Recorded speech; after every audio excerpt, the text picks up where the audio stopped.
of the state of emergency and the suspension of the governor, his deputy, as well as members of the River State House of Assembly. Following his inability to make it back to the state on Thursday, supporters of Governor Fubara had begun gathering at the Port Harcourt International Airport as early as 8 a.m. on Friday, as news of the governor's arrival became imminent.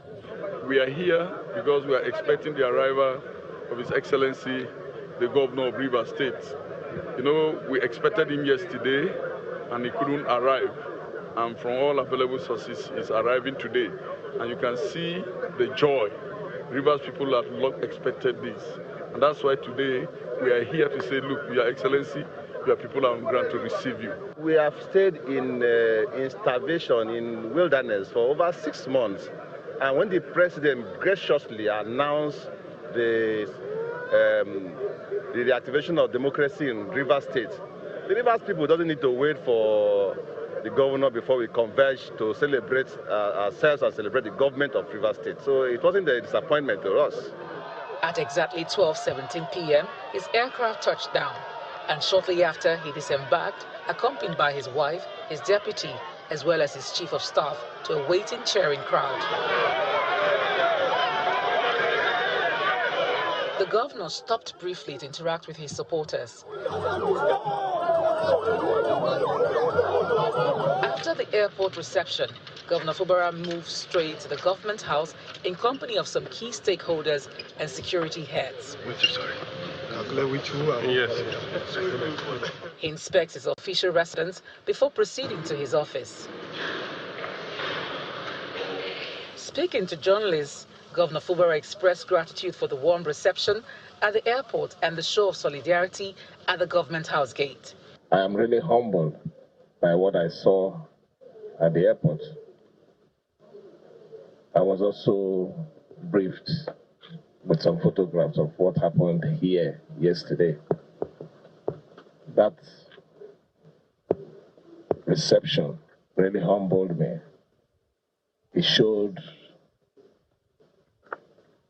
love,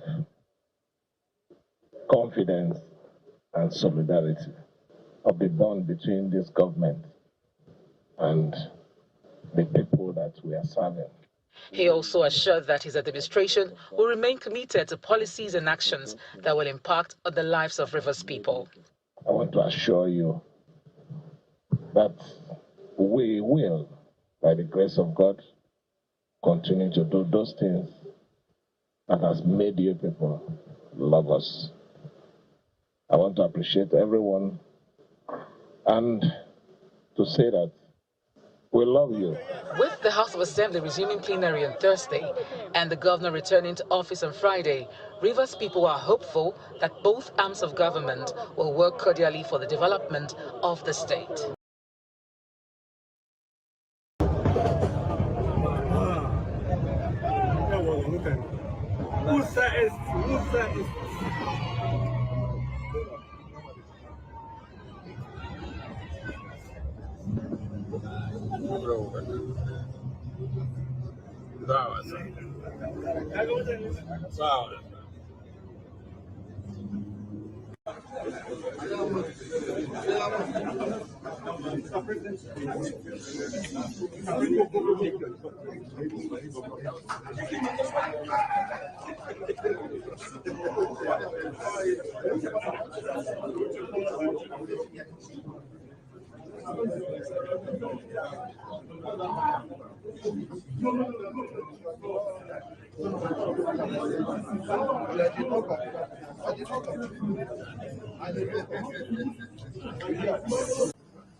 That my husband's mission was powerful before, you have no idea. You have no idea what you just have unleashed across this entire country.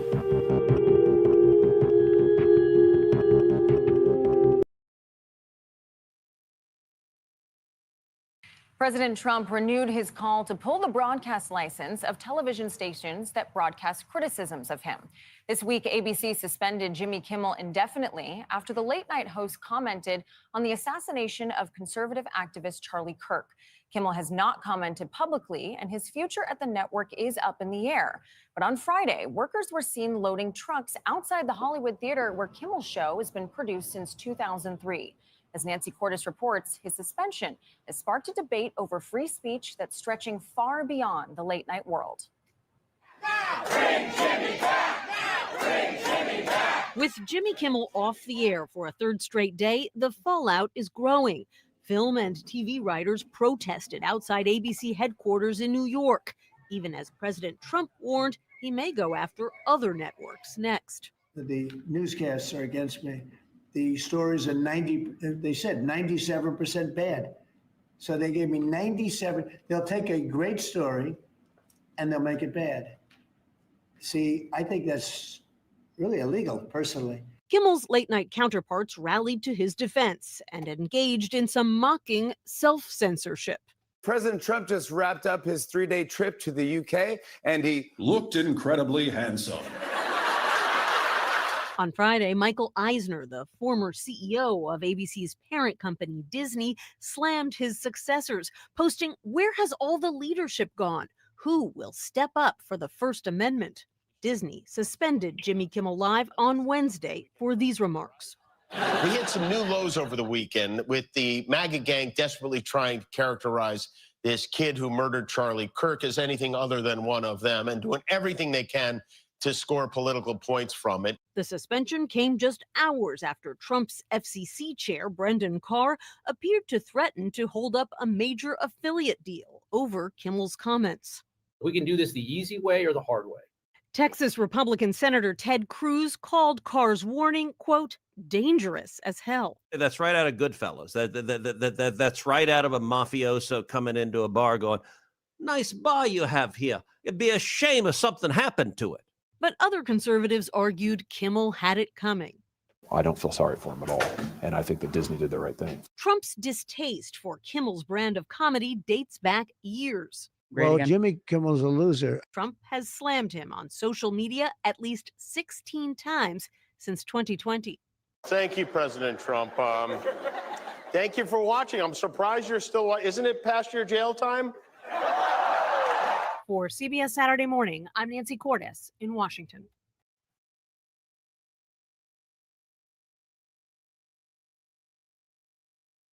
Thank you, everyone, for joining me today. I'm going to be covering some of the headlines of the week or main events of the week. I guess I don't know whether we should be calling it the headlines anymore because headlines kind of implies newspapers, while in reality the news is driven by different sources. We have online sources, we have country sources, local sources, all kinds of different sources. So the headline is not necessarily, I guess it's just a term now. So we'll do that, and we'll cover some of the major headlines that is going on. And I want to reiterate, from the previous conversation about freedom of speech. I think this is becoming a serious issue when people cannot speak freely. Generally, they are not very happy people, I have to say. They cannot speak freely, they are not very happy. They tend to have problems with their leaders. And also, I would like to make a disclaimer that this show is all about trying to gain more understanding of the issues as it pertains events in the world today, so that we can be able to discuss them, possibly find paths forward to resolve these problems in a peaceful and a respectable manner that leaves discrimination by gender, race, ethnicity, whatever, out of it. Because in the end, we are all human beings here, and we are all trying to make ends meet, and everybody's opinion is actually welcome. But on this session, we put some emphasis on evidence-based conversations so that we can actually get quality information. And with quality information, you are more likely to reach more informed opinions, which informs better decision making. I think these things are important, and better decision making also leads to better outcomes for everybody. We all want to do well, don't we? So it should be that simple, really. Also, regarding the nature of the debate, sometimes I do interject, ask questions, and don't get offended by it. It's just a way of trying to flesh out information. I might not be very precise with my questioning in terms of, maybe some people understand what the person was saying, but I don't understand it fully. So I ask questions, and you get that some people get a little bit unsettled by that and feel like, oh wow, I'm interjecting a lot, because they understand what the person was saying. So try to be understanding. I'm just trying to manage a show and trying to get to the truth of things. As I've said, we all know the importance of that. So I'm going to be now, covering the news. I think I've already showed a few of them, from the freedom of speech issue. That's a big one.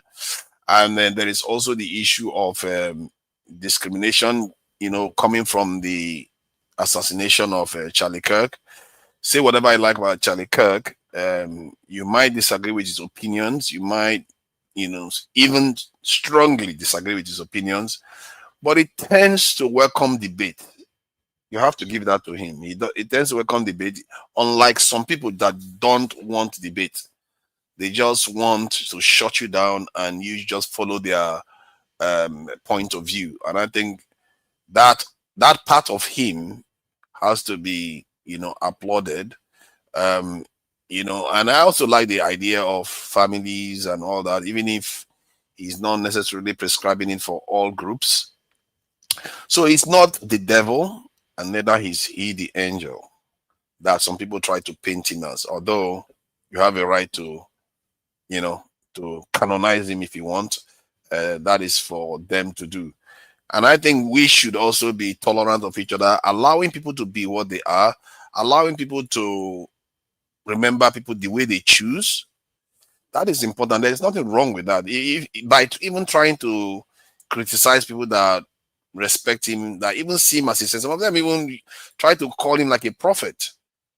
As disagreeable as that is to me, but I have to respect their freedom to choose how to remember him. And I think when we become a little bit more tolerant of other people's opinions, isn't that the whole point of Western civilization, so that we have freedom of speech?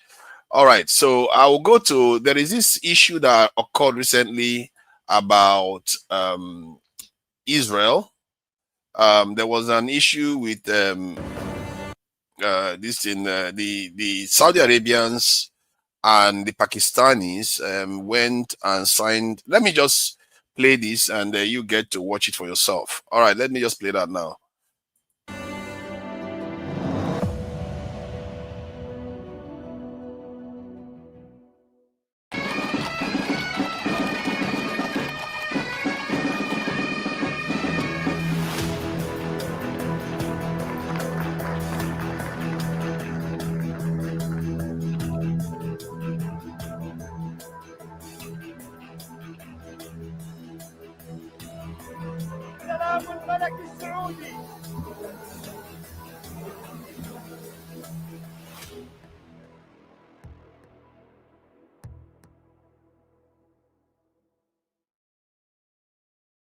Pakistan has struck a new deal with Saudi Arabia. For a change, it's not a loan deal. It's not a bailout either.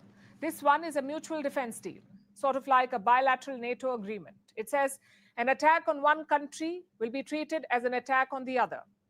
Even India has responded to this deal. New Delhi says it is studying the implications. The question is, why has this deal been signed now, and is it targeted at India? Let's look at the lead up.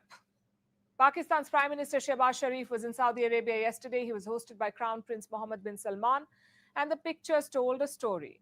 Riyadh organized a grand welcome for Sharif, an F-15 fighter jet escort, a ceremonial reception, and a guard of honor. Inside, it was clear why. Sharif and MBS signed a mutual defense treaty. They shared a warm embrace afterwards.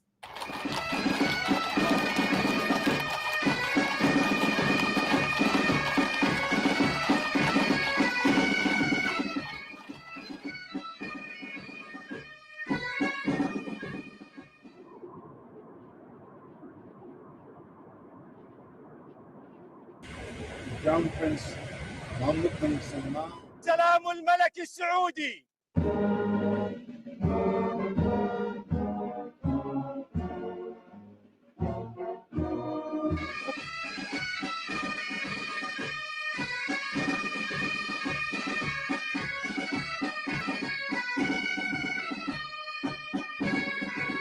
Reports. So what does this treaty say? Mainly two things. One, Pakistan and Saudi Arabia will boost defense cooperation, maybe joint drills or sharing security assets. But the second aspect is more significant. Let me quote from Pakistan's statement. This is what it says. The agreement states that any aggression against either country shall be considered an aggression against both. Meaning, if you attack Saudi Arabia, it's like attacking Pakistan. And if you attack Pakistan, it's like attacking Saudi Arabia. Therefore, both countries will hit back together. On paper, this is what mutual defense means. Of course, this raises several questions. For starters, how will Pakistan and Saudi Arabia hit back? We know Pakistan is a nuclear power. They also have a first use policy, meaning they can use nuclear weapons even in a conventional war. So will Pakistan use their nukes to defend Riyadh? This question was put to a Saudi official. Listen to their response. This is a comprehensive defensive agreement that encompasses all military means. Sounds like nukes are on the table, which brings us to the second question. Is this targeted at India? Well, New Delhi has reacted to the agreement. This is what they've said. The government was aware that the development had been under consideration. We will study the implications of this development for our national security as well as for regional and global stability. So India is saying it was not caught off guard. It knew that such a deal was being discussed, and that in itself is a story. Either Indian intelligence extracted this information or Saudi Arabia kept New Delhi in the loop. Either way, it's a big deal. Riyadh is being extra careful to not antagonize India. Saudi officials say the ties are robust, India-Saudi ties, and will continue to grow. They say this deal with Pakistan is not targeted at any country. But is that really the case? This deal is certainly targeted at other countries, but chances are it's not India. And I'll explain why I'm saying this. For decades, the United States has protected West Asia's Gulf monarchies, whether it's Saudi Arabia or the UAE or Qatar. Washington shielded them from their regional enemies like Israel and Iran. But in recent years, the US has pulled back from West Asia. They have left these countries vulnerable. Just look at what happened this year. First, Iran launched missiles and drones at a US base in Qatar. Then Israel launched airstrikes at Hamas targets, also in Qatar. That's 2 attacks in 4 months. And in both cases, the United States did not retaliate. In Israel's case, the US did not even defend. So naturally, Gulf monarchies are spooked. What if the US is incapable of defending them? What if the US is not interested in defending them? They don't have a cutting-edge air force like the Israelis, nor do they have a missile stockpile like Iran. Maybe that's why Riyadh turned to Pakistan. Like their own army chief said, Pakistan is a dump truck. They can extend their nuclear umbrella to Saudi Arabia. And this is neither new nor surprising because Islamabad and Riyadh have had long-standing military ties. Pakistani soldiers have been deployed to the Saudi kingdom multiple times. Pakistan has also trained Saudi troops, around 8,000 of them since 1967. Even today, hundreds of Pakistani soldiers are stationed in Saudi Arabia. The equation is quite simple. Riyadh gives money, Islamabad gives the muscle. Yesterday's deal only formalizes this arrangement. Of course, Pakistan will spin this differently. They will inevitably link this to India. So let's address that angle as well. India is a crucial partner for Saudi Arabia. New Delhi is Riyadh's second biggest trade partner. Bilateral trade is around $42 billion. Compare that to Pakistan. Saudi Arabia's trade with Islamabad is just $3 to $4 billion. So let's be real here. Riyadh is never going to join a campaign against India. Words of support, maybe, but military help, highly unlikely. Also, this is not Pakistan's first mutual defense treaty. Let's go back to the 20th century. In 1955, Pakistan joined a mutual security bloc called CENTO, the Central Treaty Organization. This bloc had Pakistan, Turkey, Iran, and the UK. And it also had the support of the US. But did that help Pakistan in the war of 1965? Or the 1971 war? It did not. Nor did it deter India from defeating Pakistan. So the fact is, mutual defense is a complicated arrangement. It sounds good in theory, but in practice, there are several variables. Having said that, such a deal is not something that you can ignore. At the very least, it confirms one thing, that the Gulf Arab states will not abandon Pakistan. If anything, they will boost ties, and that is something that India should always keep in mind.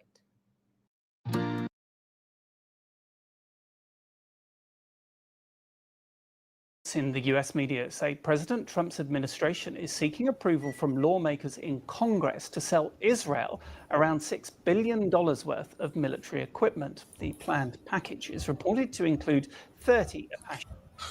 So this is the dynamics going on in the world. As you can see, the world is, there's a kind of drumbeat of war going on in the world now. And you look at other nations, how they are reacting to it. And only us are just sitting down as if everything is normal. And apart from the Sahel nation that have managed to form alliances, Saudi Arabia has signed a military alliance with Pakistan.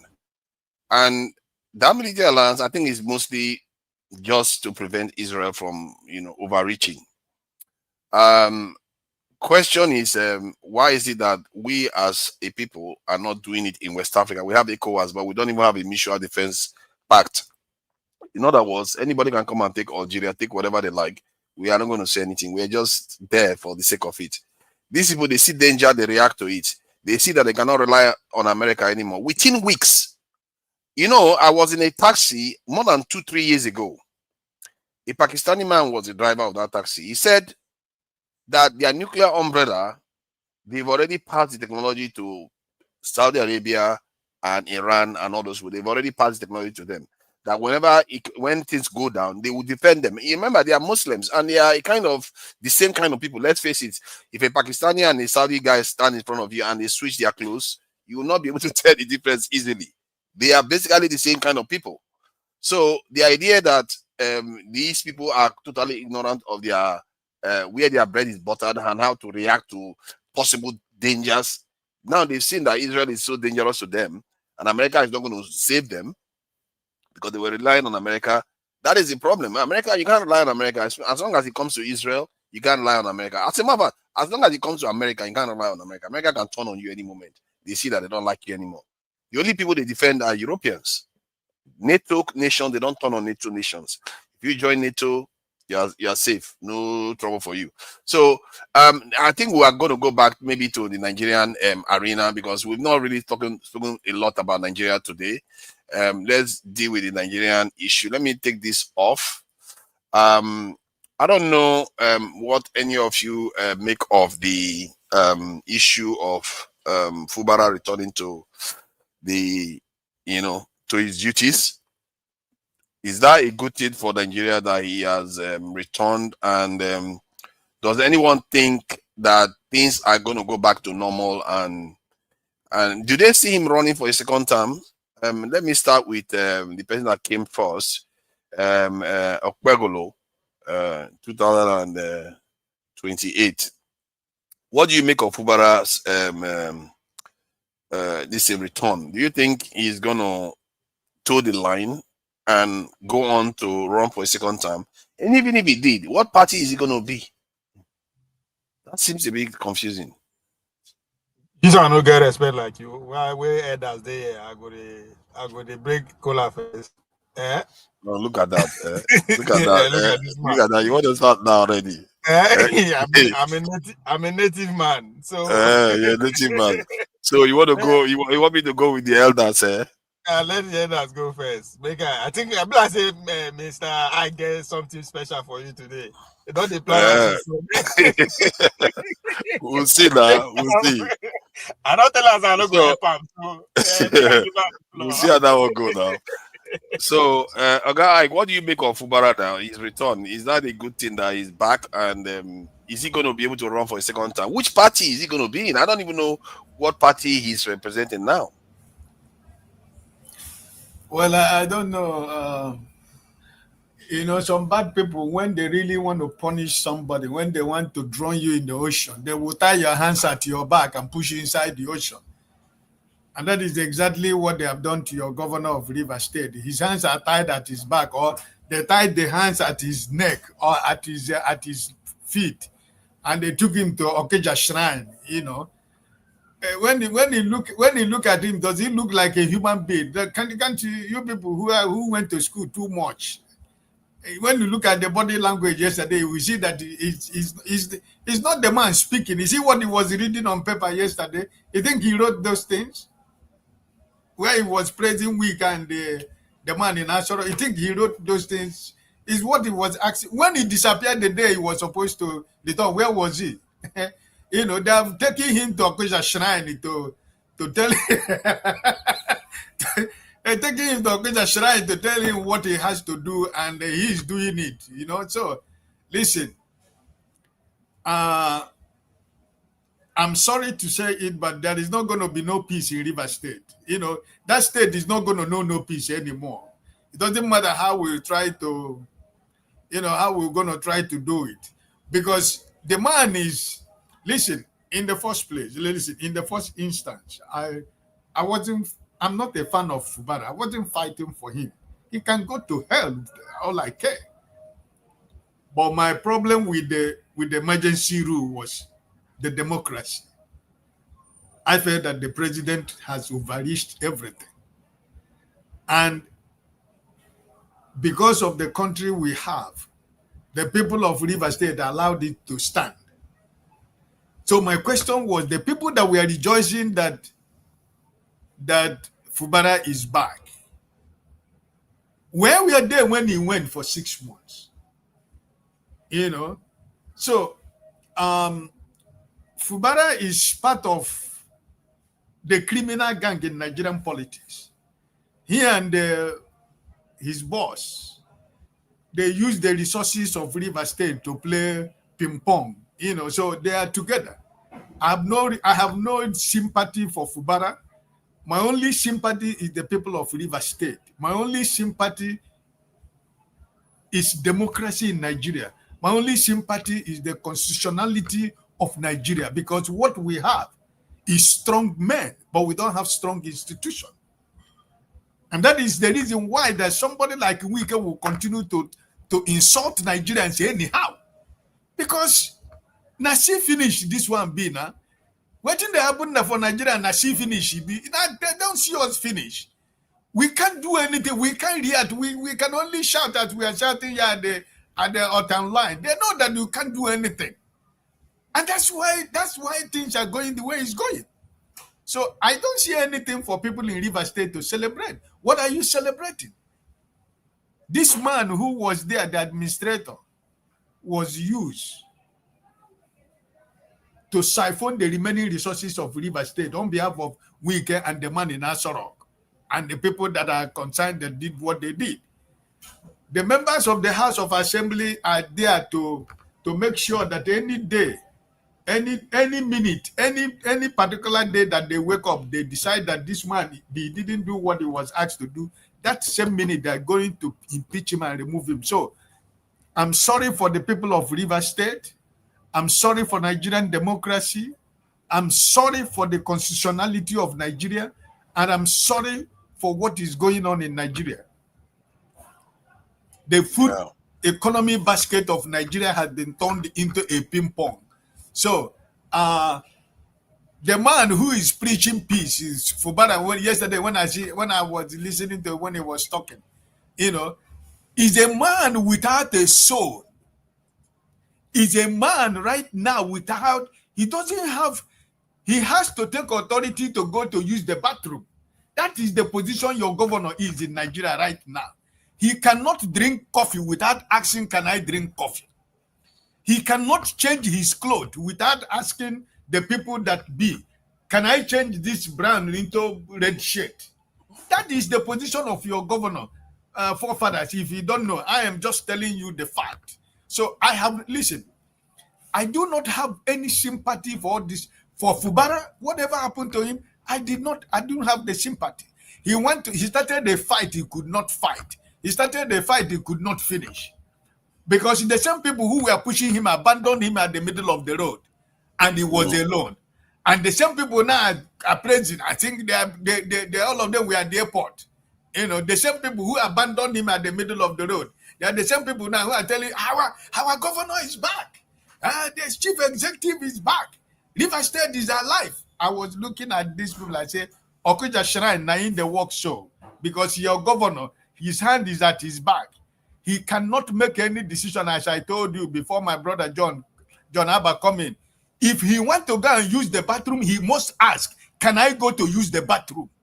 If he wants to change his clothes, he will ask, do I need to change this brown shade to blue, please? Because that is the position he has put himself. And I have no sympathy for him. What he's going to go through in the remaining few months. You're talking about politics. I tell you that in the next 1 month, in the next 2 weeks, he will come to APC. And the chapter will close. Because the man Wike and your president have succeeded in making sure that they have taken the structures of River State, 21 local government of APC chairman, organized by an administrator. That's Nigeria for you. Because the people of Nigeria and the River State allowed that an illegal man was able to conduct a local government election, and your high court in River State affirmed it. That is the sorry state of Nigeria. So now that yes, is it not the problem of the opposition? The country doesn't have opposition. Which opposition? I think when we are condemning the people in government, I think the bigger condemnation should go to the opposition, like Labour, PDP. All of them, they are useless. Completely useless. Let me ask you a question, forefather. Sorry. The same week or the same day that the same month this thing happened, PDP governors took this case to the Supreme Court for 6 months. Up to as we are talking, that case has not been heard. Wow. So what are you? So where are you going to go? That's the opposition. Where are you going to go? The people, the state capture is they captured everything. So the same week that this man was removed after the National Assembly did their wuru something when they did their drama. The whole PDP, the whole governors of PDP went to court. That case has never been heard for 6 months. Yeah. But they are hearing other cases. So what opposition are you talking about? You don't have opposition. And that's why which opposition, the only opposition we have now is the opposition we have in Nigeria is Showore and Mr. Pito. That's the opposition we have in Nigeria. People that are talking individually, they're not talking as political party. Yeah. Because if they're talking about political party, then the parties have been squeezed into oblivion. We don't have any political party in Nigeria.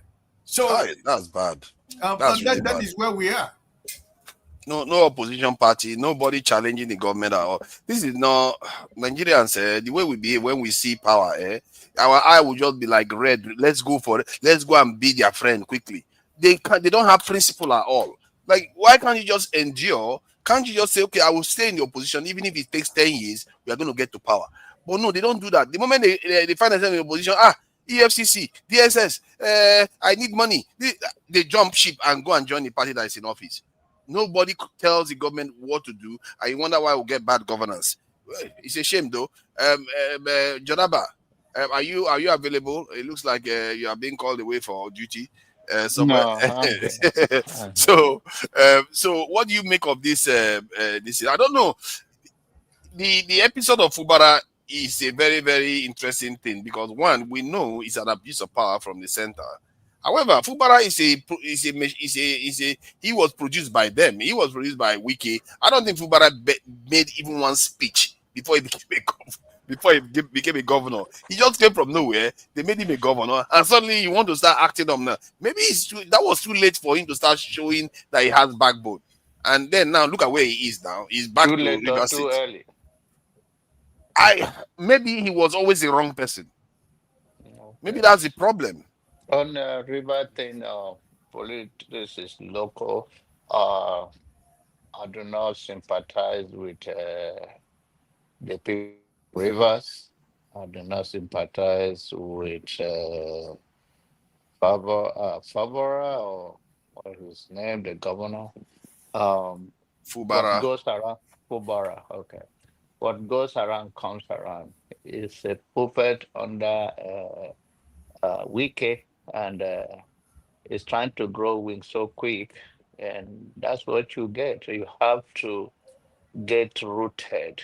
But those people, people, I've never seen them very gullible. I think the northern Nigeria always been accused of producing nothing but animagery, and people they are pushed aside. They only use them for political. When it's politics, they use them for politics and unleash them. But we see dressed in a good attire, welcoming a governor, uh, and where were they?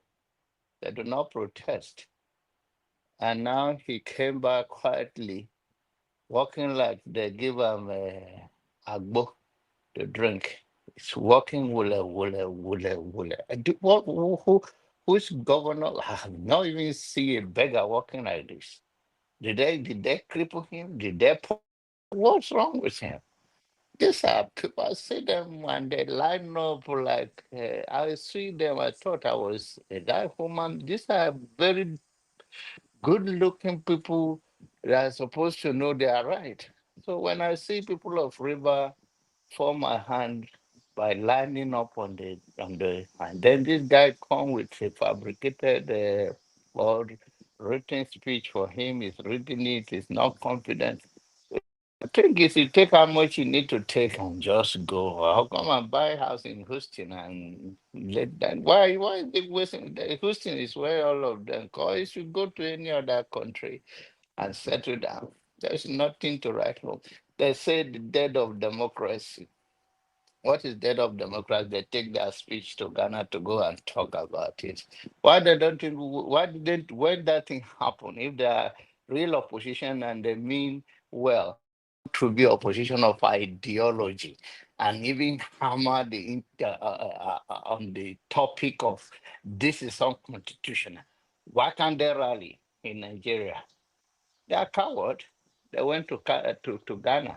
Why don't they do it in Abuja or do it in Rivers of the capital, I think Port Harcourt? Why can't they do it there? Why can't they do it in Lagos? Rally the citizen. It's all about Nigeria. So the issue of Fubara and Wike is the bed of the same feather. And Wike is a thug, is a heartless thug. And I if this happened in any other society, the way I look up to people of rivers, I was thinking that they will rise up to the occasion.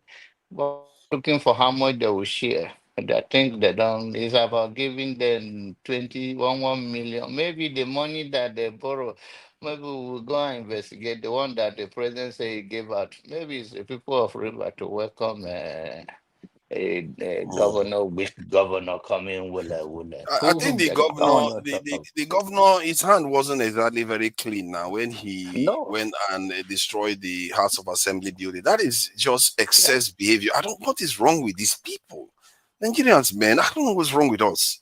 We just because of our own whims, you go and destroy House of Assembly building. And you wonder why, when this sort of stuff happen, people cannot fight for you.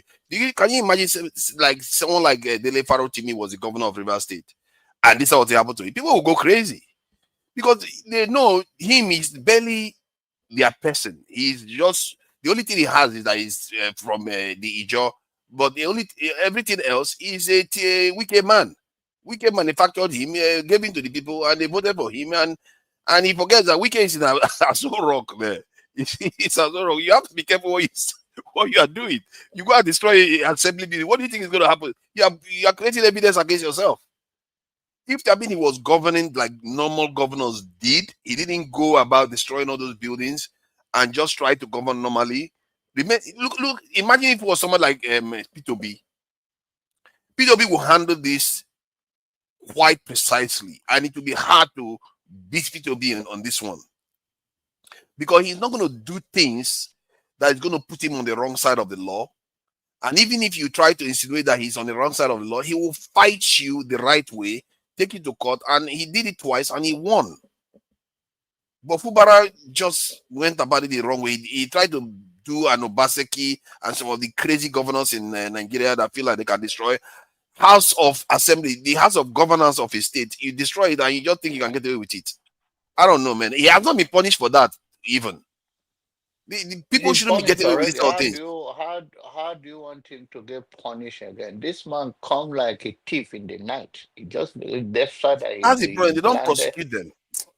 Our governors are immune. They can't be prosecuted. Yeah, but I think there is no anybody that understands politics and the way he went between Fabra. You shouldn't pity like, oh, he's innocent, he's doing that, or he's being punished. By the way, I don't think he's rooted enough before he started flexing his muscle. So all of those things catch up with him so quick, and this guy used the federal power on him and subdue him. So you can imagine, you can imagine if Wike was not in Abuja, the river being today, because there will be fight between the followers of Wike and Fubara till now. Maybe the still be, if people will just hear this one come today, this one come tomorrow. So the only thing that the fight come to this is because he uses federal might and subdue him. If not, the people of River will still be the one that line up to welcome him. It will not happen anytime soon. But that's what it is. Do you think they will let him? Do you think that he's going to run for a second term? No. It's a done deal. He knows. Okay. He knows. Wow. Okay. Well, are you ready? Yeah. All right, go ahead. What do you make of this whole episode? Where do you see this going? Is he gonna go to APC or remain? Ghana is not even in PDP anymore. So the entire thing is so murky. Man, Nigerian politics is just silly. Sometimes they're just totally silly. In short, not sometimes, all the time, they seem to be very silly. There's no opposition party. There is governors jumping from left to right. Everybody just wants money. You know, where is this going in Rivers State? They are going to capture it for APC. What do you mean capture? Is it not already APC? Hold on. See, I don't know why people assume that rigging election is that easy. One of my observations with Nigerian election is that to rig an election, you need to be in the countryside, not the cities. The cities are harder to rig. So all you need to do, if you want to marshal your forces, make sure you have people on the ground in the villages and the small towns. If you have people on the ground, you might as well have, and that's the main infrastructure really. Because even Wike was not able to rig Port Harcourt. He was not able to rig it away from P2B. The way he beat P2B was in the countryside. You see what I mean? So if we understand that we shouldn't feel so powerless to challenge this infrastructure, you have to think, okay, how do I have my people in all these remote areas to make sure they defend the interests of the party? If you can do that, and you are popular, it will be harder for them to rig against you. But please go ahead. Oh, are you advising those that cowardly went to Ghana to reiterate John Abba's submission. What do you mean? Are you saying all of them went to Ghana? Did everybody go to Ghana? That's the Obi from squad. River State. That's the Obi team. That's the Obi. That's Obi 2027 is taking shape already. That's what you saw in Ghana. Is it them that you're advising, or is article that you are? Whom are you advising? I don't understand. I guess I'm advising anybody that wants to understand though. We get any party that wants to unseat the government, any individual that wants to work against the government. That is how you do it. You have to make sure you fight in the countryside. That's where the real rigging happens. Who want to unseat the government? Who tell you say want to unseat government first? I don't know. Is there any... You think Atiku is running for charity? What are you talking about? Oh, Atiku want to unseat the government? Yes, now. Okay, that's new. Well, from what my observation, with exactly what happened in Rivers, tells me that Tinubu is in charge. He's in charge of the country, every inch of it. That's what it means. You can't just what do you mean every inch of it? You can't wake up one day and pause democracy. But they did that before now. It's not the first person. Where they do it? I gathered that Obasanjo did something similar. Jonathan did something similar. Bros. I never see there's nowhere where a president will come out and elected a governor once. He said, go and sit down. Come back in the next 6 months. That's exactly what happened. Yes. The only difference is that he had an administrator this time, but previously they did suspend governance in states too. Like they declare state of emergency. It's different. Yes, and they take over the functioning of the state. It's different than this one. This one, Tunanja, this go back to the argument me and you already make about the sovereignty of the governors. Say they are free, they can do whatever they want. How person weigh over 5 million people decide to say this person we want? One person come from Abuja from nowhere, say no, get out from there, take him and put in person there, and you don't say there's equal power, there's democracy, and all that kind of a thing. It doesn't happen anywhere. No, I mean that he's not exactly prosecuted. You can prosecute him, but you can possibly remove him from office. Tunanja, Tinubu take out an elected governor from office, put almost a military man there for 6 months. Everyone no fall. Nothing happened. No, but nothing. When I mean nothing happened, nothing happened. Yeah, but that's how it's supposed to be. The House of Assembly and the Senate gave the assent. How it's supposed to be? Because the House of Assembly and the Senate, they have the power to do anything. See, that's what I'm doing. We are talking. Okay, can I just make a comment and go away a bit? I came in because sometimes it's true, Nigeria. I think you sometimes forget that these people didn't really win this election. We should not always forget that. Because sometimes we argue from the point of the fact that Tinubu is too powerful, he did this, did that, and Wike is too powerful, did this. In the first place, if the results were supposed to be followed, these people did not win. That's one. The other point we are making on this channel is that the man who must take over will have to be ready to go to the gutters with them. It's not going to be a gentleman thing. Gentlemanness will not cut it. These guys are not going to come gentle. They know that they're going to lose with popular votes, but they're ready to do whatever it takes. Just like Ovie has said, they will do everything possible and nothing will happen. The heavens will not fall. Nothing, nobody. The army is stationed and ready to act on their behalf, just like as they have done in the last local government elections. The police are ready to act on their behalf, just like they've done in last elections. The police is ready to call out and arrest anybody who goes contrary to whatever. Freedom of speech or no freedom of speech. When you say anything that they don't like, they will come after you. I was laughing when somebody said Wike was addressing the press and people in Abuja and said, "Have you ever heard anybody calling Donald Trump a criminal?" That means that he doesn't even listen to the news, because people constantly insult the man any whichever way they like. And it doesn't, in fact, just like boss Okpara made a submission today. The man was taken off Twitter and other platforms, and so. Yeah, but sorry though, if they call Donald Trump a criminal, would that be a wrong statement? You see, now you are trying to justify that, but you cannot justify that for Tinubu. No, I'm just saying that, because Tinubu was not convicted, but this one was, Donald Trump was convicted. That's a different thing, isn't it? You see, the mistake you guys make is that you run with the news. You don't follow it to the end, to the conclusion of what the news is, So let's always follow the news. Let's not just run away with the first part. Follow it to the end and then have a conclusion from it.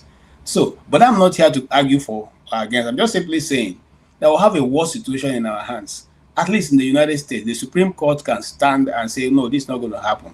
At least in the United States, the district judge, which is like the local government judge, can stand and say what the president has said will not happen this way, and it will stand. Nobody's going to go and say, oh, he's just a district judge, let us not listen to him. Those kind of law rulings is enveloped around the country, and everybody follows it until ruled otherwise. Is there anywhere we can say such a thing in Nigeria? There's none. Even the Supreme Court can rule, which they ruled on behalf of Nnamdi Kanu many times, and yet the law was not implemented. What are we saying here? That's why I didn't come on today to talk about it, because I don't think it's necessary. I'm living in a country that is 50 times worse than where I am, and then somebody is waking up to insult that person. It doesn't make any sense to me. Okay? And the whole system have collapsed. That's why I agree with what, and I'm trying to, there is a paper, I'm sorry, I'm digressing a bit. There's a paper that Bishop Kuka presented. I want to dissect that paper and let him know what he's saying, because sometimes most of these are big people. They have a way of making bad things look good. Okay, I know you are a priest and you are supposed to sell faith, but sometimes you also call a spade a spade. What Obasanjo said is true. Democracy has failed in Africa, and it continues to fail because it's not our system of governance. We have a system of governance. It was effective for us. Okay, no, I'm not saying that we should do away with it. We can tinker it to suit our own special needs. Okay, we can tinker it to suit our own special needs. I'll give an example. If they were swearing, if you come from Igbo land, they say you should swear. You swear with Amadioha. If you come from Yoruba land, they say, oh, you swear with Ogun. Then you will see that people will stand up, because those ones don't mess it. When you go against it, it will come after you. Okay, but we tell them they swear by the Bible, and then that is it. They do whatever they want to do. Say, after God is patient, He's not going to do anything to us. Even now, if we do, we ask for forgiveness. If not, tell me, why would a man use the money of the government, buy a Rolls Royce for himself, and come to the national TV and tell people, so what? What are you going to do about it? And everybody sitting down. So this is the peculiar situation, not peculiar, stupid situation where I find ourselves. And until we stand up as a people and say enough. So talking about Fubara, I refuse to talk about him any longer, because I said to you here that this guy is like a Kamu. I will never go to war with such a people. There's such a person. He doesn't even know what he wants to do. What Wike have done, which is better, if Fubara has used the money of the state to divide those 27 to 27 assemblymen, take 17 for himself. Because that's what they've done. That's what Wike have done. The Rivers people have lost more than they would have lost if he took the 17 people out and gave them 1 billion each, say, go and support me. Okay? But now, if you calculate the money that River States have lost in these 6 months, it's all quantifiable.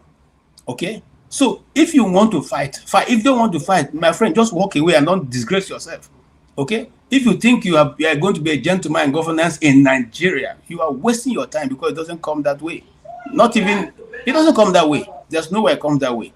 Okay? And that's my take. And I'm sorry to say this, but we have to wake up and say, if we want to build a nation, we'll build. If we don't want to build a nation, then let us stop playing stupid pranks, because this is not going to work. It's not going to work going this way.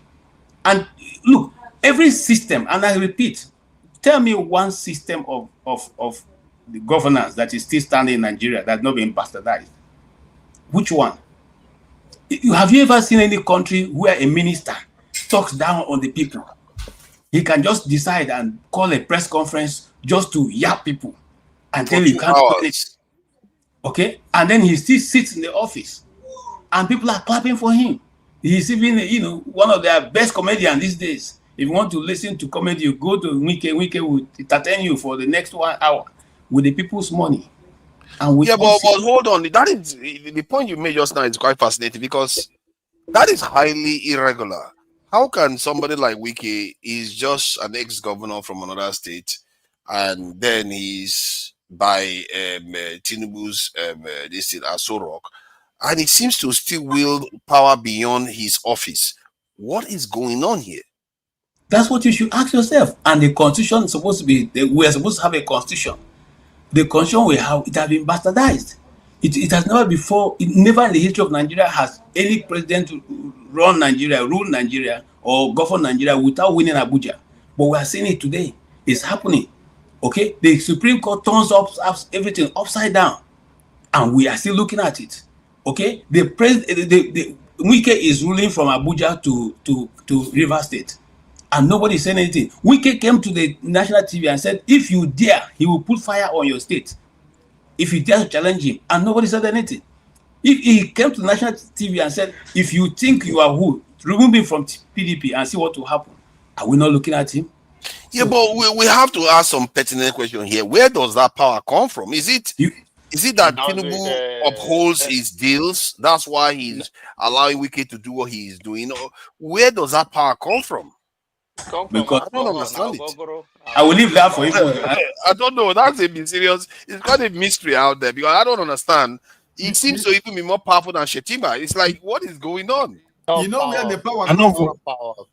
I don't understand why KG attack my time. I don't understand. Bobolo, sorry, I want to take 30 seconds of your time. KJ was asking a question. Where does the power come from? You don't know where the power came from. The resources of River State.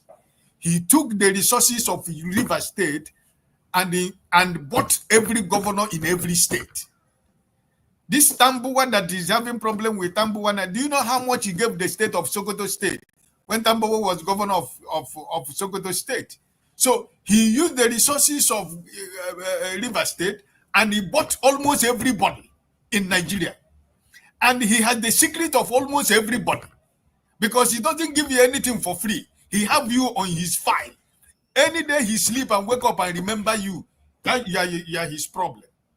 So don't be asking where the power comes. It's the resources of your state. Yeah, but so he's not a governor anymore now. I need you to fly to River State. You keep saying my state. He's not a governor anymore.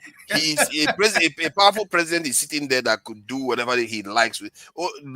Basically, based on people's assumption, President Tinubu can do whatever he likes with Wike, but somehow he can't seem to do that though, because Wike can call a press conference for 2 hours.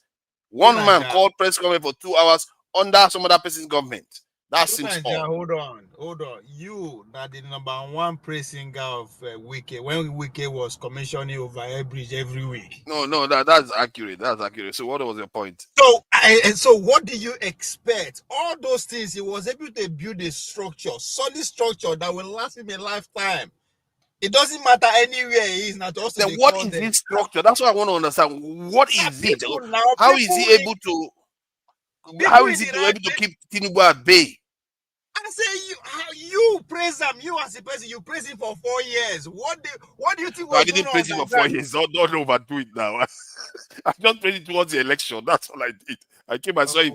But when you say structure, I want to understand what is the structure he has with Tinubu that makes him this way. Hold on. A human being, they make things work. That's what the structure means. People in the right places, both the police, both the judge, everywhere. 9 people were there. People that felt that they did well, according to you, he did well, right? So those are the people that are loyal to him till he die.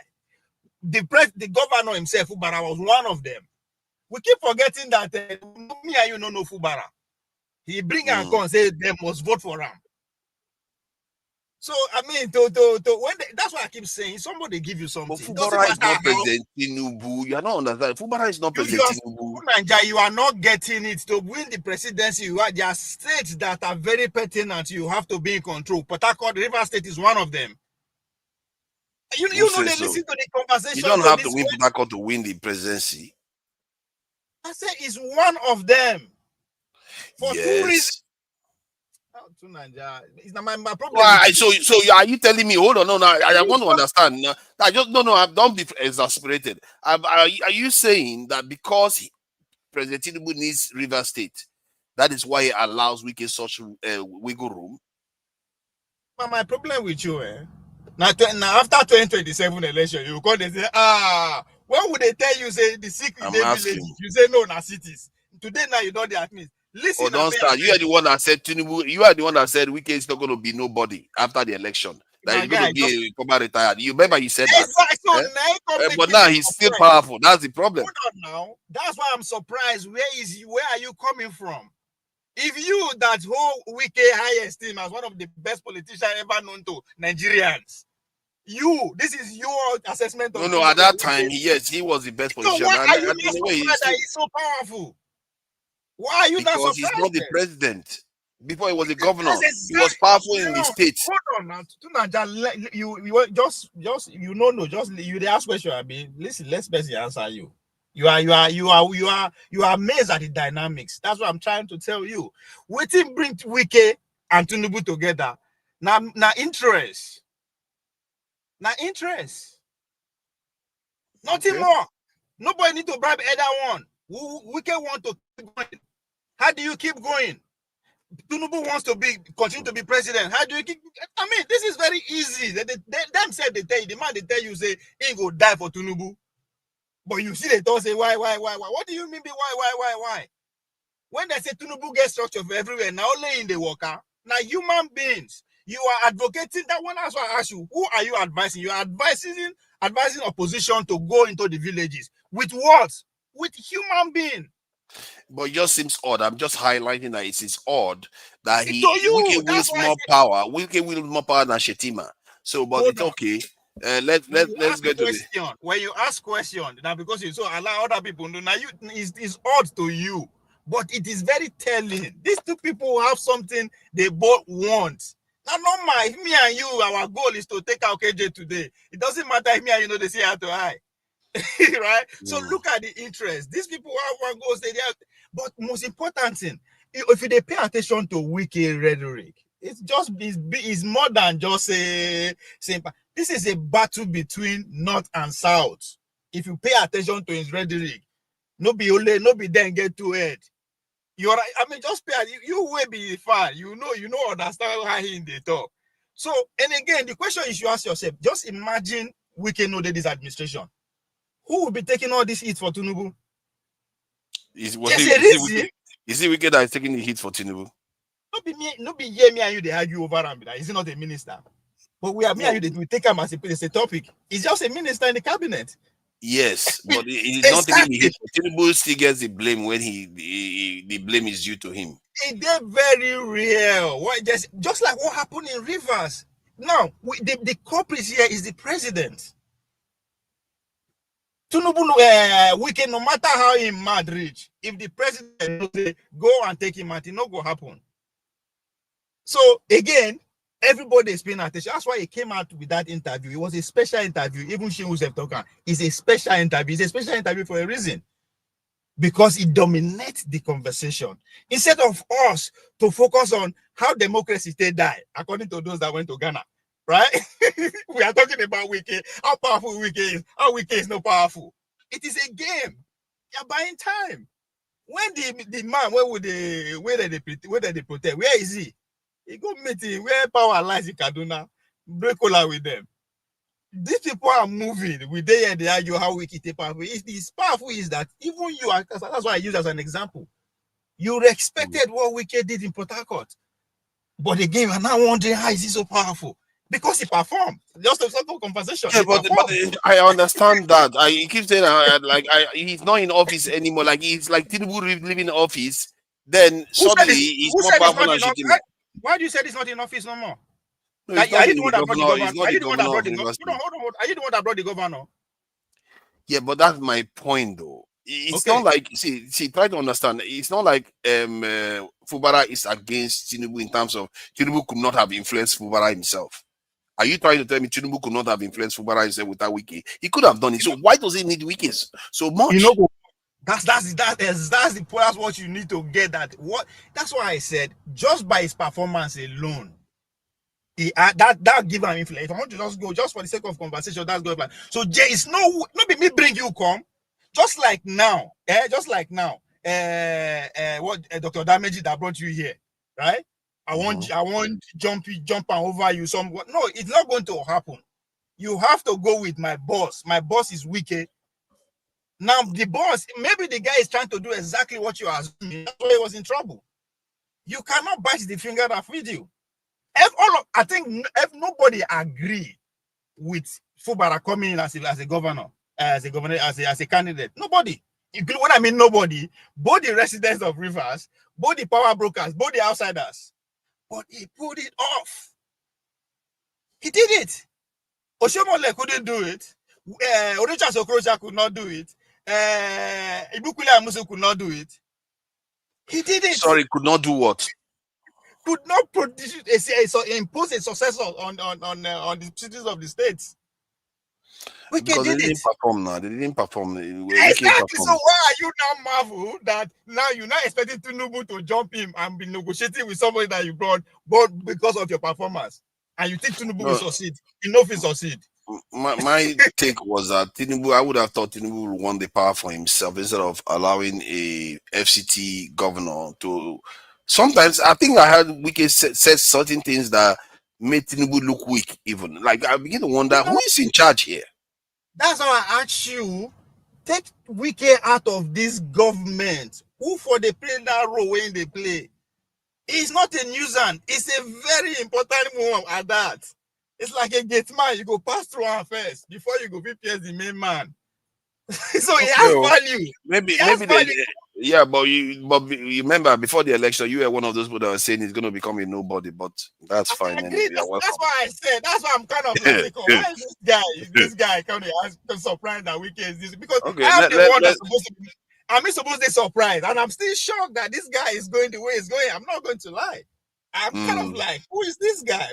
But from that interview, I begin to understand why he is this important. He has access to pretty much all the lawyers. You hear what he said, that he's sitting governor in Sokoto, Tambawa, as a sitting governor, he was finding it difficult to win his election. Matter of fact, he won with just few hundred millions. Now him pay all the lawyers to make sure the judgment stays.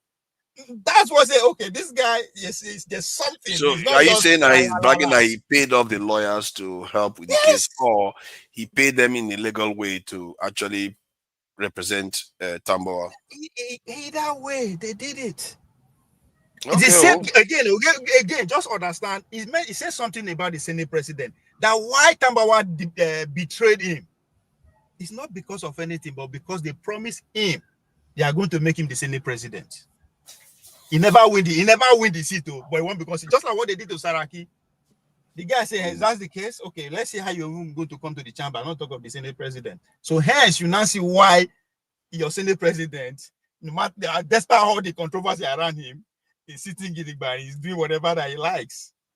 So if you listen to Wike's interview, you will understand the underlying powers, the way they play. The funny thing about all these people is that many of them, their powers, we know the sources of their powers. Welcome, Houthi are not Yazidis. So what do you make of this Fubara drama? Because there's a lot of unusual. Dude, listen. I've been listening to you guys for the better part of an hour. You guys are not saying nothing. With all due respect, I'm not interested in bush politics.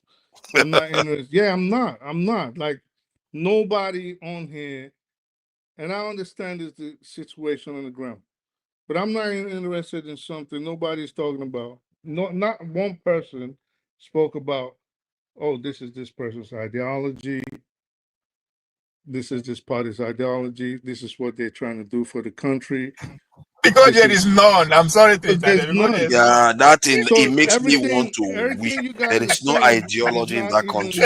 None. So we cannot talk about exciting me. That's what I'm looking like. As smart but as people are bereft of ideology. As smart as OVE is so excited about this nonsense. Like, you know what I'm saying? Like, what are you guys even talking about? Then, to the extent that you guys are saying, oh, this person did this, it was because he gave him this amount of money. You don't even know. This is just conjectures, assumptions. This is like kitchen wife gossip. It's not making sense. You know what I mean? So I don't Sorry, mean to. that was the comment. They said, who is Tinubu without me? And this is what I find unusual. Wike said that. It's really interesting.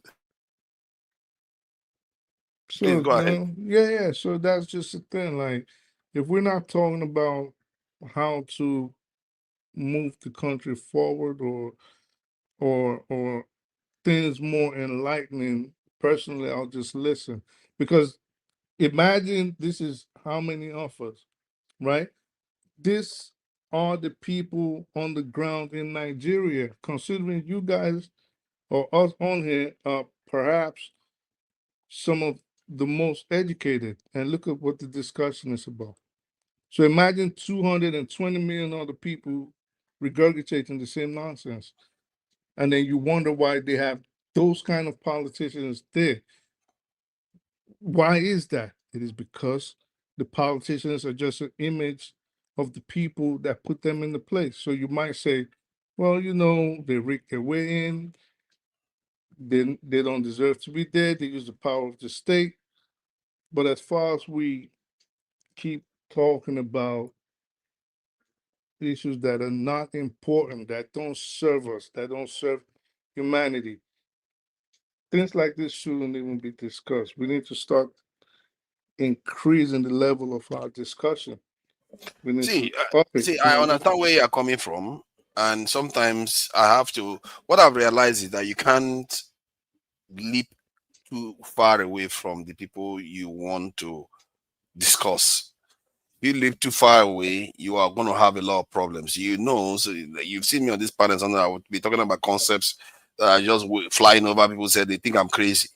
I don't need that. Sometimes you have to come down to their level and talk about some of all these things, because we can see that the dynamics between Wike and the government, the president, if you don't understand what is going on, how can you deal with it? Like now, how did you think I found out that, okay, it's actually in the countrysides that the actual rigging actually happens based on, you have to dig into all these things before you know these things. We already know this, okay, whether you're close to them or not. But take, for example, Ovi kept bringing up something very important. The fact that Peter Obi went to Ghana with his supporters, right? But in the same vein, he couldn't even say this was the results or this was what they aimed to achieve. Like he rightly said again, because there's none. So yeah, you're right. Is what we have on the ground. But at what point do we elevate our thinking and our desires for that country? We spend the better part. I'm looking at everybody. On over an hour. Oh yeah, he probably paid this one bribe, and they rigging, and you guys are talking about who's rigging is best. This person rigs better than that person. What kind? That's nonsense. And again, it's not an affront on anybody, but it's just, I think it's not only saddening, it's irritating. It's irritating. It's not intellectual in any way. Again, these are the people we have in power. When do we change that? How? I think these are the issues that we need to start focusing on, not Wike talking in a gruff voice like Busta Rhymes and I drove a Rolls Royce, so what's anybody gonna do to me? What the fuck? You talk like somebody that they drag his throat on concrete. That's sad. That's really sad. Oh my God. Sorry, my brother. That's why I was just quiet, even closing. Sorry, my brother. Sorry to cut you in. This is in our politics. So we don't get another politics, my brother. Understand, you don't need to be angry. I understand. Now our politics be this. We know the vex for it, because now we have been there for. We know what is going on, right? So now our politics be this. All this long grammar no there for Nigerian politics. Politics for Nigeria is a different thing. You understand what I mean? So because yes, sir. I understand. If you're trying to look at it from the perspective where you are or the way you want it to be, it does not work anywhere in Africa, more especially in my country called Nigeria. This is Nigerian politics for you. We are not going too far to get what all of us are discussing here. We are talking about one person, Wike. It's not that I'm happy talking about Mr. Wike, but I'm trying to be honest with the fact, because that is the fact on the ground. Because we are talking about Fubara, and I mentioned the governor of Sokoto State. What of the former governor of Benue State, where John come from? Governor Otom, Governor Ipazu of Abia State, and Governor of Enugu, Samewu. They cannot do anything, because if they do anything, Wike has their file. He is their, whatever he asks them to do is what they're going to do. That is the kind of politics we play in Nigeria. It's not hidden. That's the fact. Yeah. In a way, that's Otis, what do you think of that gathering in Ghana? Did you listen to their speeches? They are talking about democracy had died. Let me just confirm from Ovie. You know, there was this movement in Nigeria, if I can call it a movement, about the patriots that we're talking about. I think Patotomi was part of that organization. How is it that that movement cannot, from there, generate he kind of found a political party that can actually act as some kind of guardians of, you know, the opposition? I don't understand. The country just seems like, I don't know, what is going on with the patriots? Because they are all the same. They're all the same. They all raise to fame, make their money, whatever, through oil. It's all, they're all Let the me same. tell you, the person that missed the golden opportunity, two people, and I get pissed off when I think about it, Nnamdi Kanu and Simon Ekpa. They missed a golden opportunity to make an impact on the direction of the country. I mean, could you imagine if Nnamdi Kanu, for example, and I remember when I'd come on here and say it and people get mad at me, could you imagine if he had a political party? I believe so too. You what I'm can saying? see he's Like, very charismatic. He could have very done charismatic, real damage. very well spoken. He had millions, tens of millions of people guaranteed behind him. And just imagine, I know they could rig, I understand that, but it'll be hard. Yeah, he's a gangster now. In regional elections, say he had a party and said, these are the people we're making as the local electives, the councilors and the local government chairman and the governors, and these are the people that's going to represent us in the Senate. They could have got what they wanted without him being in prison today. Well, knowing Nigeria, they would probably try to kill him. We know that that's true. But they tried to kill Wike too now. They didn't succeed. So yeah, I think I advise he should have run for office. What you are saying there, this is one of my. No, he shouldn't have run for office. I don't know. Sorry. You see, why shouldn't have run for office? What's the point of form a political party and not run for office? You have been canvassing this idea for so long, and I don't know. Hey, KJ, you are Chiwore supporter. Don't get involved here. One second. It's a good idea. Show all the Chiwore supporters don't get involved. KJ, 1 second. Let me just land. 1 second. Hear me out. Just hear me out. What I was saying is he don't have to run, right? He plays the role of the godfather, the boss, and it's his party. He's in charge. He's the one they listen to. This is the kind of power Obi does not have now. Say he sits in the back. Who has ever done what you are asking? Like somebody that has headed the party but never run himself. I don't know. Is that possible? I don't know. But someone can always start it. Someone can always start it. You know what I mean? Yeah, I think he too should run though. He should, even if he's not going to get elected, but he should have run. He's going to. He would have become a governor. No, if he runs, you all. Over 1 second. Sorry, 1 second. 1 second. Thank you. So if he runs, he can easily demystify himself, and this is the problem I think someone like Ojukwu made. So there's sometimes you have to keep the mystery of your influence, especially in a place where you know they do not play fair. So when they do not play fair, someone like Ojukwu, the moment he lost in '83, boom, it was a wrap.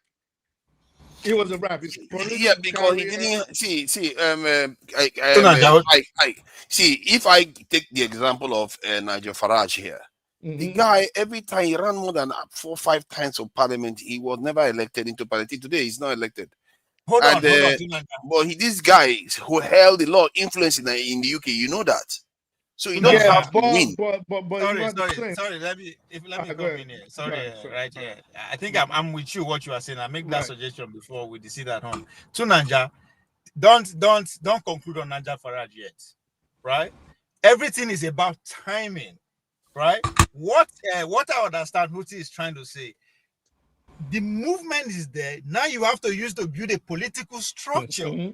Right? By the time you dominate, because my suggestion then was that the success of sit at home, the initial day they started that, say, man, this can be turned to a political movement.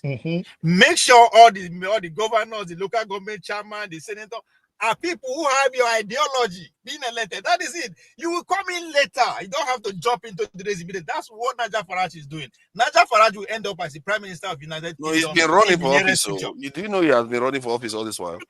Don't worry. But the movement is catching up.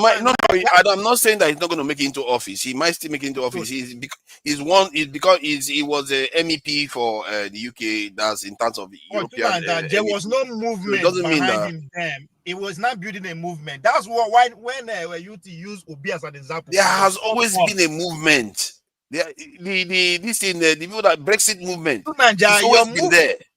Buhari movement. It took him almost 12 to 18 years before he succeeded. Yes, yes. Buhari was running for office, but you are saying Nnamdi Kanu should not run. That's the one I'm saying. You don't have to use the same strategy. You don't have to use the same strategy. Hear me out, forefathers. Come on, man. They will betray him if he doesn't run. Sorry. How can you tell people to go and run? You don't run for office. Tunanja is different. Buhari was former in power, former head of state. Listen. What this guy is saying, especially his personality that is so political, because the opposition will capitalize on that. And they will destroy him. Then how about Nigel Farage? Nigel Farage ran. Everybody runs. You can't say a leader of a party should not run for office. It's not saying he should not run. Say timing. Forefathers. The circumstances. Sorry, John Abba. 1 second. I heard you. Sorry. Yeah, KJ wants to say something too. So, these are special. I mean, we're just talking about suppositions here, right? And we wish it had happened. Very unlikely, yeah. Well, we're just saying we wish it had happened, right? Your position, my position, whatever. But I'm saying, if Nnamdi Kanu, for example, this is exceptional circumstances. So what you want to put up, if I was him, would be the aura of invincibility, meaning you don't want to falter at any point. You don't want to show weakness at any point. You don't want to ever be defeated. You could put people in front. Okay? You're the leader of this movement. You don't have to now take on the responsibility of rulership. Maybe as a governor, as a president, you're not going to win. They'll do everything to make sure you lose, and they'll demystify you. What you want to do is play the role of the kingmaker. Sometimes, or most times, the kingmaker is actually more powerful than the king. Again, we're just talking suppositions, but I'm just saying, if I was his right-hand man, this is how I would have advised him. Yeah, thank you. KJ and Janaba, okay, you guys can come on and add to this, because it was mostly about Fubara, but obviously... I don't want to go away from what is the issue. It has very little to do with Nnamdi Kanu. But I want to say that every leader, even those of us sitting here, there are certain ways that you want to go into, and there are certain limits that you've given to yourself, which parameter which you operate, irrespective of whatever you think or however you may see others may see the situation. I don't think right from the onset that Nnamdi Kanu was ready to go into politics. He said he's made it very clear right from the beginning that his own call is to get the Biafra moving. I mean, get that move to come. Once that move comes, his own is ended. He's not looking for prime ministership, he's not looking for anything. But having even said that, all the great leaders that came from the Southeast who ventured into politics never even won even Senate seat. One of them is Odumegwu Ojukwu, who couldn't even win. Because the system is set up to remove those of you who will be a problem to it. It does not matter how good you are. It does not matter. Look, and I will say this just as a digression. One of the eminent people that I know that have lived in Nigeria that I know closely. One of them is Audogbe. How far did he go? Okay, how far? The highest he made was when PDP Nigeria was still respecting law. He became a PDP chairman. After that, what else?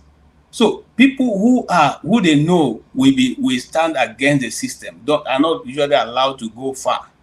And when you even manage to cross few hurdles they put for you, they make sure that's a particular level you don't go beyond. And that is what it has become. The very worst of us get the very best of best positions in government. And then the rest of us sit down and clap for them. Oh, you have bought a new Prado Jeep. Wow, we clap. Then he come and show you, see my beautiful house. Oh, wow, you now have a palace. We clap. Oh, see my new Agbada. I used 500,000 to do the embroidery. Oh, wonderful. We clap. That is what Nigeria have become. They are the ruling. We are the jesters. We are the ones meant to clap for them, dance for them, make sure that their life is going well. Whenever their children are marrying or getting married to their fellow, oppressors, we go and dance for them. We go and cook for them. We sing, we dance, we wear traditional clothes and make it a holiday. And they throw in some pieces of dollars or rather naira, and we're happy. And then that's it. Until we come to a position. You see, I watched a video this weekend. A common man, I say a common man because he's from the street, was talking to elective officials in the US. He told the people, you can't tell us what to do. We put you there, we pay you with our tax money. So you can't come here and begin to dictate to us what is free speech or what is not free speech, or trying to censor us in any which way. He told them off to their face and said, look, if you don't want us to talk to you, you get out of the office. You put yourself there. You are supposed to serve us. How many of us can do that? Say this to the people.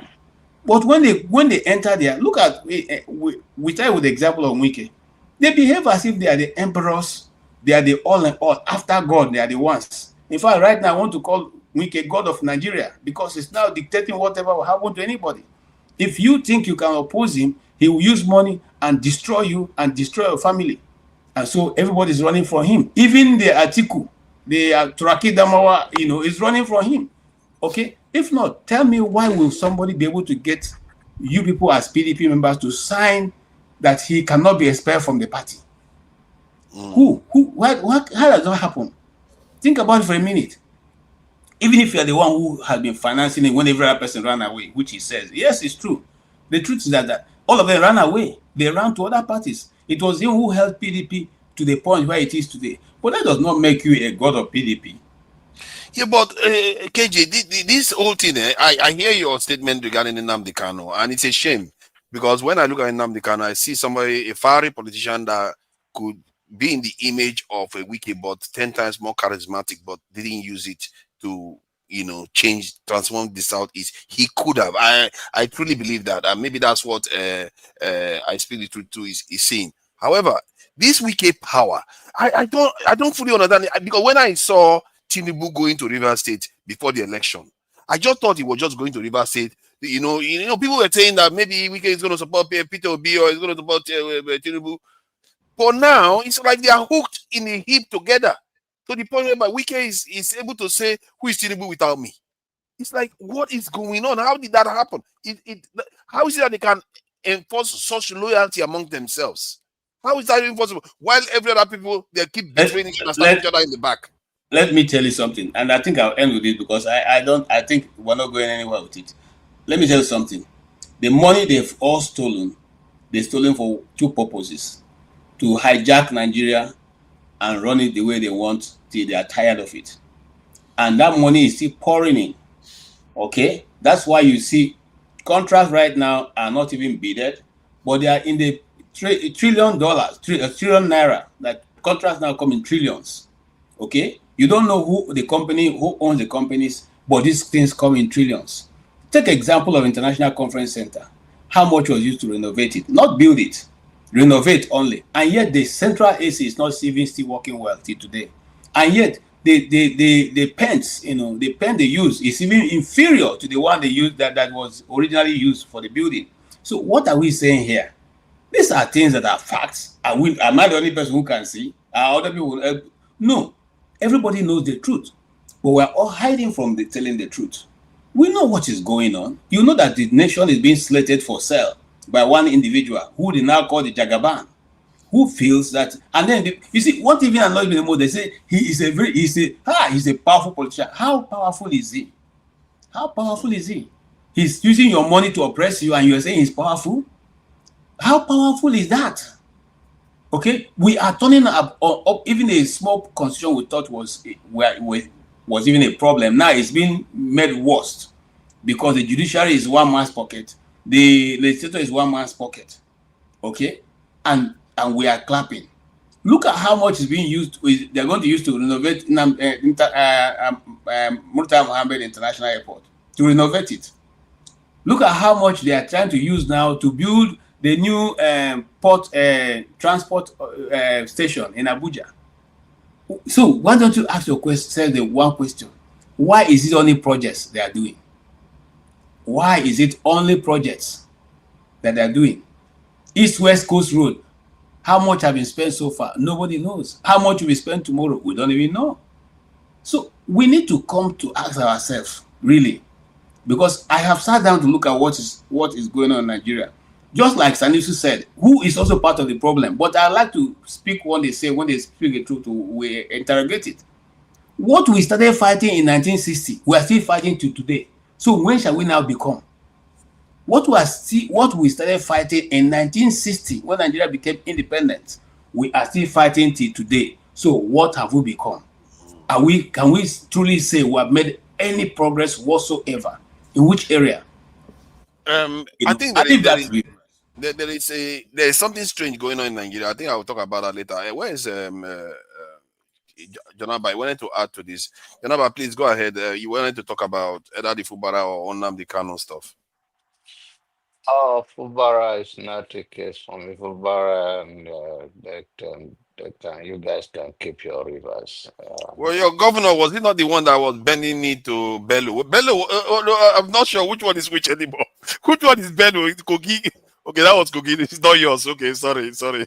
But your former Autumn, what is happening with Autumn now? How is he doing? Autumn is carrying the portfolio of Wiki upside down and began to get a bread to Wow. eat. No, they're all Wiki. They're all on Wiki payroll. That's why Wiki, when he takes his kite, he bragging. I don't take the Wiki seriously. When you don't have the people you have in Nigeria, it's where people like Wiki can reign. Yeah, but that's Nigeria. On the issue of Nnamdi, I think uh, Nnamdi is a very controversial figure in my own way. I watch it. I don't. I believe he has had violence. Uh, I don't see him No, as the a question was charisma. the question was about what if he didn't incite violence? What if he wasn't talking about separation from Nigeria, but focus on development of that I area think it's DNA to get a and the quick rights of the result. Southeast? Pardon? Yeah. I think it's in the DNA to get a quick result, and that's what have landed us in all this mess. When Hunandi started, before he started for the whole nation, it's when he think his message is not resonating the way he wanted, then he bring it local, and of course he was successful in that. And so the charisma that people were listening to him, yeah, and then the tactics of sitting at home which is against the will of the people and also affect the economic of the southeast, whatever, or east part of the country. So I don't see that as a good thing. I think it's if you're going to preach, and you can use your charisma to reach out to the people. If you want to be a godfather, you can be a successful godfather without running for the office. You choose a party while you constantly bring your ideas. Just make it of an ideology that this is what we are running on. I won't have a problem with that. But just at random, that what we are today, and the reason why Nigeria is not moving forward is a cycle of the same people who have no different ideology. It's about my time to chop. I come and chop. If you are PDP, you are okay. As you are you committed any sin under PDP governance or government, you are safe. If you are under APC, so there's no difference in our party system today that any party have the ideology how to deliver it from this mess that we are in. None. They can go to heaven and make that speech. They're still going to come to Nigeria and be a junk. So there's no point of all those bogus trying to start from the, and that's one of Obi. Obi is no different. Obi is just another sweet talk person that even when opportunity presents himself, is not man enough to tackle it. And I will give kudos to Suore. In as much as we have no power, you look at Suore.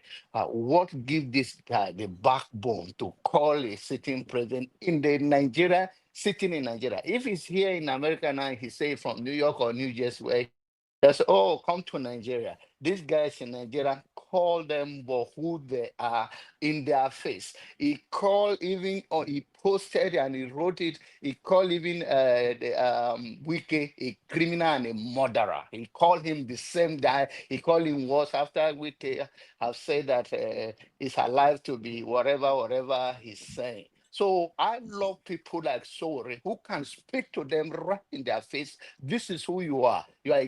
You are a murderer, and this is you murder so people. You are a robber. You rob River State so.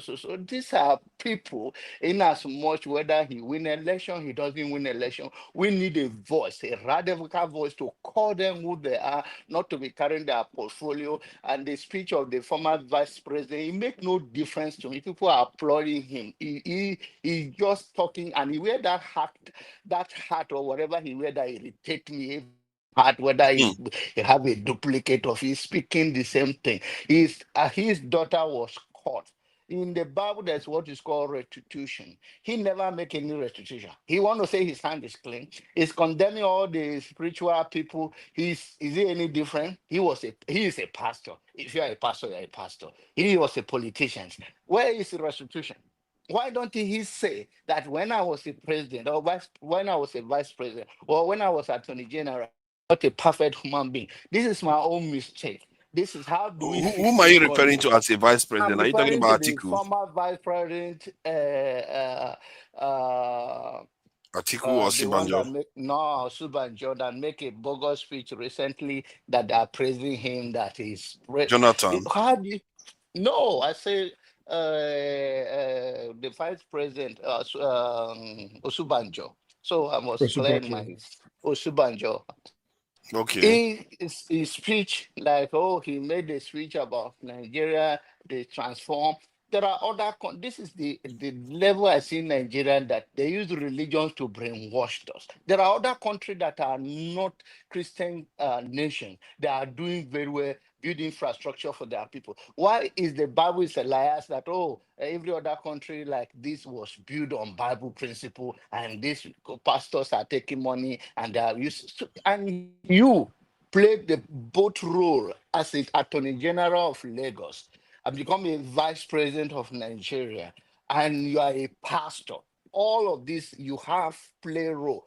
So you never did anything wrong. So you could have started with yourself. That is what you will say to with people like me. Then say, oh, okay, he himself can now say he do restitution. Restitution in the Bible is when you have taken things forcefully or by criminal act or deceit. So you can now come out to say that His daughter was caught in UK with thousands of dollars and pounds sterling in her car. Mm. Wow.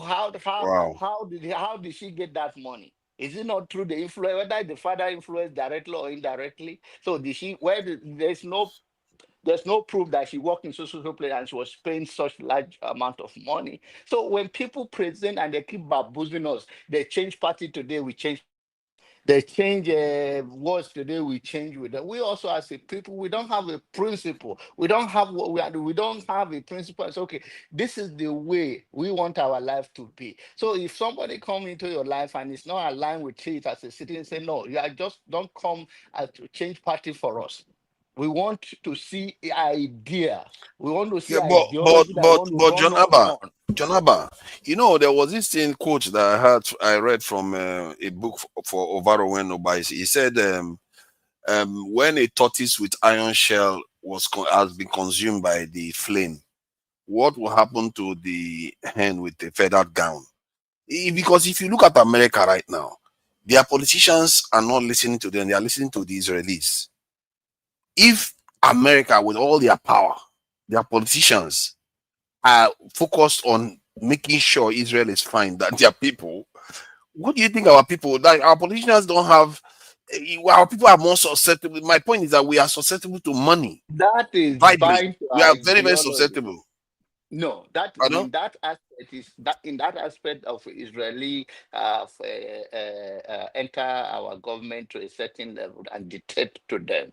Now, I want you to understand that politics and whatever the people do to take so much money is to be able to control the narrative, is to be able to carry the message out and use every other to dominate the air with their resources. So change the topic. So these people have been doing it over the years. And you have seen even before the coming of Donald Trump, there is this parade here that Jewish will not take over us. There have been all of this going on underground, the fight between themselves. So the fight between, and most powerful politicians in America, and by the way, they plan, these people see years ahead.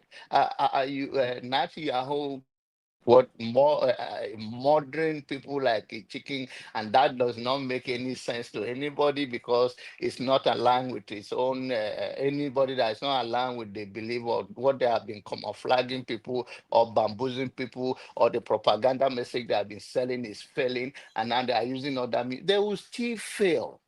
The only thing that human being, the soul of human being, what is when people are naive. The problem country is the majority are naive, and the reason is that not because they don't even listen. If they sit in the parlor today, they talk about party, then talk about ideology. You are talking about APC and PDP. What the difference does it make? It's the same people. What the idea that these people is selling that is going to help us in the long run? Who among these politicians is coming with a clear vision that we see ourselves in it, apart from the sweet talk, which all of them and they come, they will never do it, which we already know. If anybody goes there, these people that have been, I used one illustration the other day. If you go to police station that smell that comes from the back, if you stay there for so long, you will also become part of the smell. So the society right now, we really need a Messiah. And the Messiah has to come with a rod and mercilessly to lead us into the future. Because if at all we are even making any move, we are crawling in, we are not making anything. We are just running from one here and there, and people lying to us, and they have used everything against us. Ordinary Nigerian cannot even face people. And for instance, even if you want to serve in Nigeria, how many federal worker goes to work? Except you are going to work and you're going to get money from there, or even state, even local government. They go under the mango tree and under and they playing ludos and playing card until it's 8 hours. If at all there's nothing, they go home. No productivity, no sense of it. We are very incompetent from the head to the toe. If the citizens know what they want and the citizens are not being who they are as well, which there's no true leadership, have led them to this behavior that there is no way that even when the citizens willing to work, they're not ready to give them work. They just want poverty against them. want to use them like that. This mentality has to be away with a Messiah with a rod in his hand to say we are going this way, we are not looking backward. We have been left behind for so long. Let's join the running race of life. Now, But the now let me caricature of this is not let, going to let, work. let me add something though. Are we sure many Nigerian youths or young people today feel they have been left behind? Because now, the reason why I'm saying this is because many of them, especially the ones that did either computing at university, especially university graduates, especially, and the ones that understand technology, even HND that understand technology that are online, some of them can just do YouTube, they will make money. Some of them can just do Instagram videos or presentation, whatever. They make many of them are making, or some of them are literally working for people overseas now.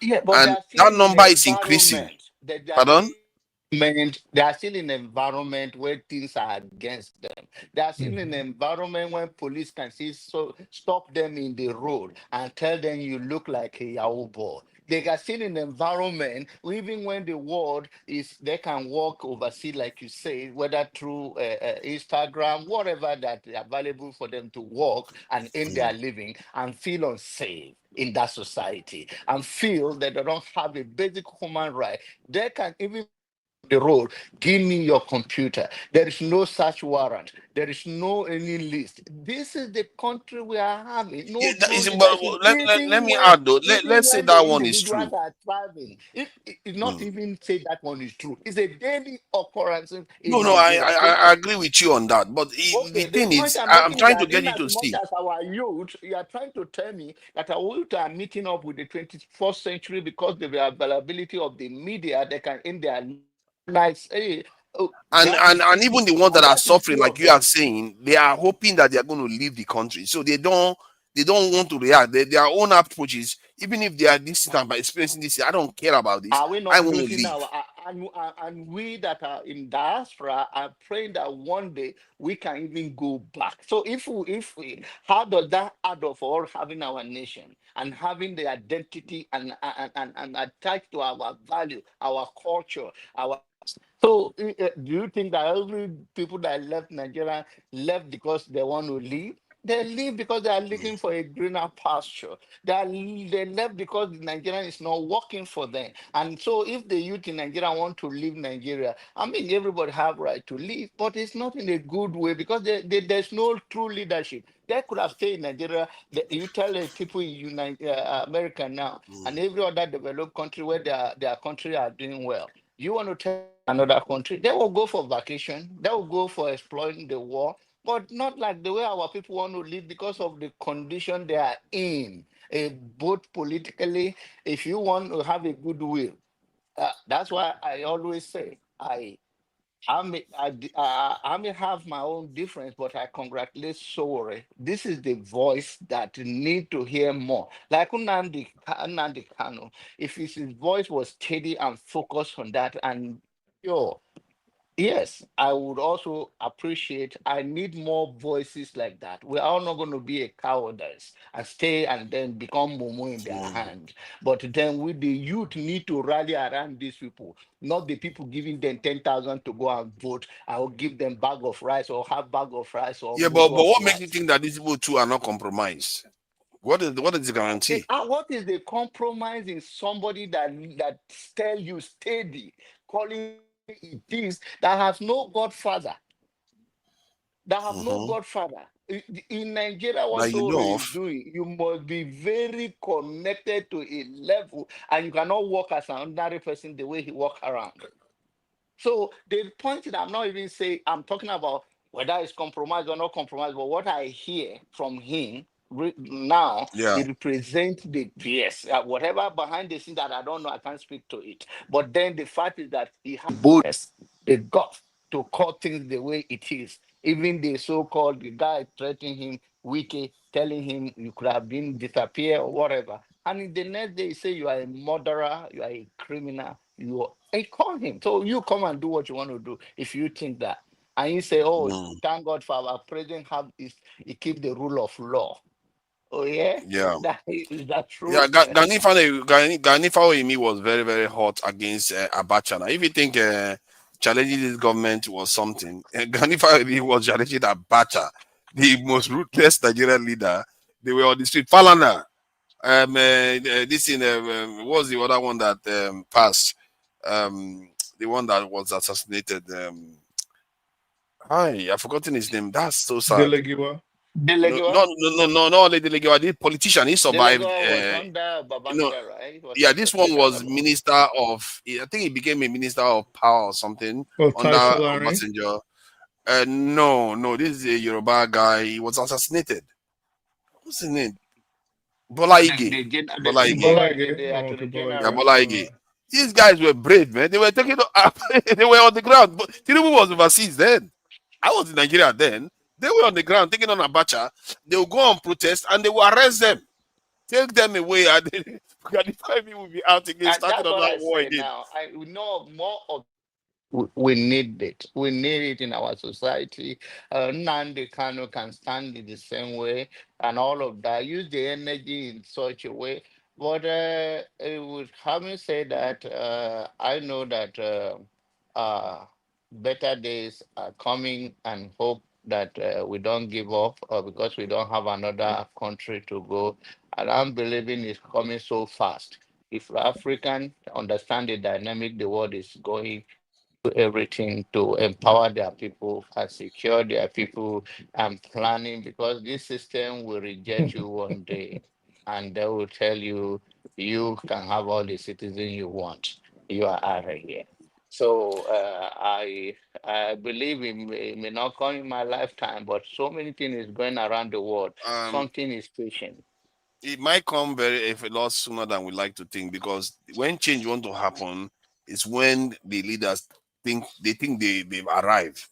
That's when you from nowhere it comes, and by the time it change, of course, I've seen elections where people thought they were going to win, they were coasting along, no competitor. Even if you remember the case of Hillary Clinton of the US, she thought she already had the Democratic Party nomination locked.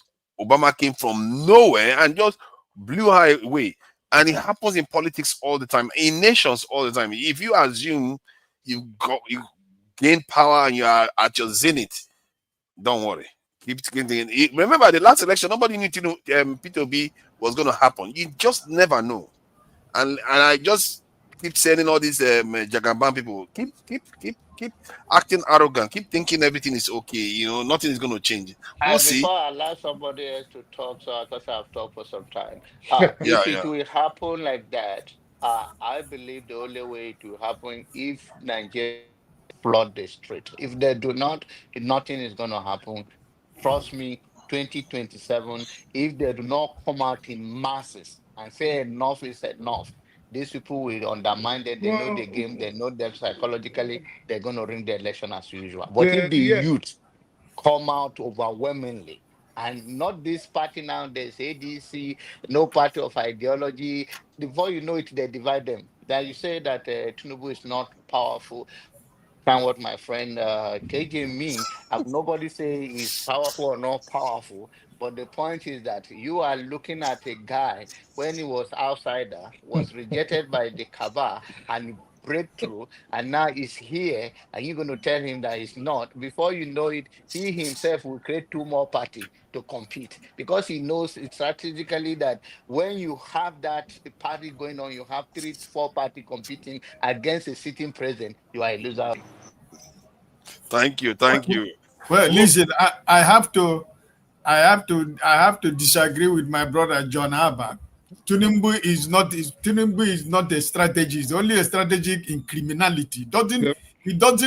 I don't believe those power he think he has. He's gonna do all of them. VAM 2027 VAM like this is gonna happen. It's gonna happen to all of them in 2027. All those strategies, all those criminal strategies they have strategies, they master strategies. Which is strategies? Where was the strategy in 2023? Why did they switch off the beavers? If he is the master of strategy, why was the beavers not working? Where was the strategy in Lagos? Where was the strategy in River State? Where is the strategy in Abuja? Where was the strategy in Benue State, in Nasarawa, in Plateau State? Where were the strategy? There was no strategy. They don't have. It's only criminality that they have. If they have strategy, why did they switch off the beavers? That's the point. No Nigerian has an argument to make about 2023 because, like everybody here is saying, that the people that are sitting right there, they didn't win election.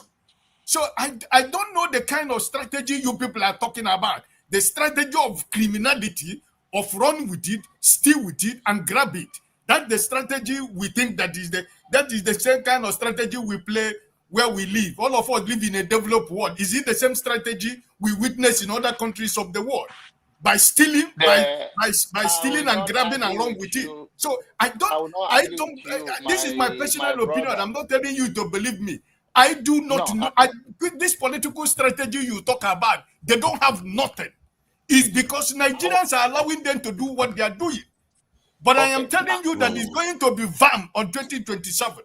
Because it's not going to work. Here by God's grace, we will see. Whatever in power, I want you to understand, my brother, in power, in struggle for power, whatever you do that to bring you there, and you are in that power, whatever you believe, whether it's a fair election, no fair election, is all joint. Whatever take you to that place. I mean, in many cases, whether in America, parties winning of the presidency is not a majority thing. It's all kind of thing that play to it. 2020, we saw this election, how much they pour, the money they pour in. You can say it's a wrong thing. They took them to court. When Elon Musk was giving millions to people, they took him to court. So anything people do to win an election is part of the strategy. And the other thing you understand is that whatever that happened in election in 2020 something is not going to be compared to what is going to happen in coming election. I agree. Sorry, let me just add support you to an extent. One of the areas I have issue when people keep saying the current president has a very, very strategic and all that, he has good strategy. If there have been, he is responsible for why PDP broke into 4. If you have been, he was responsible for why Atiku ensured that a Southeastern person doesn't have the ticket in PDP. All those things, or Kwankwaso running on his own. I would say, yeah, that's strategy. But those things are accidents of circumstance from the other parties. They are the one that killed, they are the one that got Tinubu elected. If they were not divided, Tinubu would not be president today. See, forefathers, I agree with you. But the thing is this, listen, I'm one of those people. Listen, I'm still a Nigerian. It doesn't matter. I grew up in Nigeria. I was a youth member of NPP, and I was a youth member of NRC in Kaduna State. I've been in this politics for. I just played this little politics in Nigeria. Fathers agree with what you say, but let me tell you. You know, there was a time after 2023, I told you that I am going to give up about Nigeria. But a time came. And I said, no, we can rescue this country. And the lessons of 2023 is what, listen, let me tell you. All those people who are working at INEC, the police, all these people that they are using, they are our neighbors. They are our brothers and sisters, cousins and nephews. They are our friends in school. They are neighbors. Let me tell you, is it 2027? I keep saying it here. I'm not, nobody going to convince me. Is it APC? You see, your president who was in Kaduna State, he went to go sympathy visit to Buhari's wife. Why did he go? They don't have a government in power should have a program to run for a second election. What do they have? What do they have? Or to run on what? What policies and programs do they have that they want to run on? Is it the politics of cohesion? The politics of intimidation, conspiracies? Is it what they are telling me is what is going? You know what they are going to be saying? They will say student loans, tax reform, Lagos Calabar Highway. I have asked you here, forefathers. They're going to be saying a lot of things. I have asked you here, forefathers, not this month, not 2 months ago, not 3 months ago. Give me one person from your town that have received student loan, one person that have got this money they say that they give, one person from your town. I don't know. I've not really checked, but I'm sure they are receiving it. You are just not. You are not. Listen. You are trying not to be honest to yourself because you know it's not true. Nobody has received nothing. Oh, John. Okay, but what if they receive it then? John Abba, come back, please. It is all about propaganda. They are sharing the money among themselves. Kaduna High, which Lagos High, which this one that is broken already, which highway? Let us not listen. All this contract they are awarding right now. It is the money for 2027 election. But I am telling you, if they like, let them take the whole money of Nigeria and put in their pocket. It's going to do them VAM on 2027. That rigging that they think they know how to rig. All of us are going to rig the election. There was something I wanted to bring up, and I wish John Abba was here, and this is why I was waiting patiently. Because he made a statement, and I just wanted to ask him, and I guess him and Mr. Ike are actually saying the same thing, but on different spectrums, right? So they keep insisting, like Mr. Ike is saying, people are going to come out in 2027, and the incumbent is going to be shocked. And John Abba, on the other hand, was saying, well, he wants the people to come out to make a statement, basically, on how they're being ruled. And my question was going to be, okay, good. So my question was going to be to John Abba, if Nigerians come out and make a statement, are you saying they should come out in protests, just the same way the Nepalese did? Or are you saying, well, to vote out this current government? Because if we're saying vote out the current government, who are they going to vote in? It's still the same garbage in, garbage out. If that's gonna, you get what I'm saying? So that was what I wanted to ask you when you made that statement. That are you saying come out and protest, shut everything down, get a new government, get a new order for the country, or are you saying vote out this current government? But then if that's your position, then I'm saying who do you want them to put in? If you listen to me clearly, what I said that for Nigerian to change to start, the society, the young society, have to come out overwhelmingly in protest, to resist whatever they are doing. Because no party have an idea that this is our ideology, clear vision for the country. And I mentioned earlier that switching party is not making no difference to me. So I don't believe in all of these people running, whether it's APC or PDP or ADC that are forming. But the only thing is that the youth have to overwhelmingly reject the leadership in total, run them out of town. So bring their own person forward if possible. Yes, if they find someone. I agree with that. Yes, if they find someone. But what we have right now, switching party, is not a solution. It's just like you bring one person that I chop. This is my time for me to chop. You have chop. That it's all like chop. I chop. It's not going to be chop. I chop. I remember that 100%. Let me finish before my brother Jide come in. Listen. You see, when we that live in the devil, we that live outside Nigeria, we keep saying we need new face, we need fresh people. Who are the fresh people?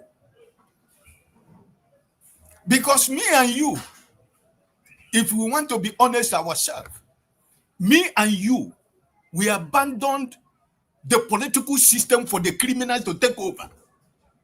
And they hand over to their children, from their friends to their children, from children to children, and from family to family. Where are you going to start to take over? Who is the new fresh face? Who? The new fresh face, everybody, most Nigerians that are outside, we need fresh people. We need people who has not committed anything. Who is a saint? But Mr. Ike, I understand you could make that argument that who's a saint, right? But the reality on ground is if you try to fill a basket with water, you're always going to hold on to an empty basket. This is the issue with Nigeria now. So there's no new person, no fresh face, granted. But what I do hope, because 24 hours in politics is a very long time, I hope by some kind of miracle, some kind of happenstance, that there are people making moves right now that you and I don't know about to float a political party with the kind of idea that we are all envisioning. I really, really, really sincerely hope so, because if we still have to go with the present political class, vote out this one, for example, and bring in anybody, it's going to be the same thing. Let's not deceive ourselves. Yeah, my brother, let me ask you a simple question. Let me drive my point to a question to you. Right. And I want you to be honest. Forget about your political leaning, whether you're Democrat or Republican. It doesn't matter. This time, the question I want to ask you. Right. If, as a normal human being, sincerely speaking, consider the private and personal dealings of Donald Trump, would you, as an American, would you have been comfortable electing that man as your president? No, never. The answer is no, right? Right. Good. But in the midst of that, whether I voted for him or not, Americans at the time decided this is the man that they want. I don't want to know what the Democrats said. It was Russia this, Russia that. That's I don't want us to go that area. You understand what I'm trying? I want to drive to your point. Okay. So you see that what I'm trying to say, that in the midst of the private life of this man that I know myself, I'm not an American, but I do read news. I follow international affairs. I wouldn't vote him as my president. But it doesn't matter at the end of the day. This is the second time he's the president of America. In Nigeria, my brother, the failure of people like me and you who claim to be innocent and holy is why the country is in the state that they are today. Because why? When you ask KJ to go play, he said, no, politics is not, forget that, I don't want politics, is a dirty game. Forefathers, okay, no, it's a dirty game, I don't have. No, I didn't say so. KJ is guilty. My brother John Abba, go and represent. No, this is not for me. My business is more important. I have children to take after, because this politics is dirty. This is the song me and you and everybody has been singing for all these years. Right. And it has come to every one of us up to here, not even the neck. It has crossed the neck up to here. And now we are asking for new breed of politician. Where would they come from? That's my question. No. We have some new breed, we have some devil among the demons in Nigeria that we can entrust that country with. I'm not looking for anybody outside. I'll give you an example before I allow my brother Jide to come in. When Babangida came in, Babangida went as far as going outside Nigeria, bring the best brains and minds of Nigerians living outside to come and run the government in Nigeria. How many of them survived for 6 months? Because the system, they couldn't work on they couldn't practice, they couldn't do anything based on the criminal, foundation that they have in government in Nigeria. Most of them left and walked away. So where is that scent going to come from? From where? You have to be honest to yourself in Nigeria right now. I don't care who wins this election. Where I stand is that this present government should never come back to power in 2027. Let me ask you something. If, for example, Atiku was the president today, would you be happy or even have any hope for development to happen in Nigeria? Who? Atiku. Yes. You would think Atiku will be... Listen, I'm trying to be honest to you right now. I don't want Atiku age to be president because they keep telling us we are the futures of tomorrow. No. But right now, no, I'm coming. I'm trying to be honest and realistic with you. If you give me Atiku right now, with this present people that are there in Nigeria right now, I am going to take Atiku. What do you think Atiku is going to do, for example? Today? Fine, that's $1 million question. When he goes in there, he will do something. But right now, if you are asking me who goes to be, which people do we have to contest the election of the presidency of Nigeria? Mr. Peter Obi and the Yoruba guy of SDP. What is his name? Sorry. No. Prince Adewale Adebayo. Prince Adewale Adebayo. No. If you present any of these two people in Nigeria today, they are not going to stay 4 years for you to see that there is an element of benefit of democracy for every Nigerian. It is not about 100% result, but 100% effort. Because Nigeria is rotting that even in the next 50 years, we are not going to heal. But at least we have to start from somewhere. That's my point. I am one of the people who say Atiku should go and sleep because his time has come and gone. Right. I don't hide it. Atiku is one of the big. Atiku is the problem. The political crisis we have in Nigeria today was caused by Atiku because of his greed for power. The power rotation of 2023 was supposed to be in the south, but he decided that he want to go there to contest, and that's why sometimes when I'm so angry with Mr. Wike, at times I try to make us say, remember this man, because if Wike didn't do what he did, we wouldn't be talking about what is going on in Nigeria today. Can I speak? God bless you. There is some truth there. Imagine if Atiku went on to win that election, which he could have.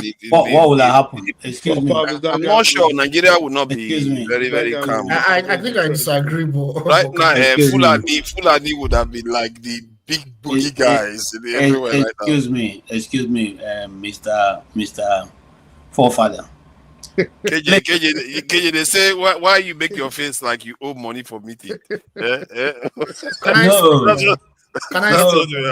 No, listen. See, an Atiku would have been far better than Jagaban. An Atiku would have been far better. I know that we're talking about the power dynamics in Nigeria, but let's not deceive ourselves. Nigeria is not a nation. Nigeria is just some people's business empire. That's what it is. Because even some of us here have made assertions about Nnamdi Kanu and all the reason for him causing what do you say it? Causing I want to find the right word you guys use. You forget the development in Nigeria just a few days ago. The third most wanted terrorist in Nigeria sat down in the local government with local government chairman and government officials and the army, and they had a very useful meeting. They all even ate and drank, and even apart from that, he had an address which he threatened them that if anybody decides to catch any one of them, they will go back on the deal they are making. These guys, in the last time we checked, was in a church, and when he left that church, 37 people were sent to their heavenly Father, and many more missing, and you guys have not talked about him. You are talking about somebody who is talking on the radio, and because talking the way you don't like, he has become the subject of your discussion. I mean, are we serious in a country? Are we serious? Violent. Nobody saying. No. Leave that. Hold on. Everything have level, my brother. Don't go there. When it has to do with the people from the south, is your mentality and what they call the Igbophobia comes to play. Don't do that. It doesn't make any sense. And as far as I am concerned, I will keep talking about that. If you want to see me as a tribalist, it's okay. And then when we talk about that, some of you come up and say they are destroying the economy of the Southeast. The same Southeast people gave 20 pounds. So just 50 years. Why are you bringing that one out now? We are talking about encouraging people like Peter Obi to come. We want a lot of Southeasterners to do when better. When they said that you didn't stop them, and say when they said that you didn't stop them, to say that's not part of the discussion. You are not being fair. You are the one who's not being fair. Forefather, let me talk. People when they were making that talking point, about how hold progress on, can be hold made on, there. hold on. When they were making those points, you didn't stop them. You didn't say this is not part of the Because discussion. I You thought allowed the them point make they the were point. making So was allow because me I to thought it make was the a point. valid point. You are But talking KJ, about No. something that happened how many decades ago? Let me say something. You are the moderator, and I respect your position. But you have That's no fine. right. You have no position to tell me. You're not any position to tell me what I think is right or wrong. You don't. No, I'm not telling you that. I'm just saying you are not being fair. No, I'm being fair because you allowed the but discussion to go on. As a moderator, when they brought it in, you have said no. We are not talking about this particular individual. more, Okay, but especially no. when I speak the The truth, went on assertions to you are say what he making is said. what I'm saying. No, The assertions you are okay, making is what I'm saying is not fair. Wait, Fafa, Not let that me you just are making an opinion. KJ. No. Can I speak? All I'm simply saying is that Can I speak? if you are ready to go as far as to say that you do not like him because he was instigating violence, what about the people who are carrying out the total violence, who are on ground, and you are seeing them? No, don't worry. Just hold on. I'll The come to you. police Let is him seeing them, finish. the military is seeing them, the government is seeing them. You are giving them amnesty. You are cutting a deal with them, and you are talking about one who is only. Utis are not. Come on, Yadidi, guys. hold on. Let me just This is the one Nigeria we don't want. Jide wants to Let me have his This is the turn. one Nigeria we don't want, Dude, he and that's just why we Jide keep wants to talking have about his it. turn. I rest my Jide, case. please go ahead. So, Jide, please go KJ, ahead. Let me speak. Okay. Can I Okay. please explain to KJ what I was saying? You will speak. Okay, just relax. So, KJ, the only reason I brought up Kanu, I didn't criticize him. You can always rewind it.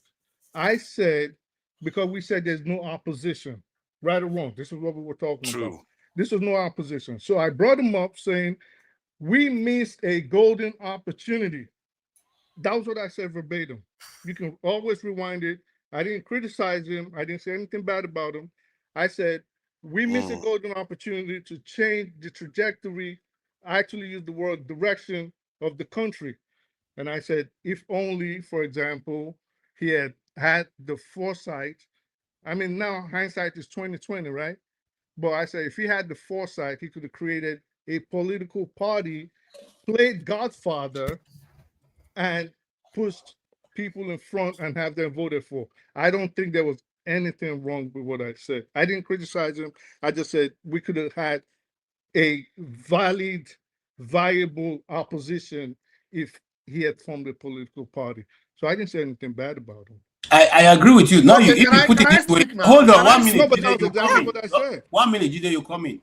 If you put it that way, I would not have said anything. But that was You exactly guys, you hold on. No, that's how we put it. That's how we put it. No. I allowed you to speak, and I still hear English. You are the one that gave them permission to speak. That they asked you to speak. They should speak. But he called my name. If you don't want me to speak, if you say you don't want me to speak, I will keep quiet. You see what they are accusing me of now? Do I have to run mad before I have to talk? He called my name. Jide, you are going to speak longer. I just want to address one issue, and I will shut.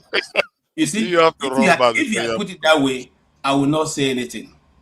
But you see, you are saying that if you had a hindsight in 2017, in 2015, Nnamdi Kanu said, "Peter Obi, don't waste your time because they have already given the presidency to Tinubu."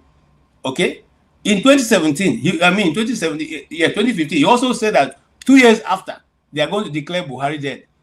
All the things that he has said that happened, both the one that of the all the terrorists coming into Nigeria, which one have you people heard that you have accepted that it said it spoke out that is nice, that you're now thinking saying in hindsight?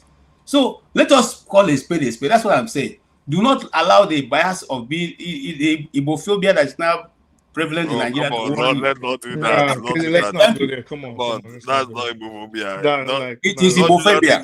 And I say it. Don't do that that some Zionists are doing when anybody just says anything. Ibophobia. Come on. Chill out, Jerry. Even if you try to make people hate Igbos, it's not going to happen. You're not going to succeed. So, Ejide, please go ahead. Yeah, thank you so much, Papa. It's good to see everyone. Greetings to everyone on the panel and greetings to everyone listening in the comment section. Yeah, Nigeria's problem. You see, I've always provided my own solution. You see, we need to understand that the business elites, the political elites, all our elites, the petty bourgeoisie, the political class, they've all failed us. We know that they failed us.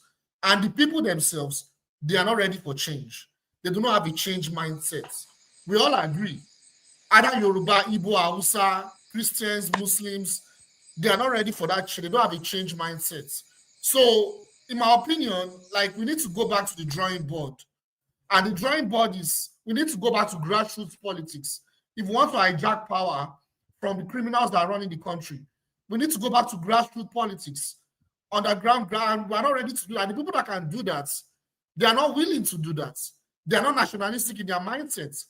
The people I'm talking about are the professionals of Nigeria, the lawyers, the doctors, the engineers, the accountants, the scientists, the students. You know, they're not willing to do that. All of them want to move abroad. All of them want to eat out of the crumbs of the political elites. You know, because when I talk about the problem of Nigeria and I'm looking at the solution, I always like to go back to when we got our so-called independence and look at what our predecessors have done. And we are not even doing up to 25% of that. And that's, for me, the major problem. Like, we need to go back to grassroots politics. The unions that we used to have, they no longer exist. They've been hijacked by foreign institutions.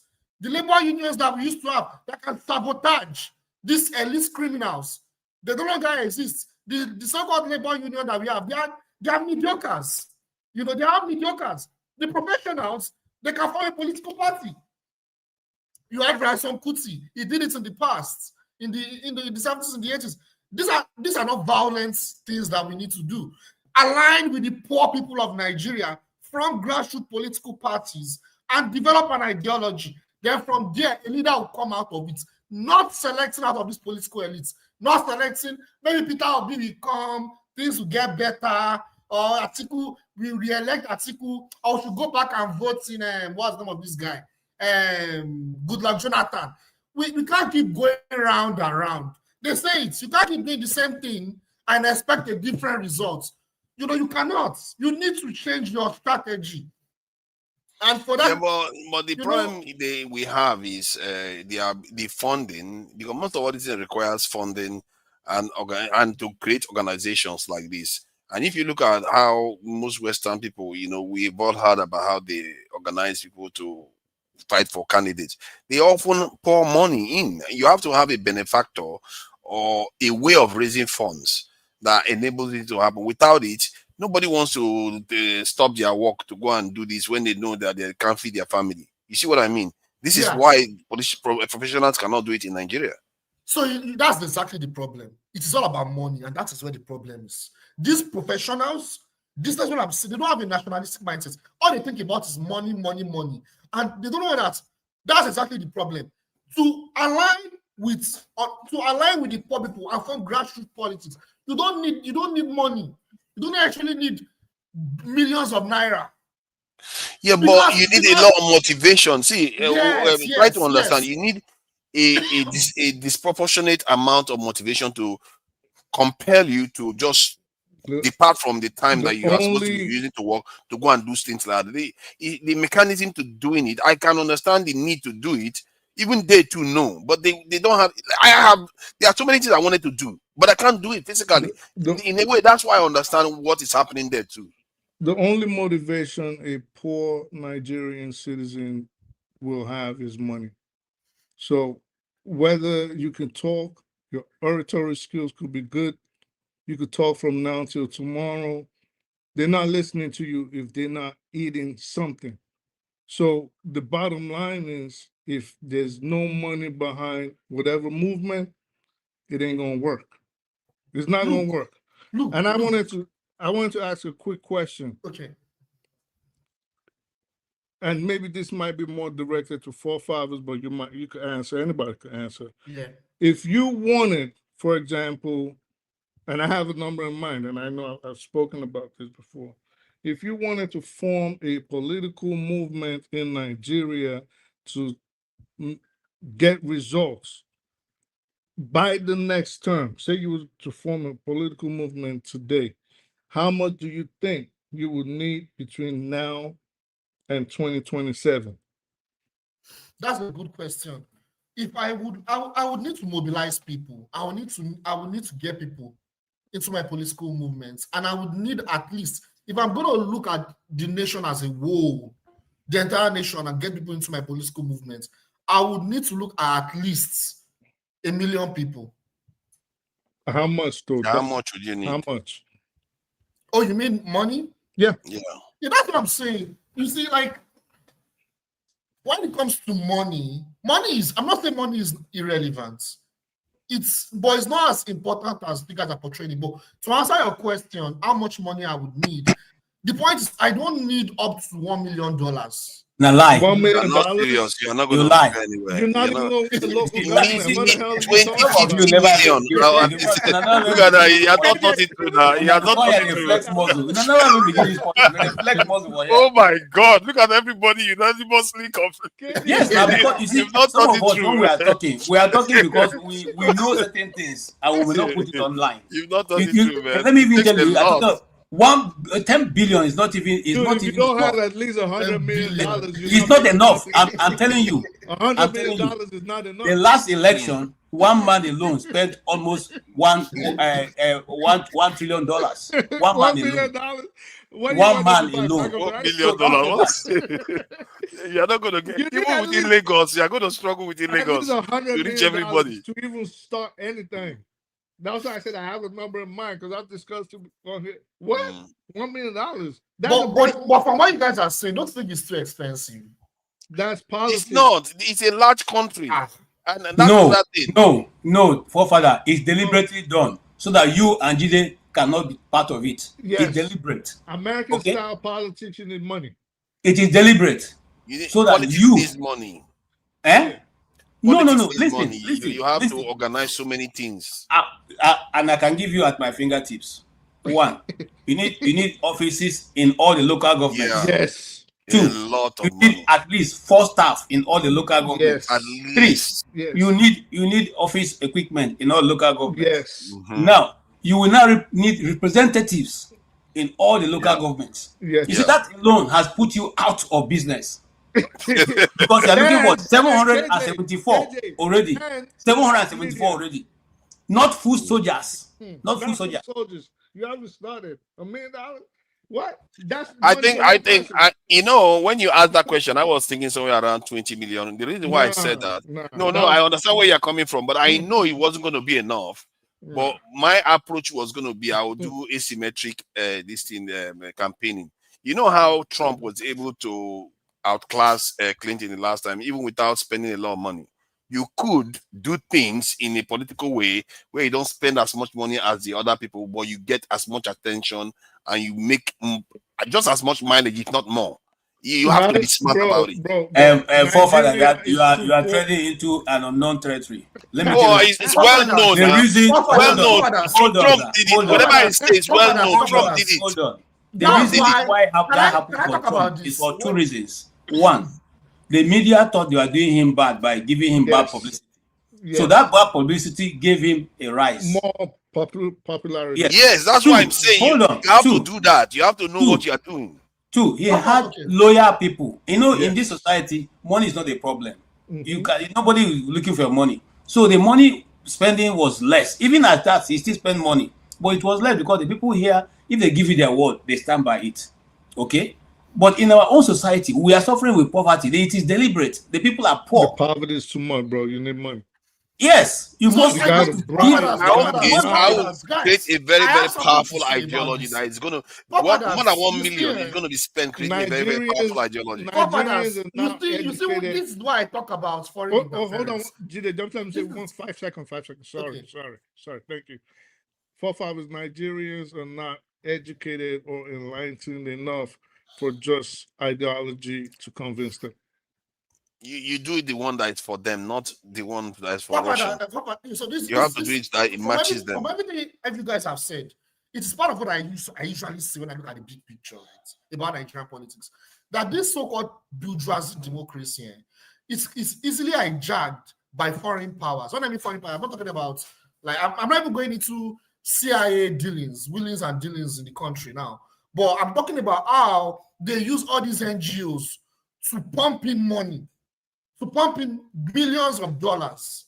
This is why it is enabling for them to pump in those kind of money. Because how many people in Nigeria have those kind of money? That's why you have all these NGOs, they come in, they pump in money. Multinationals, they come in, they pump in money. Just like even here in the US, you have lobbies. right? We talk about all these lobbies, how they help all these political parties. It's happening in Nigeria too. No, Jide, $100 million is nothing to raise in Nigeria, believe it or not. Nothing. Well, it's nothing. I understand.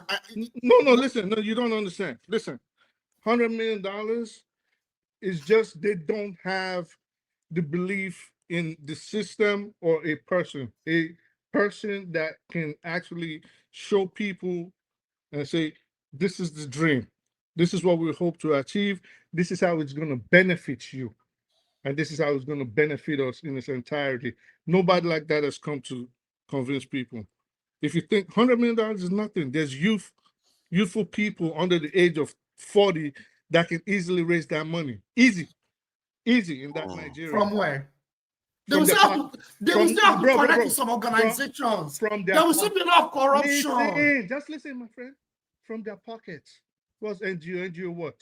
From their pocket, they'll raise it. What's this we're talking about? $100 million is nothing. But they just don't have the people yet. This is why I say I hope someone's going to bring a surprise. It's a strange thing. I think we have gone to more open conversations now. I think we are going to go to the US one regarding the freedom of speech. This is stuff as a final area. But since we are talking about more open this thing, it's like, why is it that Nigeria hasn't produced an ideological core of people? Where at least we know what their ideology, they have one ideology, like the Patriot group now, their own is this in Patriot movement, I think about constitution and all the rest. You don't see any other one where they say, okay, this is our ideology, we are market-driven ideology, this is what we want to do. This one says we are socialists, this is what we want, and they stick to it.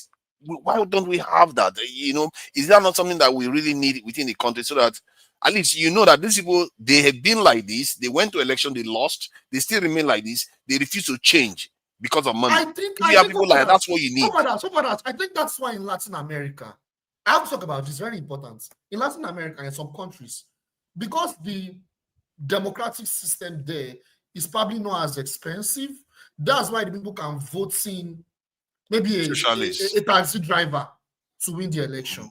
Like maybe in Nicaragua, they can vote in. But if you look at it, I think that is why in Nigeria, because of the fact that, I understand what you guys are saying, but the point is, it's still relatively more expensive in Nigeria. It's still relatively more expensive. And like I said, 100 million or 10 million, that money is a huge amount of money. And like I said, companies, multinationals, they will pump in money to these mainstream political parties. But why is it expensive? You see what I'm saying? It's inevitable. Yeah, but you have to play it smart because there's no real reason why you can't run the country very well. You know, my thing is, I feel like if you play smart, you don't have to be against the multinationals. You just have to be against them enough to be good for your people. So some of them will be like, okay, if they see that you have to get support from the people. If they know you have support from the people, they are likely to want to work with you because they know you have the people's ears. Forefathers, information, listen. Brother Jide is giving us an example of Latin America using Nicaragua as a failed state like Nicaragua. It's not a failed state. Let me finish. I live in this part of the world. Stop arguing what you don't know. Oh my God, Nicaragua is a failed state. I'm not talking about grammar. I'm talking about reality and practical. I live in this part of the world. That's where I live. Stop talking about Nicaragua as a failed state. You have nothing. Stop comparing Nicaragua with Nigeria. Oh, but let me check Nicaragua now. Talk about Nicaragua. What is Nicaragua? It's a different system, though. You're looking for a country in Latin America to compare with what is going on in Africa. You're talking about Nicaragua. Unless you're talking about development, why not just be like Singapore? Listen, my friend. See, let me give you an example. Small country, though. Let me give you an example. Let me give you an example of the problem of Nigeria. It's not about ideology that is our problem in Nigeria. The problem in Nigeria is what? There is something that the old bridge have used against Nigeria, and that is poverty. Yes. I give you an example. Yes. The taxi driver who won the election under Labour Party in Kaduna State and the one in Enugu State, where are they today? They have become the APC. Mm-hmm. Wow. A taxi driver who got the opportunity to represent the people who have seen poverty who has lived in the midst of ghetto and gallows. He was given opportunity on a platter of gold. He rode on the back of Mr. Peter Obi and he became a member of the House Representative. Where is he today? APC. Two of them has decamped and joined APC. Moving train. I thought there was see, if Labour Party wasn't fighting, there was supposed to be a rule that says if you leave a party that is not having issues, you remove. You have to rerun the seat. You can't take the. It is in the constitution. It is in the constitution. It's not about because Labour Party. Yes, they don't follow it. If it is allowed in Nigeria that if you decamp from your party to another party, you lose that seat, and another person from that political party will take over your seat. But that is not what is happening. How many people have decamped by the National Assembly? They're still in the National Assembly. Yeah, I think the what they are using is they say if there's a problem in the party, and Labour Party they didn't help themselves by having problems. Forwarders. I will now add more to that thing that I now said. The GDP per capita in Nicaragua is more than ×2 the GDP per capita of Nigeria right now. Their life expectancy is almost ×2. Their life is better than Nigeria. You saw this your GDP with your forefathers, all this paper you people see online. Have you walked in the street of Nicaragua before, Mr. Jide? I'm asking you a question. Have you walked in the street of Nicaragua? It does not have to be like Singapore. No. Jide, hold on. Let me try to share my. All this Hold on.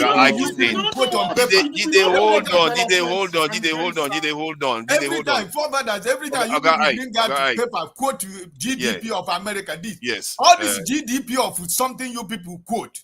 I am asking a very simple question.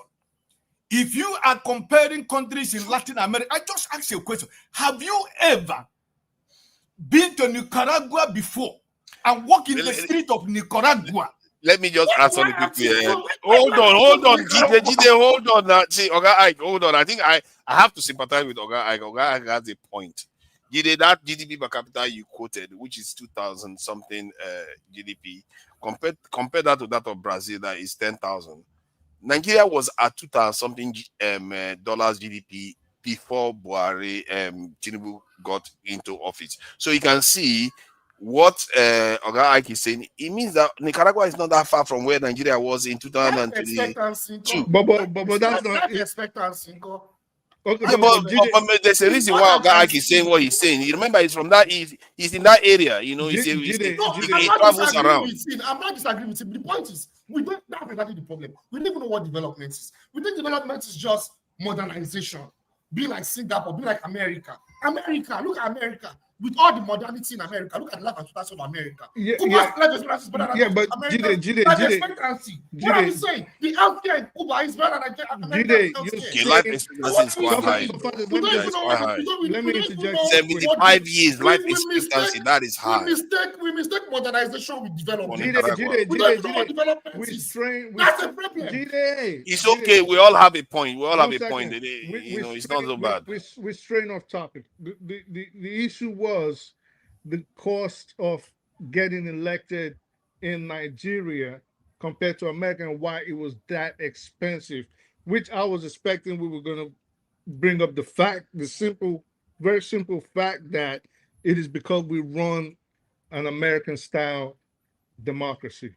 So our politics is just American styled, and because it is fashioned after that of the United States, money becomes very necessary. That was a very bad idea Nigerians did. So because it means that people with money can influence our politics easily. Right. Because when it was the original, when we ran a British style political system, it was actually quite cheaper to vie for office.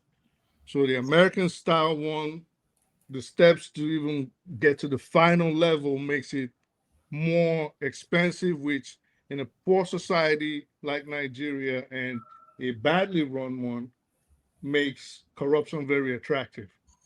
You know, so I thought that was Thank you for that. Yeah. Let me, I see you there, support the diaspora voting, and Tony is here to join, Everybody just seems to be jumping down Jide's throat today. There's nothing Jide will say. Nobody, like, they attacked him for the body quote he gave. They attacked him for the Garagua. It's like you can't say anything. They don't come for you now, Tony.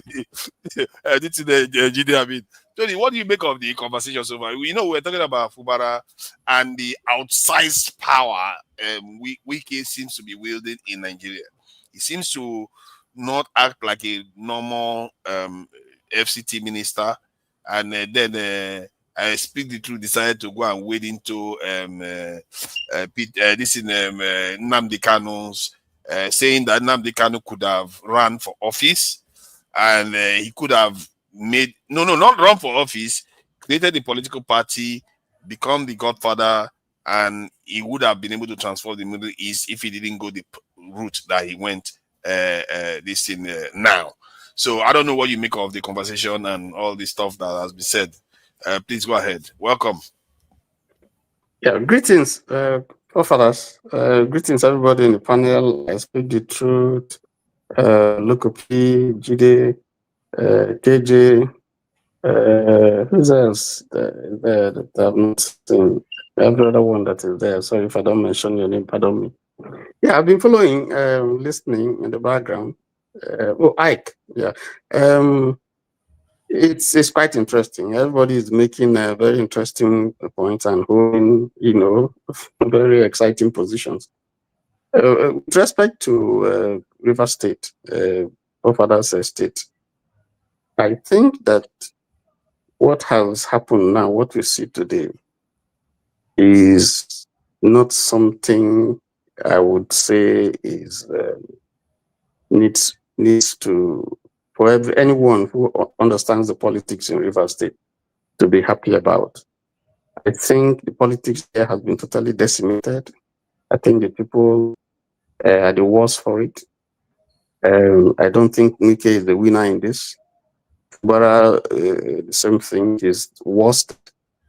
And even the president, I don't think that what looks like a seeming victory for him in the surface is reality, because we're going to watch in the coming months to see what's going to happen. Because what really has happened is that they have laced the tough with banana peels for Fubara. He cannot prove. He is barely less than 2 years. In the next 1 year, they're going to be talking about politics of who succeeds, because they've told him quite clearly he shouldn't think about coming back. So he cannot probe. There are a couple of things that have happened that actually need to be investigated. He cannot, because his hands are tied. And therefore, I was thinking, and I said this somewhere else, that if I were Fubara, it's just time to greet the people and throw in the towel and tell them, I'm done, move on. I thought that that's what he's going to do, because he has said that his spirit is no longer there. And I don't see why it should be there, because it's totally emasculated. They have put in, Wike believes that he has blocked all opposition, local government, he has it, the House of Assembly and so on and so forth. But I just reading in between the lines, I think that it's just like silence in the graveyard. And I am looking at River State people to begin to plan and decide what they're going to do. My own opinion would be, come the next election, all these shenanigans that we see, vote them out, and go for an entirely clean slate. Maybe an inconsequential party, maybe YPP or any of those. I think the lesson should be taught. And then, of course, if the people think they are big boys, they want to rig. River State has the muscle. That's the only state in Nigeria that has what it takes to be able to say, we are Nigerians who will decide what happens in our state. They have it. They just have to take 1 or 2 actions, and Nigeria will bow down. So maybe their docility, I had thought, it's cowardice. But just looking at it, I think sometimes, silence is the best answer to it. Like, I want to believe that there are people who are intelligent there and they're sitting down watching the scenario, because all these things that happened this past 6 months, it's a total slap on university politics. Do you know what I think is happening? Do you know what I think they are thinking? If you ask me, 2016, I went to Nigeria and I went to Rivers State too. And I noticed that the River State that I left, or at least the Port Harcourt that I left, is not the same one that I came back to. They seem to have not, the improvement I saw in Port Harcourt is not as much as the type that I saw, let's say, in Lagos or Abuja or other places. So, and part of the reason for that was because there was a dispute. They were having some political problem during the political period too. They were having a lot of violence and all those things, you know that. So maybe now they realize that, you know what, while we are busy doing all these things, you remember the Niger Delta issue too. While we are busy doing all this things, you see how the Southwest is progressing, Abuja is getting built. So they are deciding that, you know what, maybe all this anarchy is not a good idea. Let's just hold back. Because if they do the same thing again, then they just end up in the same round. But this is why I keep telling our people that even in the South, I say, let's calm down. Whatever is happening, there's nothing that you can go and burn something on the street that you cannot accomplish without doing it. So why just do it? Maybe that's the instinct that is holding the River State back. I just feel like they are thinking, if we do this, is that going to benefit us? After all, is that not where Dangote wanted to put his refinery? Why did he not put it there? Because somebody messed up. Now it's in Lagos. Is that not where they used to have good seaports there? But the seaport is not as functional as the ones in Lagos. Now they are building more and more in Lagos. So maybe they are thinking that, and I hope they are, because if they are not, if that's not the reasoning, it means that they still run a risk of actually descending to chaos again. That's, when you are asking, you are saying maybe because they are a little bit docile or they are biding their time. I just hope this idea is what is holding them back, thinking that let's not. After all, look at what Fubara went and did. He went and bought he destroyed the House of Assembly. Why would he do something like that? So I'm sorry, I just thought I should just highlight that because I just feel like that area, they've set themselves back so much, including the Southeast, needlessly. I don't see why. They have more resources, they have more people, but yet they seem like they are not progressing as fast. You see what I'm facing here, what I'm looking at, because when I look at it, I think you guys are not very clever. You're in a country, this is where all the resources are coming from, everything, and you guys seem poorer. You're not very clever then. Yeah, exactly. I think you're spot on. That's the direction. That's what I think. I may be wrong, but that's what I think is happening, and that's what I think they should do, because this is not the garden city that we used to know. All these pontifications by Nwike and all these people and all that. It's look at what has happened in the past: the killing, the nature of politics, and so on and so forth. It's not. River State people have not benefited in any way from what is happening. It's just looting, squandering their money and just showing them where on earth do you celebrate flyovers development? Where do you build roads? Is that development? Is that part of what you count really? If you really want to talk of development in practical terms, that you build roads, that's a given. You don't. Nobody celebrates road here. If you build the road, you celebrate. That's your job. That's why people pay tax. That's not it. That's nothing. People are thinking out of the box. People are using AI, using technology to do great things. And we're talking about road and electoral, this one and all that. That's 50 years backwards. So that's what I think for River State. I think this should be a learning process for them, and it's time for them to now say, okay, we've seen it all. We've seen this politics. Now we have to move on, but we have to, let go. Throw away the baby and the bathwater. Start afresh. Tinker with new. Go somewhere else. Look somewhere. Look beyond all these people who have caused problems, who have been holding the state to ransom. None of them, all of them, is sinners or. So that's what I think concerning River State. The other issue that we're talking about politics in Nigeria, if you go back, the only party that I can say, that to me looks like has an ideology is the PRP. That is the party of Aminu Kano. If you look at some of those people who followed Malam's policies and really apostles of Malam by their lifestyle, the way they live and the way they pursue that. But of course, those parties, don't end up winning because Nigerians don't believe in ideology. Elsewhere, you see parties that just come, all they want is environment, the issues about environment. And you see people devoted to ensuring that, the environment is not abused and so on and so forth.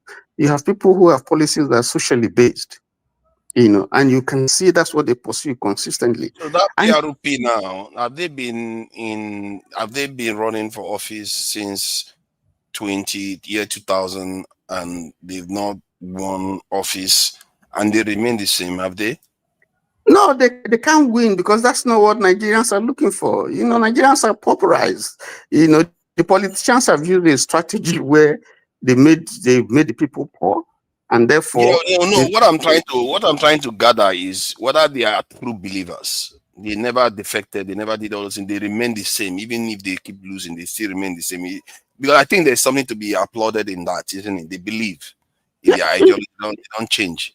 Yeah, if you look at someone like Barabi Musa, from the beginning to the end, he stayed. Yeah, Remy went over and joined the PDP or MPN, I can't remember now. But there were people who were still consistent.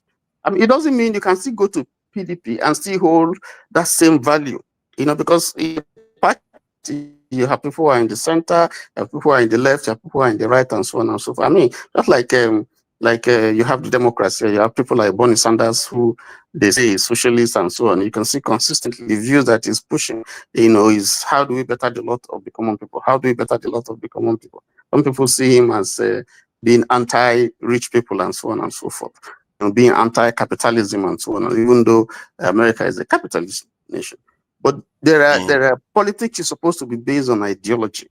Now, if you sell ideology to Nigerians, you heard somebody say, "Na statistics will go chop." Now, people don't want to listen to that. There are people who would pursue, like labor is supposed to be, focused on workers' rights, So, but the labor that we have in Nigeria, you can't say is a party that is strictly focused on the rights of the people. So those are the parties that we have today in Nigeria are not ideologically based. What most people are looking for is where they can get money. Even when people see today that there's massive suffering, and they are still willing to vote for the party that has caused them that misfortune. And you're wondering, what kind of people is this? Yeah, but is it fair though? There is no alternative. This is not what we were talking about earlier on. There is no opposition. There's nobody. It takes time to build. You see, people are in a hurry. You can't just start a political party today and immediately you produce all the governors and so on. These things take time to build. It takes time to sell your programs. It takes time, to conscientize people. It's not just, that's part of the problem. You don't build a nation in one day. You are consistent, you are selling the same idea, people are observing you, people are looking at you, they're looking at your lifestyle, the things that you do, the things that you preach, and they see, and then you start from maybe just a small area, local government or somewhere, and they see how he's working and he's building up. People say, yeah, we can see an example. But that's not the politics we play here.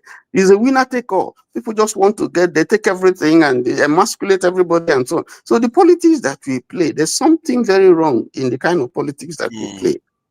If you don't have money, then you are nobody. You can be so good. I mean, there are politicians that people we know that are very, very good. You can point to, but nobody, when they come and stand, people don't vote for them. Because people are looking beyond character, people are looking beyond morals, people are looking beyond your message. Yeah, politics is message alone. Very expensive. It's too expensive in Nigeria. Yes. Like if you wanted to, and then, if you want to create a national party, it's very hard. Yeah. And then when we do it, you say we're emulating the United States. We are not really emulating the United States. A lot of the money comes from the people. Every day here, I get texts from parties, from individuals, politicians. Can you contribute $5, $2? This is a program. What do you think about this? What do you think they shape opinion. They want to hear you. They want to see how you feel about their programs, and then they're asking contributions from you. But here in Nigeria, one big man just comes and dumps money, and if he dumps that money, he's not doing it because he likes the party. He posts it because he wants to. Yeah, So these are some of the problems. If you have people buy into the party, this one donates 1 naira, 2 naira, 3 naira, 4 naira, and they own the party, and they can call their representative. You walk to the office and say, our road is bad. And in the next day or in the next 2 days, you see the road being fixed, and so on. If someone who is paying tax, he goes out there and there's a problem, the government is sanctioned. I mean, you trip and fall. I've seen cases where people just walking by the sideway, they slip and they fall, and they sue the city. And they bring their point. Don't you think that in time, I know this government did some severe damage to Nigeria in their early days in office. In time, based on some of the changes that have been made, like that energy, this thing that states are allowed to create now, local government autonomy, quite some. I think they're even talking about state police. If some of all these changes start filtering through, people will start becoming state-centric in the sense that they start looking onto the state to solve problems. And do you think maybe it might start leading to some of the improvements that we want to see? Like most people want to see, they want to see good roads, they want to see good, power supply, even pipe bomb water. I don't need Nigerians are not even, they wouldn't even dare to ask for pipe bomb water, because if you cannot be organized enough to even put proper this in the roads or electricity, how do you beg for pipe bomb water? They will poison your water. They will poison your water before it gets to you. So you can see, but maybe all the changes that are happening, don't you think maybe in time these things will start yielding fruits? Because there are things that take a while to really kick in. People will start holding their state governors, local government people accountable. I don't even know whether the money is getting to them. I don't know. Maybe I should ask you. The money for the local government, has it started getting to the local government yet, or is it still hanging in mid-air? For others, you see, there are two things that I would say are critical. Yeah, the point you made is valid. But you see, there's something we have to reverse here. You have to begin to demystify the politician. Yes, yes, because even the civil populace see the politician as one sort of big man. No, he's not. I put him there, and I can say to him, "Sit down," and he will sit down. You can't tell a Nigerian politician that. He will tell you, "I will buy you. I will kill you. I will destroy you. I will lock you up," and he goes scot-free. No politician here can say that to a member of his constituent. Yeah. Never. That day he's gone. So first of all, we have to run a system where the politician is subjugated, no matter even the president, subjugated to the will and decision of the people. And that's a lot of work to do. Once the people know, whether it's the police, once they know that they belong to the people, that is the people that make up the system, is the people that decide. I think that all this behavior, this nonsense behavior that they're doing would stop. It will rub off every other institution, the courts, and so on and so forth. Everybody will sit up. Then, two, the second thing that I also think is very, very critical. You see, the leadership is also very, very critical, because if you have a leadership that is ready to subject itself to the law, the system, then those are those two things. So it's a two-way thing. You have a leadership that recognizes that it is the people that are responsible for his being there, and then the people are aware, are conscientized to realize we run a system where the people hold the ace. But funny thing though, there are many cases in Nigeria. You can argue that the Nigerian government actually listens to the people. When the people make some move that makes them seem like they are unpopular, they tend to shift. I have seen, I think even under this government, many times they reverse their position because Nigerian people reacted negatively to whatever policy they wanted to pursue. So maybe is it that the people don't understand their power then? You see, you're talking about pressure groups and public opinion and so on. Maybe that's what is changing. Not me. It's not me.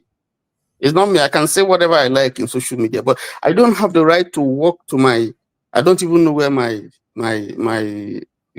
representative's office is. We don't have it in Nigeria where, oh, that's where it is. I can call him on the phone. I can, right here where I am, you have a representative that is constantly writing you, sending you, calling meetings, trying to find out what are the issues, what can we do. You can walk to him and say, I don't have a job. And he'll look for a job for you. You can tell him, oh, I have a housing problem. And then he begins, because he knows that's his responsibility. That one vote is important to him. Yeah, but my point is that the Nigerians, maybe is it that they are not aware, they are not organized enough to be aware of their power over their politicians. They just think that their politicians, yes, their politicians in their fellow Nigerians, they tend to be very, very rude to people when they want to exert their power.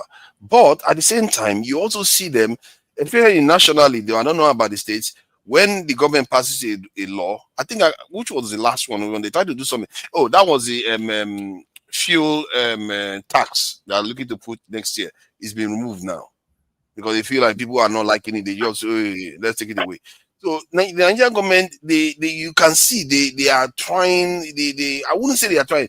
They tend to be wary of triggering Nigerians too much.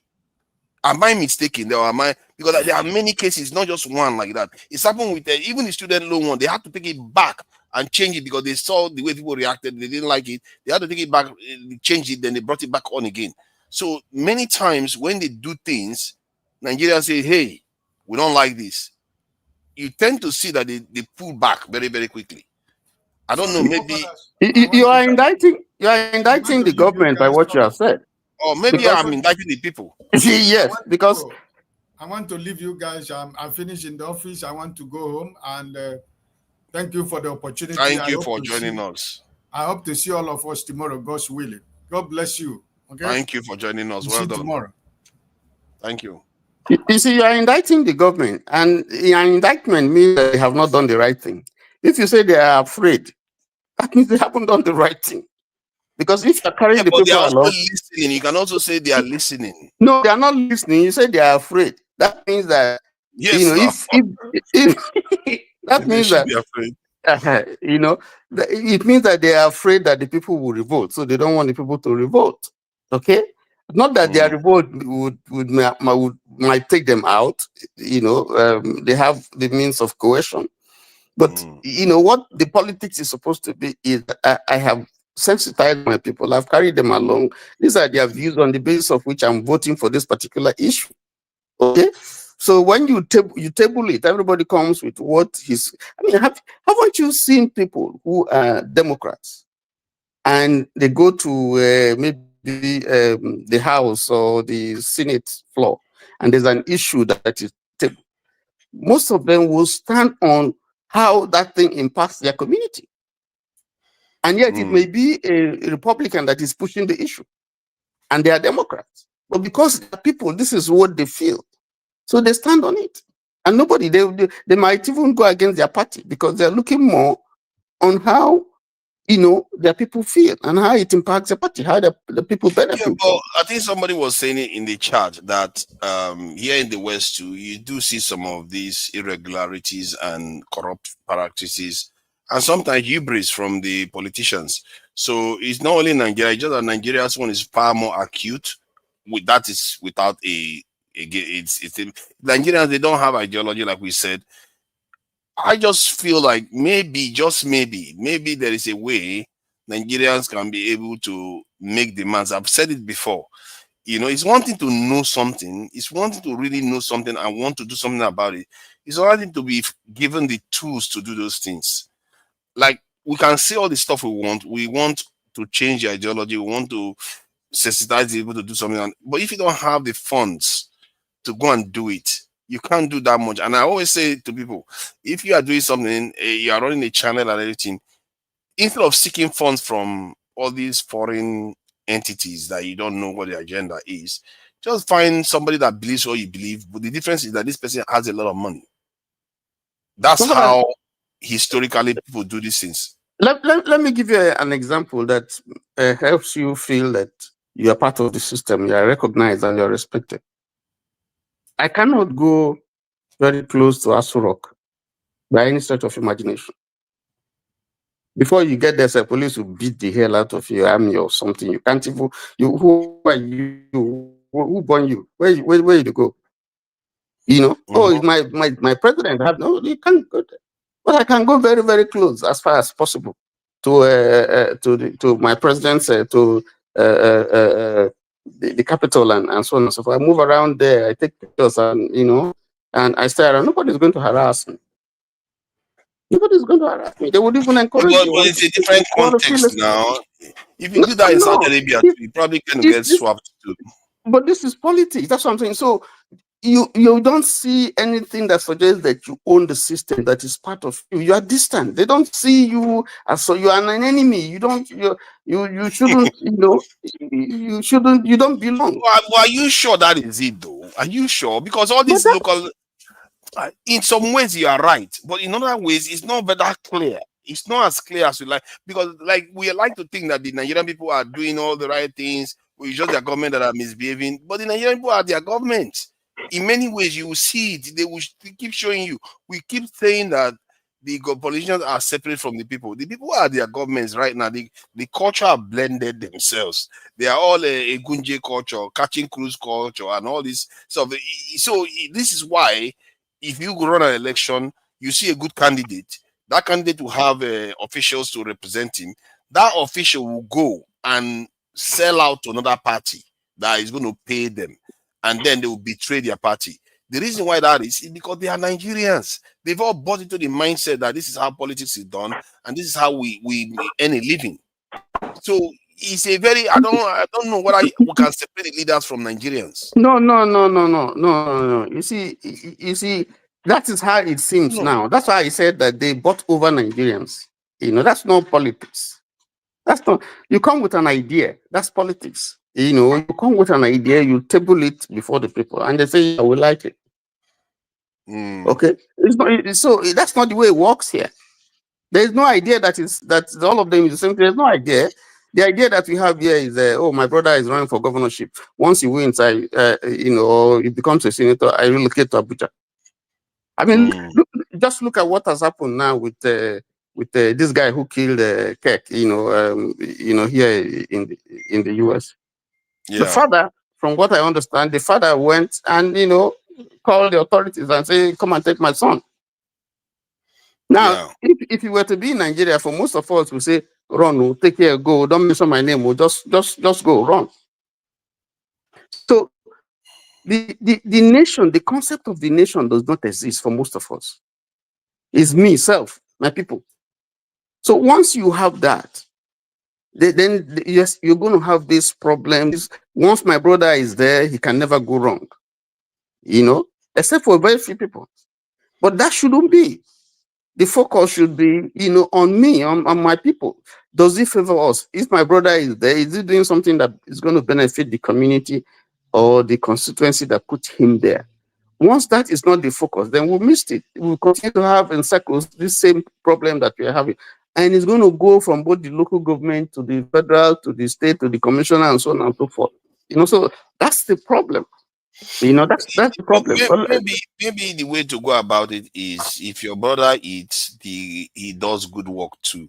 Because there are ways, like here, it's not like they don't, get kickbacks and all the rest that goes with them, but they do good work. They also do work, not always very good. And I don't know, man. I'm beginning. The more I talk about this, I'm beginning to feel like this democracy system that we are running is not very good. Because even in America, it bleeds America. Because the America we look up to is so corrupt. It's crazy. Like, how can a state be like that? And right now, I'm beginning to think that the Chinese one, they are far more efficient. Because if the system works, American one is so wasteful. But there's a check. Every individual has the tendency to pursue his own personal interests and design. But the system checkmates it. That's the difference. The system sees and say, no, this is wrong. And if you do it, you pay for it. But I think I've spoken for long. Let Lokopi come in, you know, so I was just trying to ignore him. I did try. Now that you have called him, what are we going to do? It's an equal opportunity world. Lokopi, so how are you doing now? It's been a while. It looks like London has treated you right. I don't know. I hope you are not part of those United Kingdom protests that Mr. was Tony, going how on you, last how week. you doing? Been a while, Mr. Tony. So You need to you watch love it. me. Yeah? I wanted to just click exit Why when would you Tony click just said exit? that stuff. Yeah, because you're a piece of shit now. Come on, man. You know now. You're a Oh, piece of come shit. on. Now. So, Come on, man. Why are you but doing you, like? but Why are you, you but doing you know, this? but you know now. You know now. When it comes to moderating, yeah, okay, I'm not talking about you per se as a person, but when it comes to moderating, you're a piece of shit. Now. Come on. You know that. No, I'm Like, not moderating. Now, you know, when you are here, I don't see you as somebody no, that it's needs not to be much. Hold on now. moderated. I'm not in the jungle now. You'll be talking around them now. He came, Tony came, I came, we were talking. I thought you have the decency to say, okay, you speak for some time, okay, let's make it transfer, let's not make it like a monologue. But instead like a dialogue. But yeah, you just want to monologue, you're talking as if you're like, okay, what's the time? Let me just get out of here, let me just move ahead. Because hence the reason why sometimes coming here will just be so boring. Like, what's the point?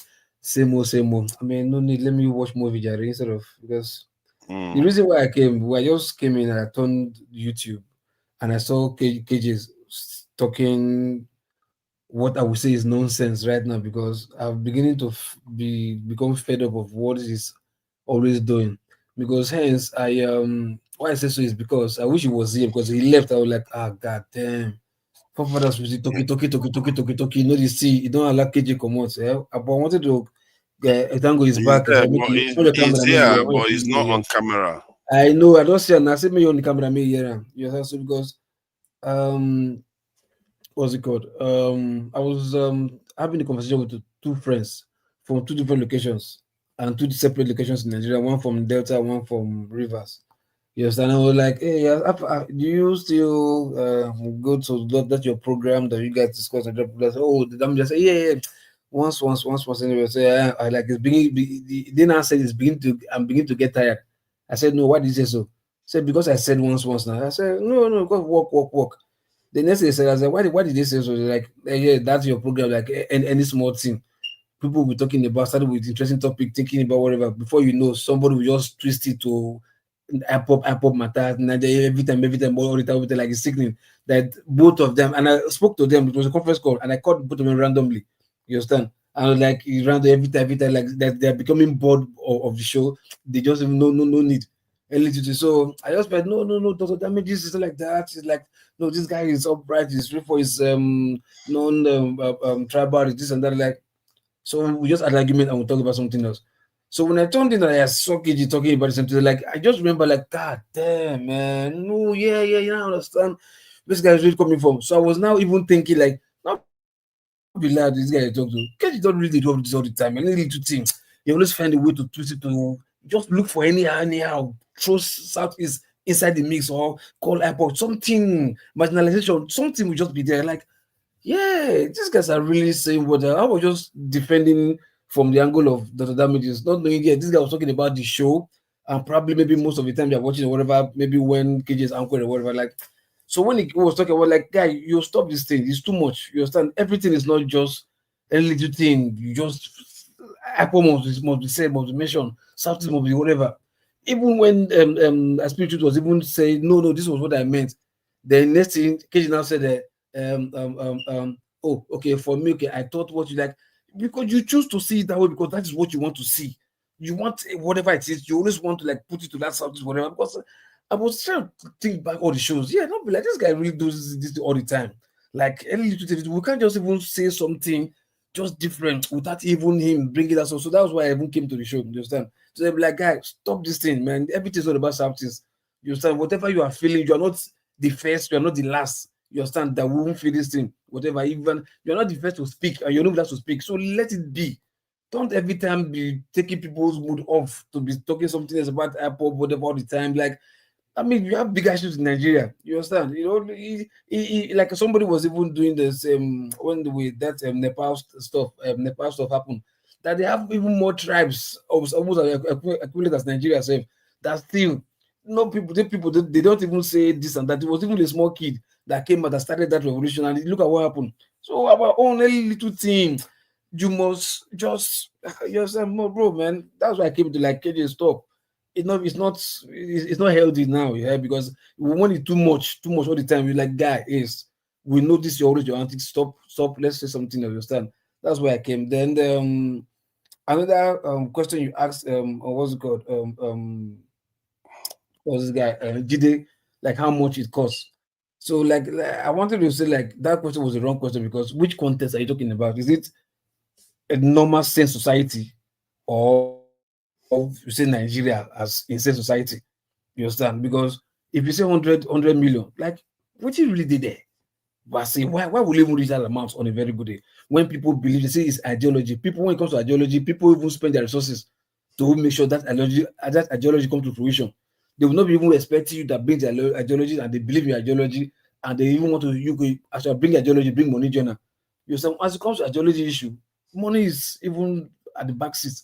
You get my point? So, and at the later on, you guys even now later agreed that, because Nigeria service is not supposed to even be. So, like, my man, not say the money not rich. If money with the guy costs even too much, the other people just attacking him that money too small. Of course, that money is too much.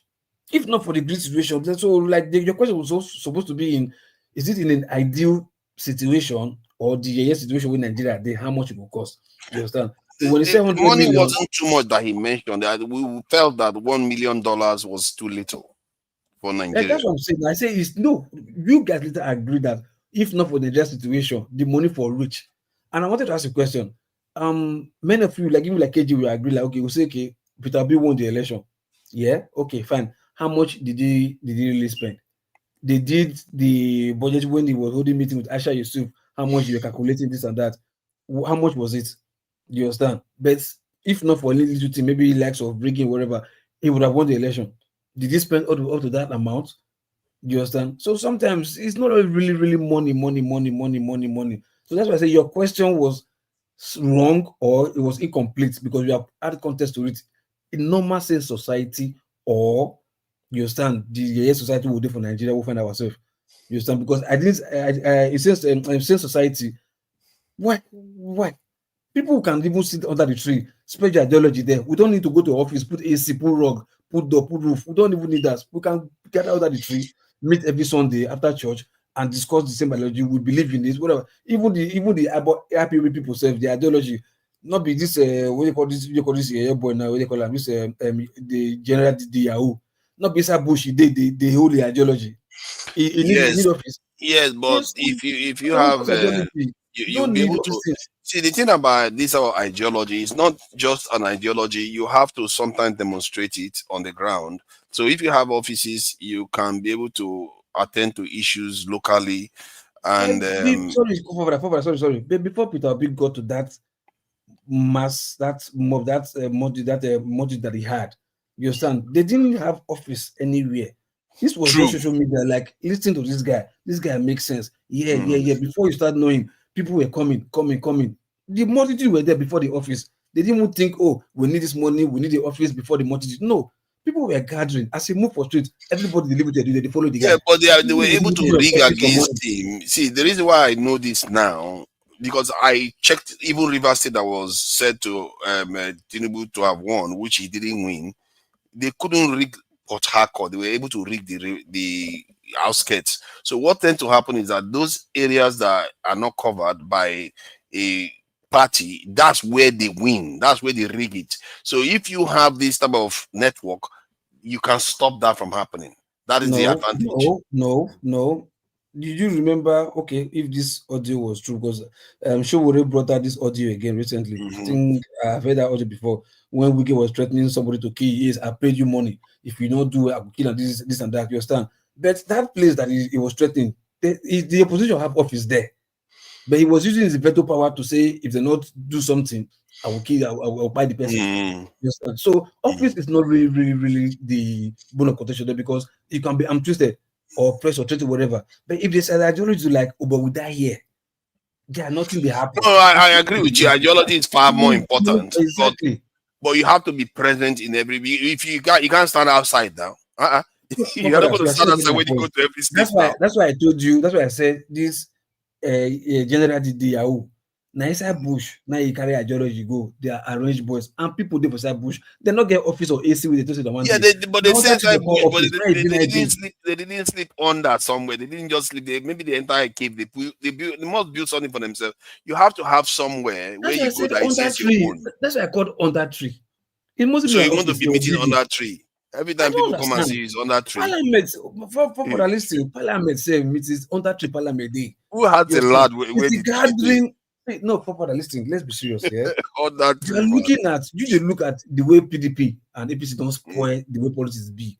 But ideal sane society when politics they play, you don't need all this things per se. You know what? Maybe I agree with you to an extent. You can also use like entertainment, water, maybe plastic billboard or media. You also run media on the street, this and that. But so when people want to come and ask, consult you, they come to under the tree to come and look for you guys. For that, you gave you a question. I said, what is not ideology now? What's not the ideology? They're not looking to meet you where AC day. No, I'm not asking for AC. I'm just saying you have to have somewhere where people can come and meet you. I think I'm not sure for how many reasons, but there must be a reason. Okay, on that Parliament. Okay. If not that they confuse you. Okay, Parliament. This is where we meet as Parliament. Where we meet as Ambonite. Yes. Must it be roofed? No. If it just be canopy, if it just be shade. What do you have against roofs? No, I don't know. You must have office anywhere. Office can be anything. It mustn't be a structure. It might just be a building. It might just be on that tree. You may be right. You may be right. I don't necessarily zinc and know. Wood and zinc there. The most important thing that we're able to come to converge together, congregate together, and share the idea, do and carry out our mission. Okay, let's game it out. Let's game it out then. Say you have this organization, you have some money, but what you decide that let's not waste money getting offices. Father, I thought you to answer to Mr. Okay. I'm not a very good moderator. I don't care about all these things.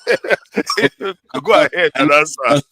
Go ahead and answer. Very quick response to support diaspora voting. Sir, I did not introduce the topic. It was a follow-up of what others have said. Sorry, first, not today. I just used to remember my conversation and below. Secondly, listen, I am from the southeast. The southeast has over 70 million people. That means that we count in Nigeria. So that means that if we are gathering news, hold on, sir, I'm coming. Hold on, Mr. Tony. You were speaking. I didn't answer you now. Let me speak. You were speaking. I didn't interrupt you. I allow you to say all you want to say. But you see, that's the problem. You guys don't want us to speak, but you want us to speak over us. Speak straight. So let me speak now. I didn't interrupt you. I didn't interrupt that person just now. That because they're not 70 million, their words do not count. I didn't interrupt you. So where am I going to? They are. If you look at the trajectory in Nigeria, what forms news in Nigeria? Politics, terrorism, or insecurity, as you may call it. And then what else? What is making news? Tribalism, tribe. Okay? You don't shut down the Lagos axis when they're talking about the fact that they should drive away all the Igbos. You don't shut them down. You don't shut them down when the Arewa conservative youths are saying that Igbos should leave the north. You don't shut them down. But once, hold on, sir. Hold on. Media. Why don't you? You see that's the problem. Why don't you let us talk? When we stand up, hold on. You when you are talking, I didn't stop you to say I don't understand you. Why do you want to stop me to say you don't understand me? Okay? When we start making, hold on, sir. When we try to defend ourselves, we become the people that should be told how to respond. You don't think we should respond the way we feel like respond, just like you have the right to respond the way you want to respond? Then we are termed tribalists. Then it becomes sectionalism. Then it becomes the Igbos are always trying to say something. But if others are making the same point, they don't matter. And I want to say to you, Mr. Loco P, I'm sorry, and any other person who is listening, we have woken up. The lion is awake. He ain't going to go back to sleep. You just have to swallow it. We're going to keep talking about it. Every opportunity we have, every time I'm hosting, I'm going to talk about it with all braggadocious action, with all the things I can put together, all the information I can get, I'll put it across there. We have kept quiet for 50 years.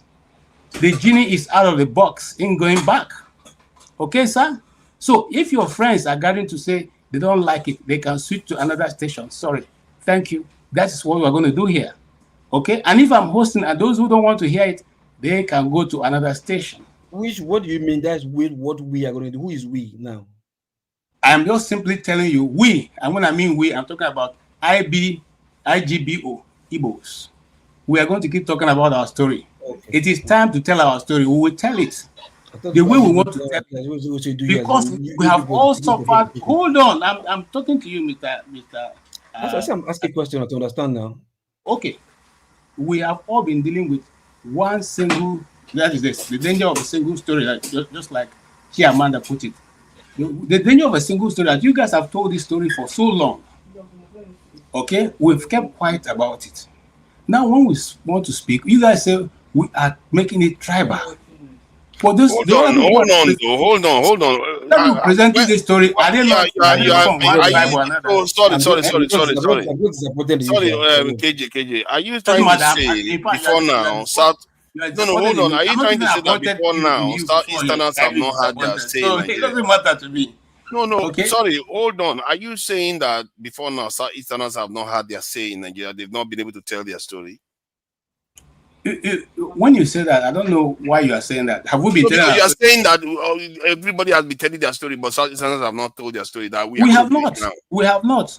Are you serious? Yes. Go check. We have not. Have you heard about from when I was growing up? We know about all these stories. Let me ask some few questions. Have you heard the story of the Asaba massacre before? It's not just century time hearing it. Did you hear it before? When did you hear it? When did you hear it? Did you hear it? The Biafra War is something almost every Nigerian knows. Who said? Forefather. Why was history removed from Nigerian secondary school curriculum? Before the history was removed, we not hear them. You not hear them. What did you hear? What was the correct story you heard? It's not now that the correct story started coming out because they're talking. I don't know about that though. People are okay. You normally you will not know. I don't expect you to know, Forefather, but I know because I am the one who. I grew up in a property that was taken from an Igbo man. Oh, you grew up in one of the properties taken from my uncles. Yeah, I've always not been able to take anyone from you. So why do you think I should talk about the story? So you have been talking. I'm saying that we have been talking about it in River State. We all know about the story, so it's not like I think the reason why KJ is saying Loco P is saying that is because it feels like whenever we are talking about any issue, you just have to bring it. Am I mistaken? Did I bring it in? Did I bring it in? So far, I think not necessarily today. No, I'm saying that's what he is asserting. Not today. That's what I said. Not today. When that phone conversation I had with my friends, I was defending like no, never, no. And the guy is just from Southeast, but he doesn't. So like, okay, no, but then we just moved on. You understand? It was when I tuned in YouTube now and I saw that this KJ is responding to what Bubumre said. Then even when later Bubumre explained, Kita said, okay, I thought was what I thought I heard. So like, that means whenever anybody saying anything, what is coming up for me is first of all, how should I never said I thought. Excuse me, Tony, you've been listening to me. Did I ever say to him, I thought that's what I heard? No, I was responding. No. You saw no. Hold on. You responded to him. Then when he now came back to clarify himself, like no, he said whatever that you now suspect that you too that okay because what I thought that so in my mind was like I didn't suspect that. You suspect that.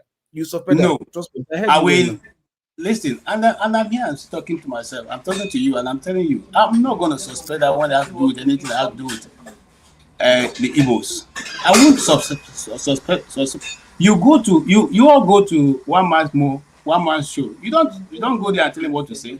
You don't go there and tell him what to discuss Yoruba issues. Why don't you come here? If you've been there, have you seen me there? When you say you, Please, So you. I'm just simply telling you, local P. You see, before now, when you say, "Oh, you are being tribalistic," we run away. I'm not a Peter Obi. I won't tell you not to vote for me because I'm Igbo. I've said it many times before. If anytime I say, hold on, sir, hold on. I'm giving you many examples so that you know that you can do that. But my question is, hold on. Whenever this show is going on, or whatever, no, you don't tell us. My own is here. You always find a way to twist the issue to put it, to cage it in that box. That's my own. See, you can be tribalistic all you want or whatever. I don't want to go on and on, but you see, Tony, you see what I'm talking about? He has come back to that same point, trying to make it look as if I'm the one who introduced that topic. No, the guy came here. First of all, I speak the truth. Came here and talk about the reason why Nnamdi Kanu should have been more this thing. What did he call it? I want to use the right word. More, maybe, relevant. Hindsight, it should have been this. Why do you want to give him what to do? What is your people liberated from the issues going on? You see, that is not good. You see, that kind of attitude whereby somebody is not allowed to say something about any other Nigerian, all because they are from your this. No, because it comes from a biased point of view. You did not see not necessarily. It's basically saying that it should be like this in P2B. It's basically saying, and I believe Nnamdi Kanu would have accomplished far more than P2B. I believe that. He's charismatic. He's well spoken. He will, and he's fiery. He's not like P2B that will just take nonsense from somebody insulting him. So I believe so. So that's an objective position for anybody to hold. I don't know why you have something against that. I have something against that because you are always believing when it has to be with an Igbo man. You always have a better No. Excuse me. Let me talk now. I allowed you to talk. Allow me to talk. Get this right. Allow me to talk. No, you are the one who should get it. Look at what I said. I said whenever we're having any issue, regardless, maybe not even football with the play safe. Yeah, if I football with the play, my issue is you have a way. Always, you must just throw. Maybe they're supposed to choose that Igbo man, they not choose them because that's so much. You just get one how you also took and enter. You see, if you come back in the morning, hold on. If you wake up in the morning and start talking about it, whatever the main topic, whatever, that is your pocket. You and so Agbada. Even pastors, they use your problem for scap all the time. Minorities will take you, minorities will kill you. You have to move this issue beyond the. Okay, let's move it. No, let me say this, and I will say I show off my terrible moderating. I actually came back because of. Look at how they want to fight now. I came back because of local P. You see, whenever other people come to this place and they discuss issues that have to do with every other thing, I didn't come today to introduce the topic. First and foremost, it was dragged in by two other persons. You have not mentioned them. They brought in the issue of Nnamdi Kanu. And I came, the first thing I said is, what has Nnamdi Kanu got to do with this? Okay? I can't mention them. Listen to my comments. I said when I are talking, I allow you to talk. That's always the problem. Why don't you wait and listen to the other person? Why don't you wait and listen to the other person? Since you know what we should be doing, why don't you wait and listen to the other person? Okay? And then he went on to discuss what he thought should have been the right thing to do. And I said no. And I still stand by that. And I'm telling you again and again. Maybe if I'm hosting and you don't want to come on, it's okay. But I'm not going to shy away from discussing the issues that have to do with the Southeast. Whether you like it or not. I'm making it very clear. You have the right to discuss whatever you want. But do you believe that it's to be running for opposite wrong? Hold on, please. Just give me 10 seconds. Let me tell you what I said. Listen, I said when I tuned in YouTube before coming on live, I said I met you. It was you I started with, just as in responding to what Bubum said. You understand? Then when Bubum explained what he was trying to say, you now said you thought like you suspected a little bit, like, oh, okay, probably you misinterpreted him before. That was why you said that. You understand? So that was what triggered I remembered what the phone call I had with my friends. They're like, oh, okay, you see now, this guy just said, no, you think say, so you want just twist and enter that Southeast narrative again. You understand? So I did not tell you like, oh, I did not, I refused to mention about who said it before. Who said it? I did not know. I wasn't watching. I came on when you were speaking. Do you understand? And your response to what's it called, Bubumre, when he explained himself, was what triggered that phone conversation I had with my friend to like, oh, okay, Abi, like that's oh, I now think that, oh yes, you most of the time I come on air, whatever, there's always this Southeast always speaking, but if you are hosting there, you always bring Southeast into the mix, sort of how you don't, I know they understand. They understand. And I remember that kind of technique today, and that's why I said, oh, this guy don't come out. I want to tell him this and say, whenever would they speak, you always have a way of bringing it. I did not tell you who started it or who not started it, whatever. I just remember a conversation I had with my friend, and I saw similar thing today, and I told you about it. And that was thank you. That's resolved now. All right, let's move on to free speech issue and Trump becoming a full-on dictator, and soon he's going to come on and start picking people from their homes. And some of them they are already doing it. So what do we make of this Trump business in America, where they are now clamping down on freedom of speech? And all the people that used to hate cancel culture, they are now championing cancel culture plus. And all the people that used to say that Democrats are dictators and they cancel people and get people fired for saying the wrong things and saying one thing about LGBTQ. Now they are firing people because they feel that anybody that says anything, even a quote from Charlie Kirk, deserves sacking. So, and then to top it off, Kimmel, Jimmy Kimmel on his show said something about Trump, which was not very egregious. He felt like Trump didn't react properly to, somebody that had just lost somebody, like Charlie Kirk died. Then the next day he was like, they are building a ballroom in this thing and it's going to be great and everything. Even if you can argue that there are different ways people express grief, that seems odd for somebody that claims that he lost somebody that he valued. If anything happened to somebody that was even close to remotely, my attitude will be altered to an extent. But Trump didn't express that at all. And that's what Jimmy Kimmel was saying. And for that, his show was cancelled in the country that is known for freedom of speech. And then Trump went on to say that when people criticize him, they should be prepared to face the consequences and all that stuff. So, I don't know. Sorry. What did you say Jimmy Kimmel said? What did he say? He said that the way Trump is reacted to, because they asked him a question, Trump was coming out, they asked him a question, oh, how do you feel about, how you feel it? How was he holding up? How was he holding up? How was he holding up? Yeah. So he was like, oh, it's fine, everything is good. They are building a ballroom and stuff like that. He felt like that seems very odd for somebody that just lost a loved one, somebody that he cared about. At the same time, you are telling everybody to respect this guy and supporting people that are being cancelled for saying a quote about this Charlie Kirk. So all those things just didn't marry together. It's like you are acting strongly on other areas, but when they ask you about him, you're talking about ballroom at the same time. So, and he was saying that as a form of joke. He's a comedian. So he said it in a form of joke, and his show was cancelled. And that's not the way he stopped. Trump has been penalizing a lot of newspapers, suing them and causing all kinds of chaos. Many of them are scared now because he just wills, because he does so many things wrong, you don't even know where to start. Because he's breaking the law so often that before you catch him on this one, he's already broken 5 more. And his supporters are just racing through all the rules and breaking rules. And the worst of it that I find very hypocritical, people that hate cancel culture suddenly are for cancel culture. The entire thing is totally mad, but this is what you should expect, because the same gun violence that they fight to keep is what is responsible for all these problems. And at the same time, they're acting as if the Democrats are the evil ones, that are the ones causing all the things because they are calling them fascists and all the rest of it. No. Forefathers, no. If you ask the Republican, he will not tell you that is the gun thing that is causing it.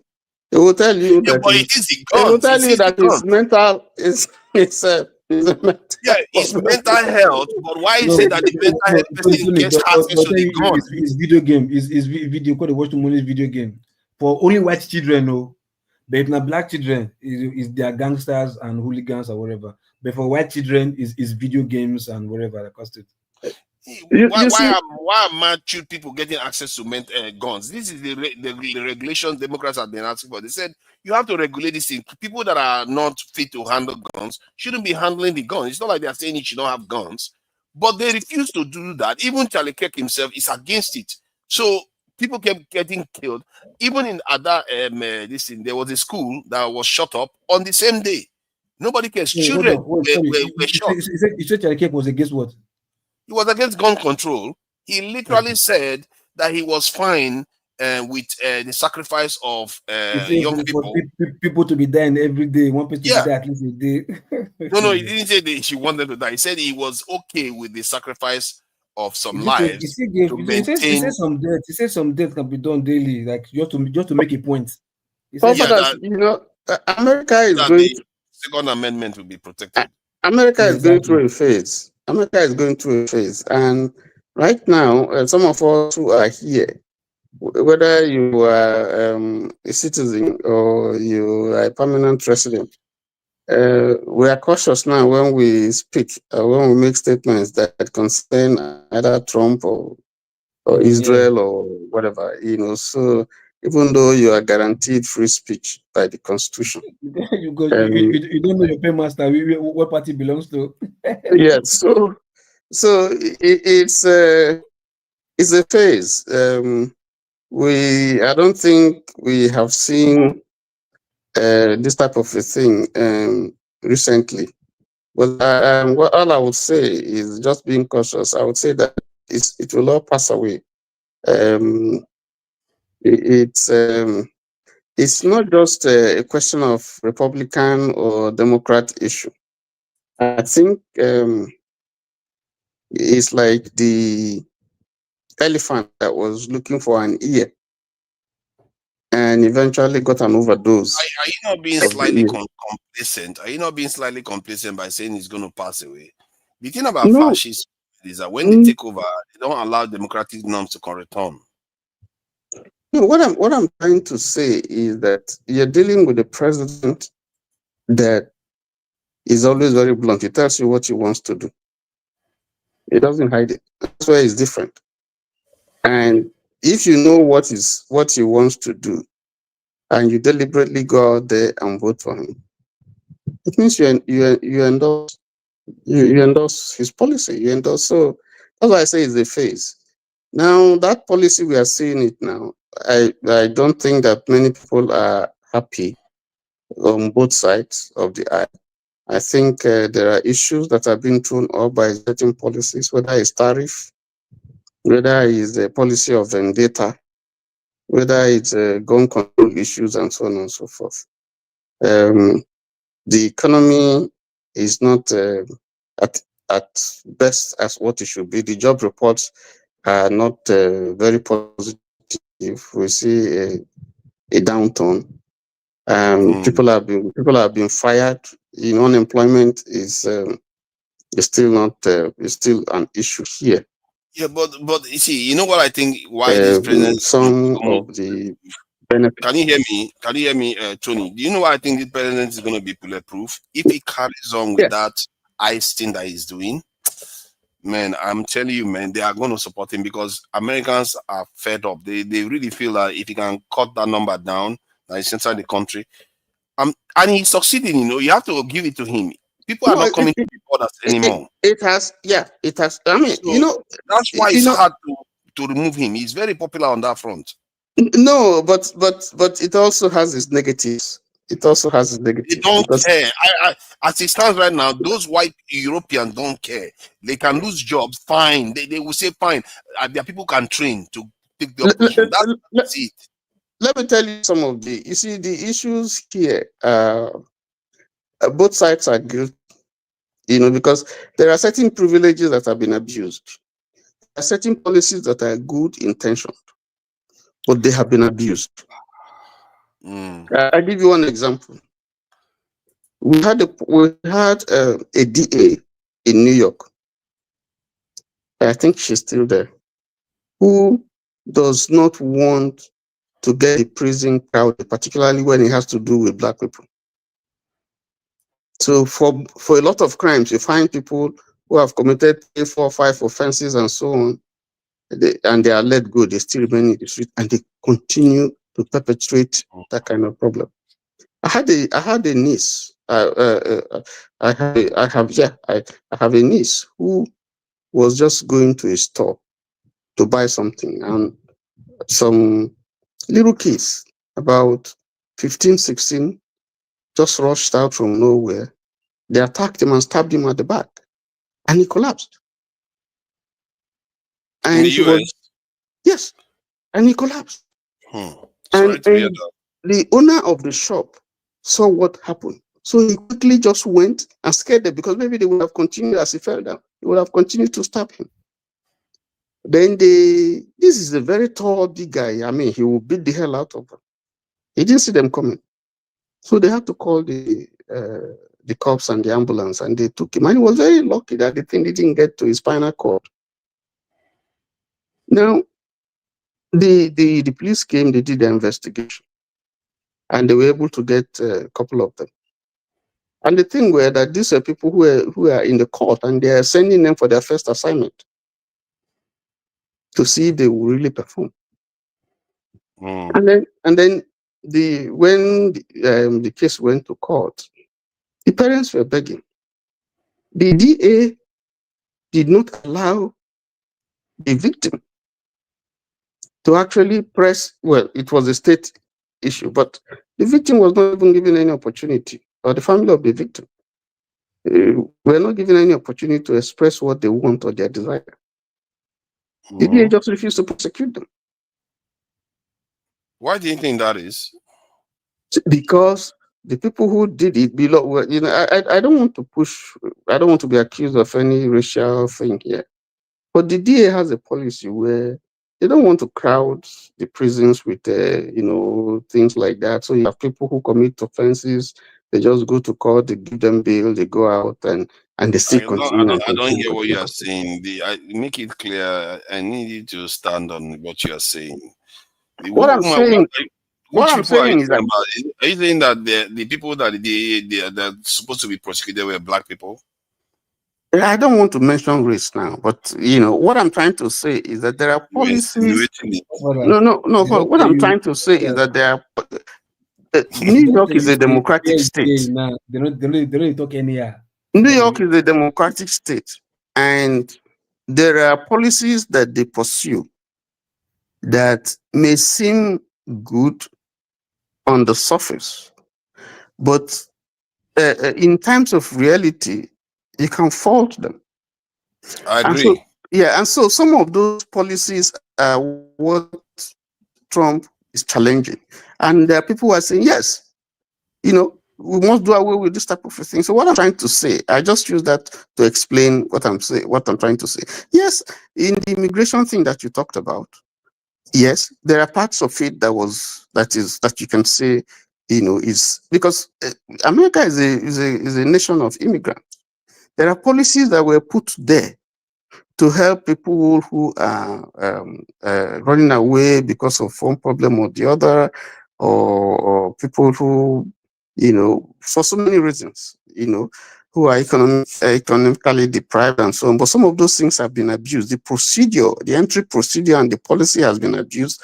And you know, it probably was not properly policed and checked.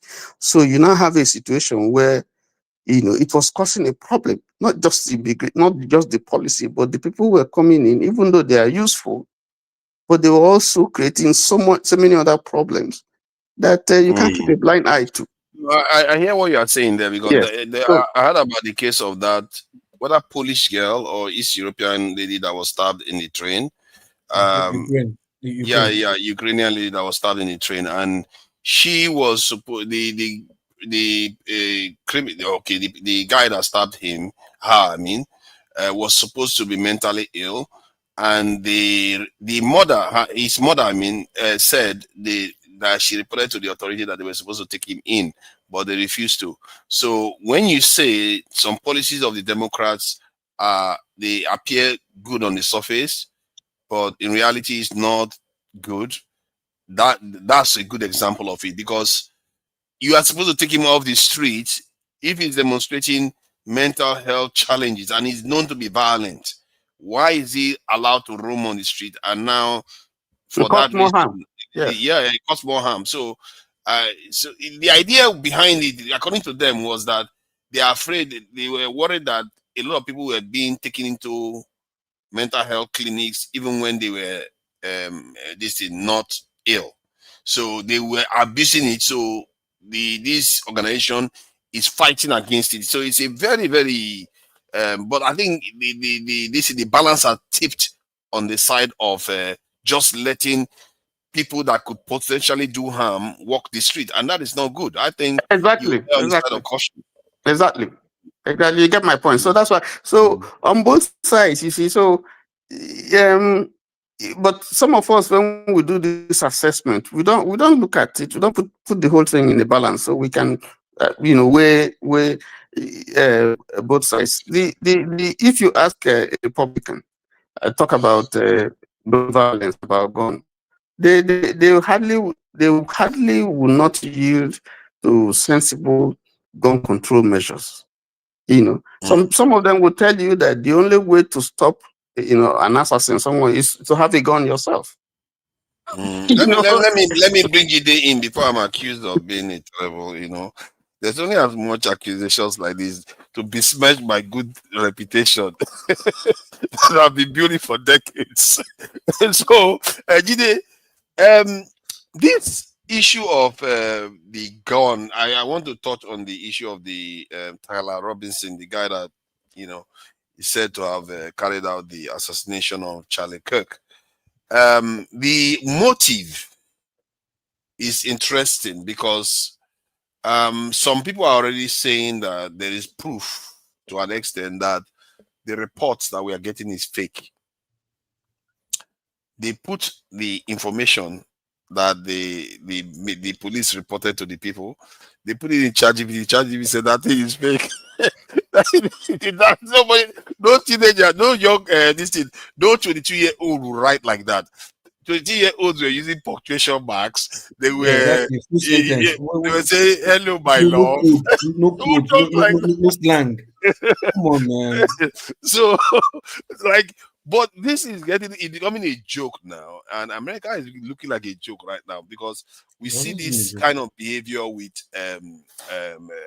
Maxwell on the Epstein case, where when I interviewed her, suddenly they thought, she had nothing to say. She didn't indict Trump. Let's put her in a. It's like everything is just being manufactured now. And Tony, you are being optimistic. When fascism takes over, there is no room for democracy anymore. And you guys have to be careful. There's something. America is going down a rabbit hole right now. And so, what regarding the motive though? What do you think is the real motive? Because some people are saying that this guy, Tyler Robinson, seems to be going out with a trans guy. It's a lie. I think, what's his name again? Is it Alan? What was the name of the trans? Lance, isn't it? Lance is supposed to be his boyfriend or something, or girlfriend, depending on how the trans goes.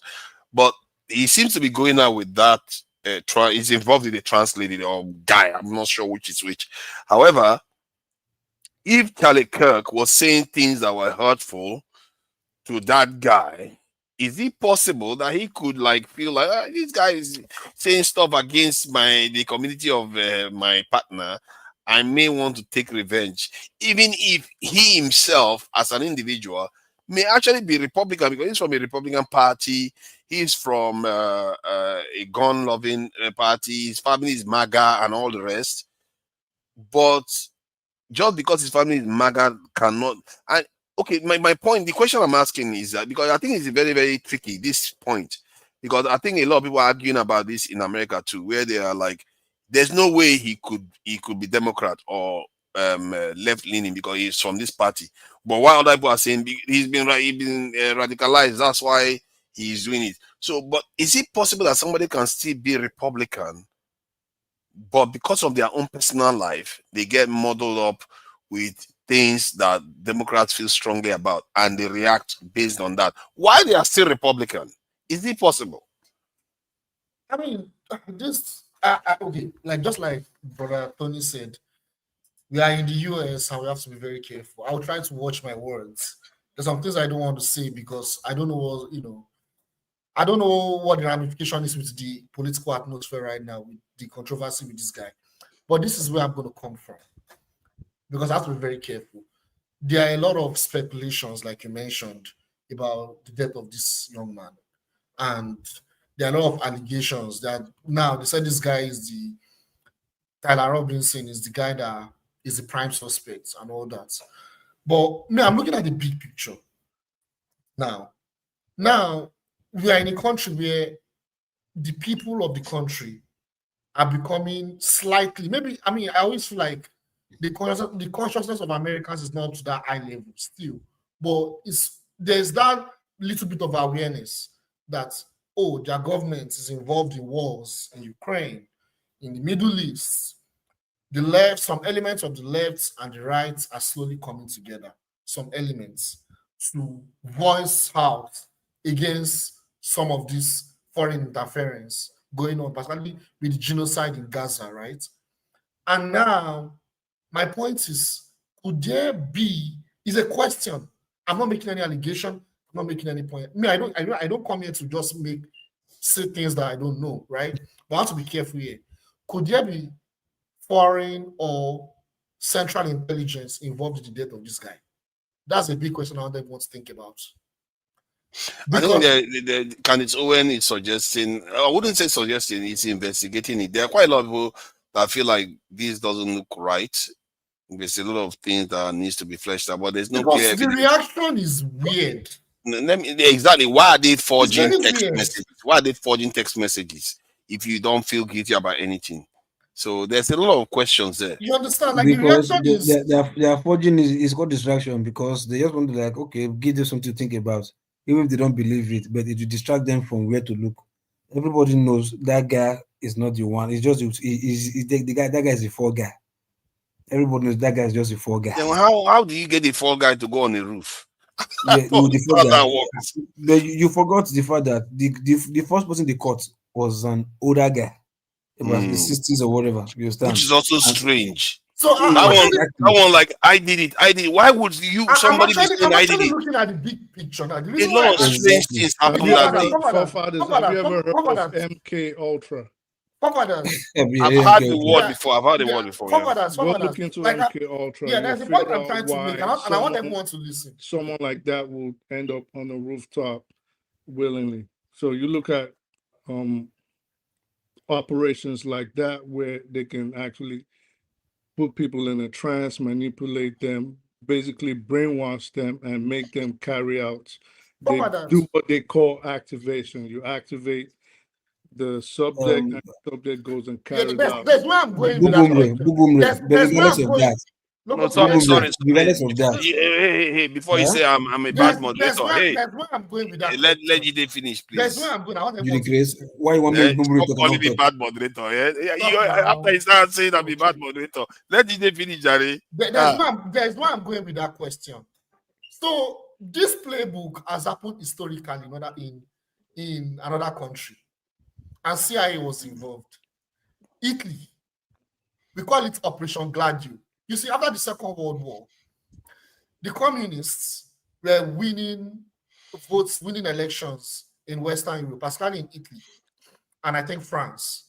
You know what foreign intelligence and central intelligence, CIA did? They started to sponsor mentally ill militias, mafias. Listening, they call them leftists.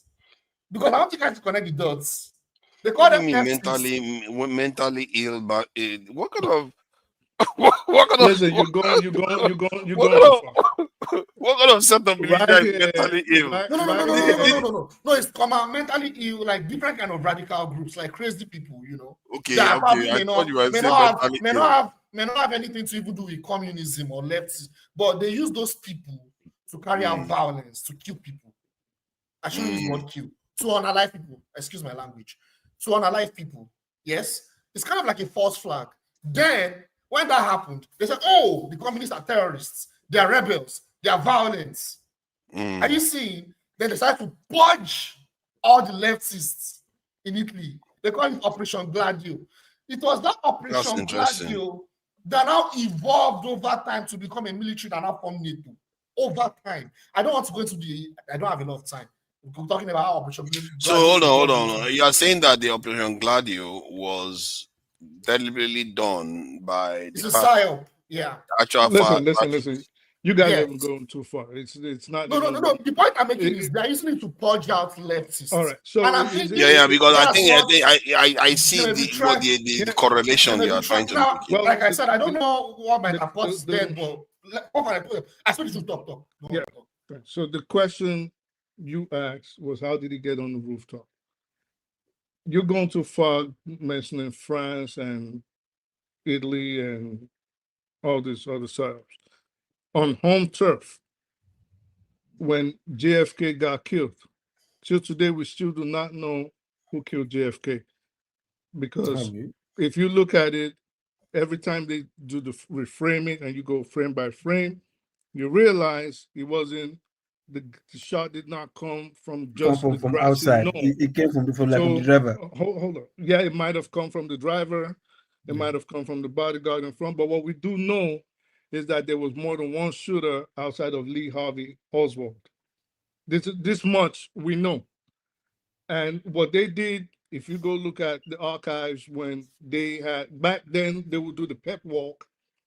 And when they did the pep walk for Lee Harvey Oswald, a man named Jack Ruby just came from out of the blue, shot him before he could go to trial, and killed him right there.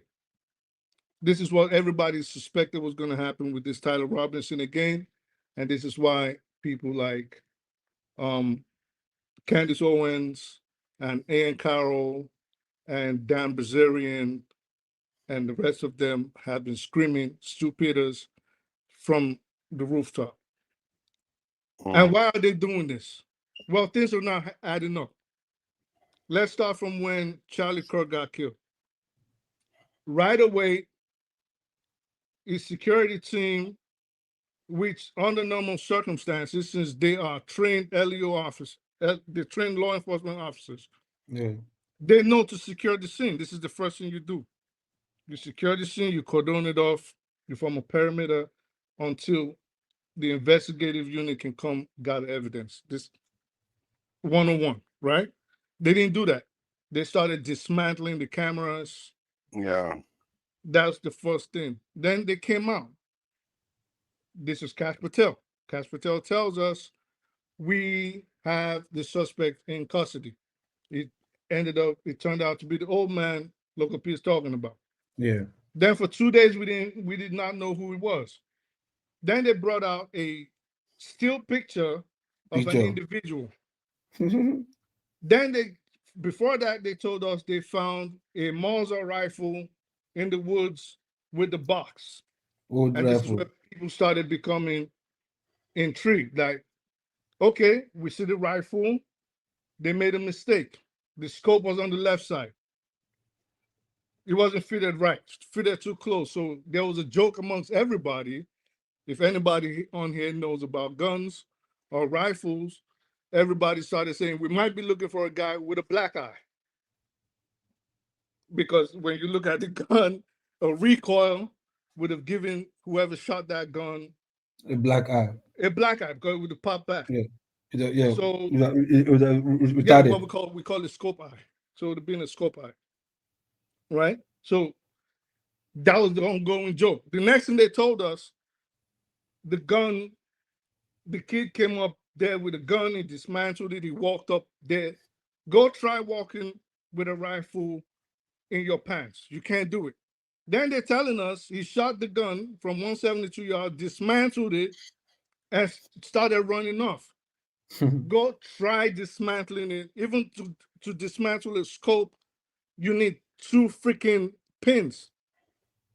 Yeah, but maybe somebody should try that, carry that exercise. You can't do it. You can't. It's impossible. Yeah, but if nobody has tried it, how would you be convinced that maybe this guy didn't figure it out? Listen. This is not the time to argue. It is impossible. Just saying. People that are talk, do I sound like someone that doesn't know what I'm talking about? You can't do it. It's impossible. And the backpack, they said he put the gun in. There's no way Let me ask you, since you say you know. So that gun, I saw how it looks. So you can't, is it not possible to fold it in half in any way? No, No, you have to break it no, down. you can't break it. No, You can't break it. gotta break it. No. It's not collapsible. You gotta no collapsible. You can't break it. And to collapse it to that smaller bit that you describe, how long would it take to do that? with all your adrenaline pumping, because you Yeah. have to take those into account. Yeah, exactly. You can't Because do you're it. not in the in right that frame of suit. mind. Listen, that kid, first of all, that I'd say give or take 5-7 minutes. Okay, so I need clearly he never had And that that's while if he you're was mad living. composed. You can't do it. And it will not fit in the bags, not the stock, not the barrel, not the nothing. It won't fit. It won't fit. It's not gonna fit. It would be good that it would be quite beautiful if somebody can demonstrate that in the US so that But then people think see about that it. that Think is a about it. ridiculous claim. Think about this more. So they said when people started asking questions, where did he put the gun if he broke it down that fast? Let's give it to him. He broke it down that fast. They said he put it in his pants leg. So you're telling us that he jumped. Have you seen the video where he Yeah, jumped? yeah, we saw it, yeah. How? So everything is not adding up. Then they write the text messages look like someone that wrote from India. It was like, yes, my dear, my love. Oh, Yeah, they can't. Oh my God, howdy that was ho, so poor. jolly, kissing, and the fuck That is was this? so poor, man. Like no, Indian film. no 22-year-old. Like No you know, 22-year-old. That was poor. everything Jeez, is they not can't adding even up. fake it properly. It's God, not man. adding. It's God, not that adding up. was sad. That was no. That one was faked. That's for sure. So if you can lie at that small point, that small incident, what else? What bigger picture can you not lie about? That's I don't more know. details The that is entire thing obvious. is And just then immediately he dies. Less than an hour, Netanyahu goes online, expresses his condolence, starts blaming Yeah. Muslims and leftists. yeah. He wants to use it for his own benefit. So the entire thing, there's so many unseemly acts going on in America right now. It's too many to keep up. I knew this was Trump was gonna rip the bandage open, but I didn't know it was gonna be this fast. It's happening too fast. Jeez, man. I knew that's why I supported Trump. I knew Trump was going to reveal all the dark secrets of America. All this is going to come out. Now he's just coming out. Look at how petty the way they were fabricating text messages. Because of all those things, you wonder, why do you need to fabricate it if he was guilty? Why do you have to bother? Probably he wasn't. I don't think he was. Really sad to see what is going on in the US these days. I don't know how you will put up with these your leaders. Well, it's coming your way too. It's not just here. Yes, so we already got it. Okay, you mean the Yeah, UK? it's coming. It's coming. The UK one is not the same. The fear of the UK people is just for foreigners. No, it's for America one is deeper. It's for everybody. What they're doing is for everybody. So remember prior to 9/11, do you remember how, Tony would know this on local P, right? How we used to get on planes? Mm-hmm. Seamless, no problem. No problem. Mm-hmm. But then all of a sudden, they do the controlled demolition and call it 9/11, blame the Saudis. Somehow they wanted to do the same thing they did they're using the same playbook. All of a sudden, the Saudis document survived all that heat and was conveniently found in the middle of Manhattan, untouched, unburnt, with their driver's license, social security passport, everything just there, right there. Nothing burnt, just to show. Then they start finding out this one is not dead, and this one says, "Well, I was in Qatar, I was in Kuwait, like I'm still alive." They don't tell us nothing. The Pentagon, immediately that supposedly happened, till today we haven't seen the video. They scrapped everything, boom, got rid of the tapes, gave us some grainy videos, and told us, "Oh yeah, look at the plane that hit the Pentagon." Yeah, I gather that the scraps from the plane, they took it immediately, sent it to India or some other place. Whatever. Like, why would you do that? It's like But they have a they do motive. so many shady things. It's the world. So okay, how are you gonna look if they told you we want to start controlling your life more? You're gonna fight against it. You're gonna say no, but they have to create a problem. And when they create that problem, and they'll tell you we'll save you from that problem. And everybody's gonna be like, oh yeah, that's true. So now just like 2020, yeah, that is coming, that is still gonna happen before 2030. Right. Imagine did you see the book that they said was published on Amazon about his death? And I saw that. They withdrew it, and it's just so much crazy shit going on. No, I don't think that was true. That was a lie, because I checked the author. The author didn't do that book. Yeah, it did. That's the point. That's what everybody's saying. Like, I don't know as far as that they withdrew it. I checked. No, the book doesn't exist. That was a lie. But what I think they're trying to do is they're looking for a reason to justify and let the people themselves acquiesce to more surveillance, more governmental intrusion into their lives. And this is one of the ways. Yes, I think this is what I personally think. But I thought that people have already surrendered everything to the government already. That one has flown away a long time ago. Well, but not really, because like in a place like the United States, right? We don't have a centralized database for all Americans. And okay. You sure? Yeah, of course I'm sure. National security, is that not? And what's that number you guys get? The social security card? Yeah, number. You don't need nothing. You don't need an ID to get a social security. If you're born here, you don't need an ID to get a social security card.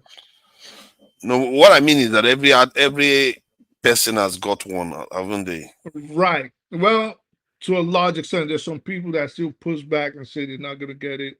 Some, like in the Amish communities, they won't get it. Some people in the native reservations, some of them don't get it. But that's besides the point. The point I'm trying to make is we don't have technically, up until the enactment of the Patriot Act, right? Which was after September 11th. And they started pushing for the Real ID Act, which certain states have been pushing back, but now they're saying, well, you can't get on the plane if you don't have a certain symbol on your card and for your ID card. But prior to that, each state operated the issuance of driver's licenses and state ID under federal law, but in accordance with their own state laws. So there were federal guidelines, but the states could say, well, New Jersey might not necessarily put the same rules as Delaware, for example, right? Or what you need to get an ID might be different in Wisconsin versus Mississippi. But now what they're trying to do is centralize it. And the more you centralize it, that right there is already, to a large extent, is killing our rights under the Fourth Amendment. I'm not so sure how that works, but okay, let's get back to the question I asked Jide when he was here. Let's say this guy did it because he was present. Okay, I don't even know. Yeah, he was present. Technically, let's admit, they just say go with the story that he was present at the assassination, and he did it because he was going out with a trans this thing. Could somebody remain Republican but sympathize with a trans because he's going out with one and carry out this stuff, so that it will kind of explain the contradiction in the way he seems, his whole profile is a Republican profile. Is your question that it would be odd for a Republican to be a homosexual? No, I think the idea was, I think somebody put it better by saying that this is a crime of passion, or kind of due to feelings, not because of politics, because he is involved with this guy. That's maybe the But why reason did why you he bring did up it. his supposed political affiliation then? No, because the Republicans are trying to paint it to make it look like it's the radicalization of the left.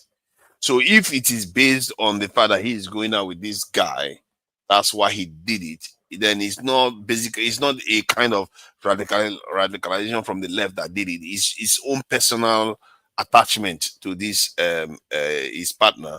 That's what may have led to what he I did. don't know about radicalization of the left. I don't know what they're trying to. Oh, that's what they say. They say the No, bullet no. now. He says fascist. All this stuff. And I don't trust that one now. I don't trust that one. That bulletin now, I don't trust it anymore because of this text message business that they've gone and done. All right. So, but what I was trying to bring up was there was a state representative from Minnesota called Melissa Hartman.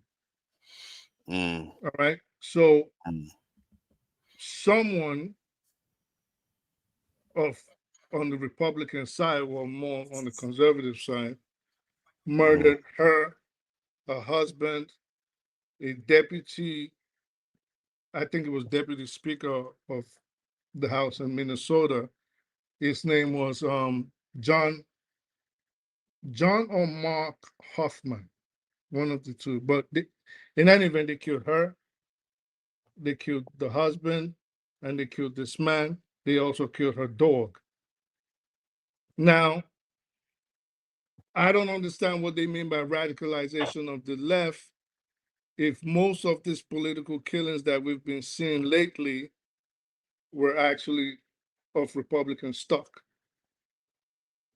So it's like they're picking and choosing what they want to show to the world and who they want to blame, as against just stating the truth and the fact. I just think there's a lot of hands at play here, and for some reason, I think there are certain people that want America to conflagrate and bust into flames, mainly a civil war. This is my belief, and I think there are people that actually do want that. I think wanting it is one thing, and it happening is another thing. I don't think people need to want it for it to actually happen, because I worry that, I don't know, maybe from your point of view, you are right that some people they are instigating it, because I've always said it, like years ago, I was like, why is it that American politicians are not confronting this issue? Because Trump came a long time ago. This trend has always been coming. What trend? Like, why didn't the trend that the majority of the country are worried about their status in the nation, and they want to do something about it. The move has always been coming, and like I don't get what you're saying. No. I see. You know how I was warning that America faces a civil war. In my mind, when I talk about it today, I always thought that I started talking about it since 5 years ago. No, it was even before Trump came into office the first time. This has been on. I think this COVID-19 has dilated our time perception, but it's been on a long time. They've been saying it. They are losing their country. Other Hispanics are coming to the country. Immigration issues. They've known about this, and they've tried to do. They've been asking for politicians to do something about it. But the Democratic politicians, what did they focus on? Transgender. That is, they focus on transgender, and what else were they talking about again? They are talking about things that are not relevant to the American people. No, well, but their base, they focus on what their base wanted. I don't know what am I not supposed to be a supporter of democratic ideals? Well, but it's not. I don't like that base. Whatever they started doing. I'm going with your statement, right? If you say there were people that were sad that their country was getting outpopulated, meaning the white race, right? Outpopulated by minorities, namely the Hispanics and other non-white groups. Most of those people, I would wager a bet that if you were to take a poll, most of them were on the Republican side of the fence, the conservative side of the fence. So why would that bother Democrats? Exactly. That's an interesting question you just asked just now, because that fear and the passion behind their fear is a lot greater than whatever else they're going to be talking about. That is going to come to bite them. It's like a storm coming. It's a big one. When people are worried about their existential this thing challenge, when they have existential crisis, you better pay attention because they're going to come for you. And when I looked at it, I said, in history, this has never happened peacefully. It means that it requires special leadership that we've never seen in history before. You can't displace a population and make them minorities in their country or in a country, and you expect it to happen peacefully. It never does. But in politics, don't you would agree that you have to pander to your base? True. All right. So if their base, like you said, was more worried about dressing up like girls, believing they were boys, and are you sure they were pandering? They were looking. See, that base is a small base.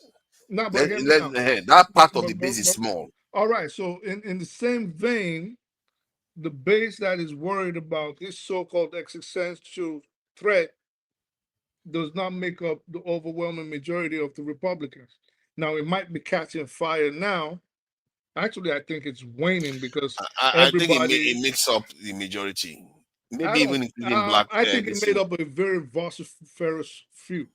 I think they were just very loud and they were aggressive. I find out. See, the reason why I disagree with that is because I've always thought many Europeans that are friends with black Americans or Hispanics and everything, they are in that country knowing that their cousins are raining hell down on some of all these people, and they don't do that much to change it. So what do you mean? Have to, my point is that, okay, let me summarize. My point is that far more people support those people that you call the extremes. They support they have similar anxieties, but they are not coming out openly to say it because they too are also a little bit more tolerant. But they have similar anxieties because that is what people are like by nature. It's a simple concept. I mean, come on, just because you feel that is what they're like. No, it's not just my feeling. It's also historically. I searched for it. I asked, trying to find out, has there been any country where a minority became a majority peacefully? It's never happened. Yeah, but in the American context, you have to also understand that the way people think in quotes now, and the way they act is largely based on the demographic part of the United States where they were born, raised, and grew up. So I promise you see a black person from the South thinks completely different from a black person from New York.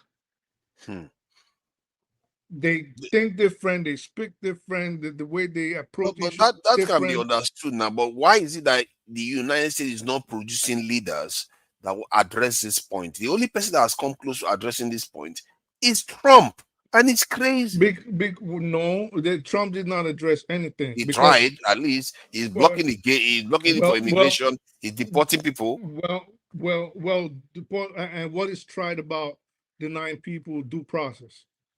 You're violating the laws, you're destroying the Constitution, you're destroying how the country works. There's nothing trying about that. That comes from failure of leadership on the traditional conservatives, on the traditional Republicans, and the Democrats. It comes from their failure. If that failure wasn't there, Trump wouldn't have the room to exist. We have to admit it. What failure? Their failure to address the anxiety of their people. The anxiety of a very small few.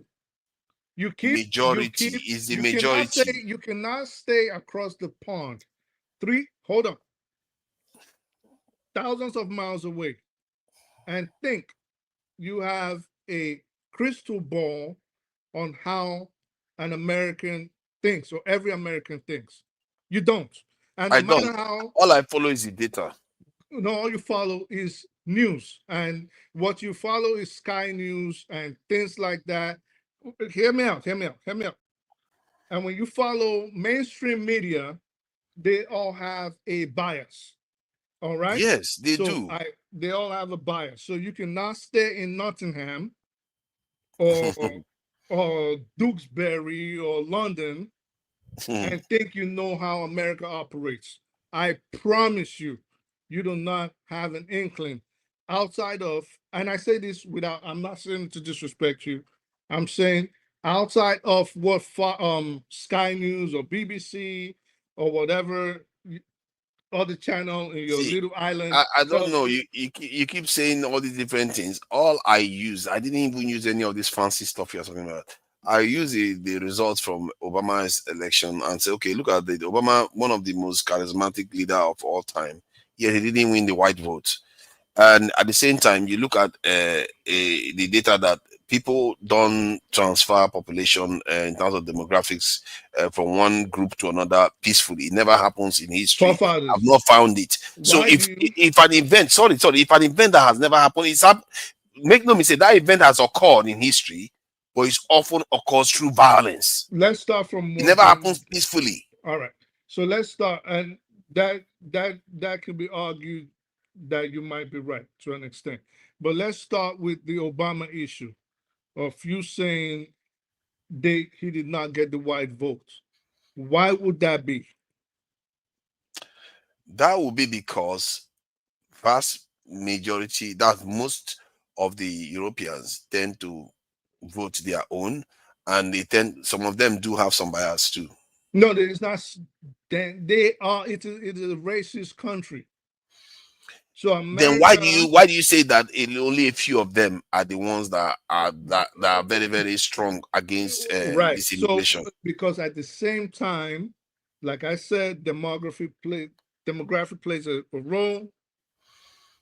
Political leanings also play a role. So it's not like we tend to know that, okay, a conservative might not be that open in his way of thinking and accepting foreigners into the country, as opposed to someone you would expect. Now, not always the case, but you expect that if you're liberal, I mean, they're called liberals for a reason. If a liberal was to be asked the same question on how he feels about immigrants, I don't think they'll be that hard-necked on it and say, I don't want this, or I'm worried my whole society is going to be mixed up, or we're not cool with race mixing. I don't think so. So I agree with you. They will not say that, but that is the reason why they will not say that, is because they are towing the party line, because there are other things within the liberal. I'm saying the average. I'm saying the average. I'm saying the average human being. Yeah, let me try to explain why you hear that. Because there are many other policies within the liberal umbrella that they subscribe to. So the other, let's say when it comes to immigration, their strength, their feelings on it may be neutral or even positive. But it doesn't mean they will be against what the Republicans part is saying. No, they will be. And I'll give you an example why I not strongly anyway. I believe very strongly so, even ready to die over that issue.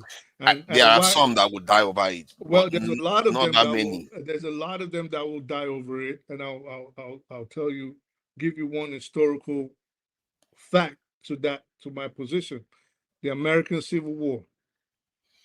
So the American Civil War was basically a fight over emancipation. Meaning they want certain side wanted blacks free, certain sides wanted blacks still enslaved. It's still carrying on till today. Descendants of both sides still, to a large extent, still hold the same position. And there were people that were willing to die for it. And they did go to war and die for it. No, I think the true reason for that was, yes, the slave issue came into it. However, there was an overarching issue. I think it had something to do with a policy that they not felt that they needed to get over the South. Well, that's if we start to go deep into the taxation issues and everything. Yeah, exactly. You know that you are aware of it. So the surface is a slave one, but there's other things behind it. Still pointing towards slavery, the taxation of it, and yeah, but they didn't start killing themselves because of slaves. There was something else behind it. That's my point. No, okay. Even within the union, even as they were losing soldiers, they still did not want Negroes in their army. They needed the soldiers. They didn't want them. Oh, I mean the Confederates, I meant to say. Within the Confederates. Yeah, they didn't. Yeah, because they were very principled in their position. No, they didn't weren't want to- principled, they were just racist.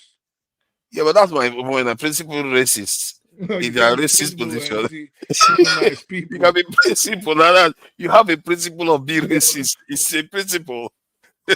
Hey, Tony, you have been listening. I don't know whether you want to say something. And this one that Spirit is looking at us as if he doesn't have any thoughts in his mind. He does. If you want to add to it, please join in with the conversation before you all start giving me agros. We are going to be finishing around 5, so we are not going to go on too long. 5 hours, I mean.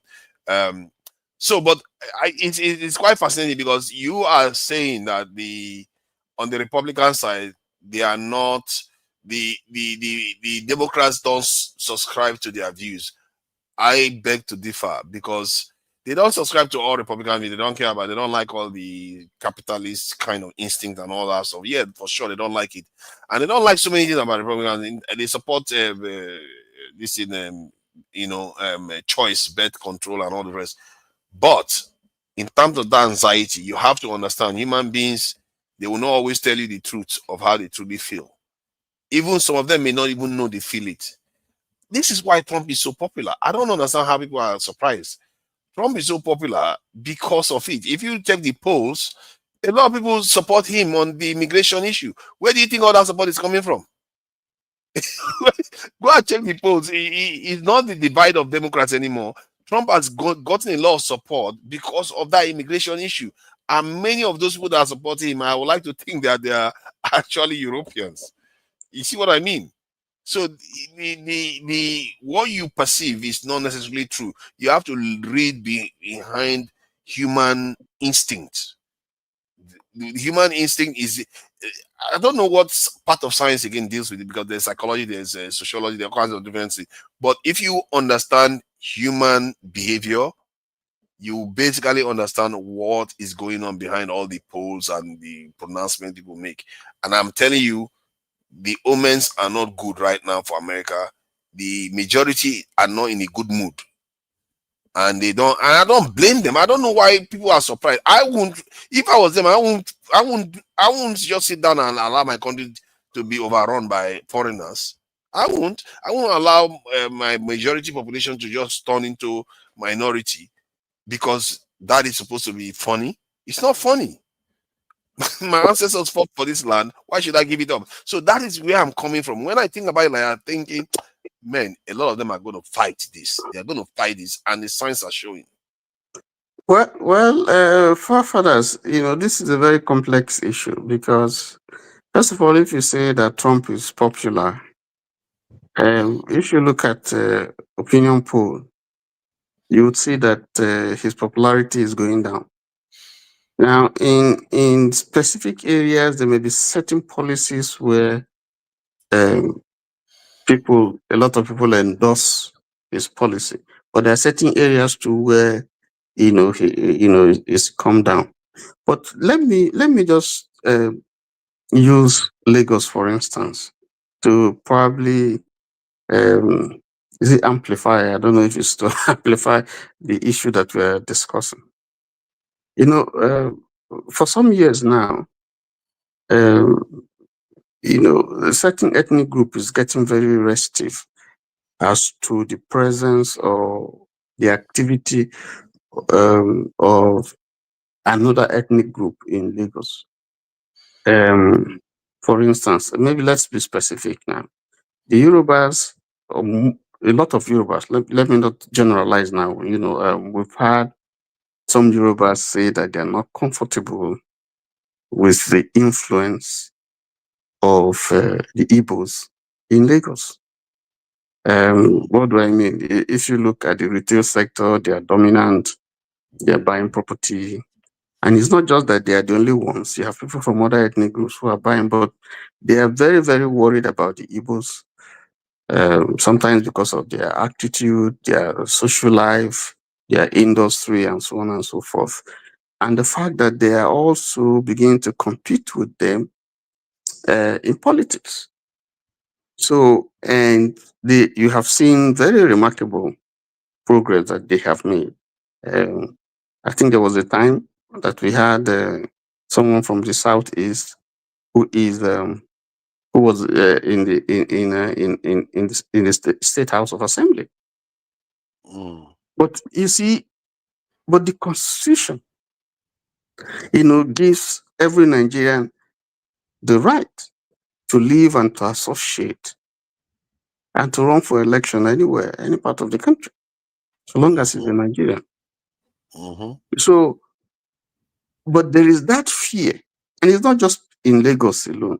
Even in my state, I can tell you in my town, we have also that kind of fear that certain people are beginning to take our land, buy our land, and so on, because they have the money and they can buy land for whatever cost, and they set up industries there. People are failing, and they're coming to the villages, areas that used to be 100% reserved for the natives. Now you now have some sort of the people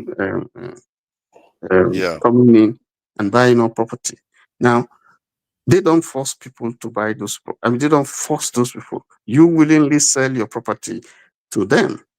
Okay, the same way you see in Lagos, because that's part of what people have said. That listen, you are the ones that sell land to these people, and then now you now feel that they are taking over your land, but you sold it to them. They didn't take it by force. That's the same thing that's the same thing that you are seeing here. Everybody came from somewhere. It is just that there are those who came earlier before, and they now see themselves as the the owners. Okay, because if you want to talk about if you want to follow it strictly the way you are arguing, the real people who own America, or most part of America, are the Indians. Yeah, the Native Americans. But they are in the minority today. They are the ones that are supposed to be shouting that we are marginalized. We are, even though the Constitution has given some concessions to them. Okay, but they're the ones that are supposed to be shouting that, they've taken their land and so on, but that's not what you see. Now, is it right for people to say, well, we feel threatened? It's normal. That's a normal. That's why I use Lagos. That's why I use my town and so on. It's normal for people to feel, these people are taking over, because there are certain rights that you enjoy that you're going to lose. When, for instance, take Onitsha, for instance. The average Onitsha person, when it comes to voting and choosing who represents them, his right to make that decision has been encroached upon, because Onitsha is dominated predominantly, I think, more outsiders than the indigenous themselves. So when it comes to voting, the Onitsha man hardly has the same right of voice that he used to have many, many years ago, when you didn't have this kind of cosmopolitan opposition. So they have a right to say, listen, we have to put a check to this sort of thing. You understand? So in some places, you find the local government saying, okay, street names, it must only be so people who can, be allowed to take street names. Certain areas, nobody will buy land. Certain practices, But is it not fascinating though? Because this conversation is interesting, because I like the fact that you try to even highlight the same patterns you see in every, many societies. And one other pattern I'm seeing again is the idea that economic success seems to invite this trend. Yes. Otherwise, you run, because if you look at the only country I would say that economic success haven't necessarily invited this trend, at least to a threat to them, in a way they turn to the threat to themselves, which is Japan. Japan is one of the most homogeneous countries, even if with the economic success, but at the same time, their population is dwindling like crazy. So by not subscribing to this, allowing foreigners to come in, their population now is falling rapidly. So it's almost as if economic success one way or the other, either you bring foreigners in to take over, or you yourself will do your will do yourself in. It's a strange dynamics, and That is true. That is perfectly right. You see, the immigrant population has contributed quite a lot to American economy. They are contributing, and they have contributed, to the same growth of Lagos, America. same to Onitsha Yes. again. The same thing with Lagos, the same pattern. So you ask yourself, why is America doing this diversity visa where it allows people to come in and come and take up come and take permanent residence, have resident status, and then eventually you have a pathway to becoming Citizen. citizen. Why? Because if you look at the policies, it is designed to bring in people who they think over time will contribute to the growth of the economy, and they have really done that. Now, the same you who is doing that from all parts of the world, now you are now at some point feeling that this thing is almost becoming a threat. Because this thing is not directed at Latinos, because it's just that we have had this incident from the southern border. So that's the one that is looking like it's a problem. Now you have benefited tremendously from people coming in. Now, and you are happy with that. But now you are now frowning at part of the consequence of allowing people to come in. The whole thing, I don't know, man. It's really strange, isn't it? Because the whole dynamics is like there's no escape or something. I'm just trying to think of a case where a nation is able to tap into foreigners coming in at the same time being able to maintain sanity and things. I think Americans did that. They did that for a long period of time, and it seems to have worked well for them, because most of the time it was Europeans that were coming in, Italians and all the rest, Germans came in. But now it's Hispanics, but they can't take it anymore because Hispanics are slightly different people. So this is where the problem is. The dynamics is the same. It's just that we as human beings are tribalistic and we have our ethnic biases. So the process that could have led to America to keep growing is being disrupted now by ethnicity and racist issues. So it's oh man, yeah, go ahead. The only place where you find a difference is South Africa, for instance. South Africa, Zimbabwe. Where that's where the history is slightly different. Okay. How is it different? Now here you have the majority conquered, the minority conquering the majority. So now at some point the majority rose up to say, we don't want this anymore. We have to take back our country. So that's one place where it is different. That's the trajectory is different. The minority didn't necessarily conquer the majority. You see, that's a trick. When we look at South Africa, the power of the minority comes from outside, from a greater majority. And so the more powerful nation, even if they represent a small population in South Africa, but there's a bigger force behind them. If it was just only that rump of Europeans in South Africa, the majority would just sweep them aside. You see what I mean? So, well, within the country, that is the reality. Yes, it's true in the country. So that's what I'm looking at. I just wanted to parallel that. Even then, it's unstable. It's very, very unstable. Like the majority not taking over, the minority still has the resources, that the control of the resources. And just like every nation where you have elites control the resources of the nation, over time that is changing. Over time that will change because because the economy is being run aground by policies that really don't favor the minority, sort of. Again, this is another one again. We just touched on something else again. This is another law. Maybe I should be calling it my own law so that people will understand that I create laws. This is another one again that I've noticed. I'm sure there's a law about this. minorities that control power, in short, all the elites of every nation, let's put it that way, elites of every nation don't concede wealth. They hardly concede wealth peacefully.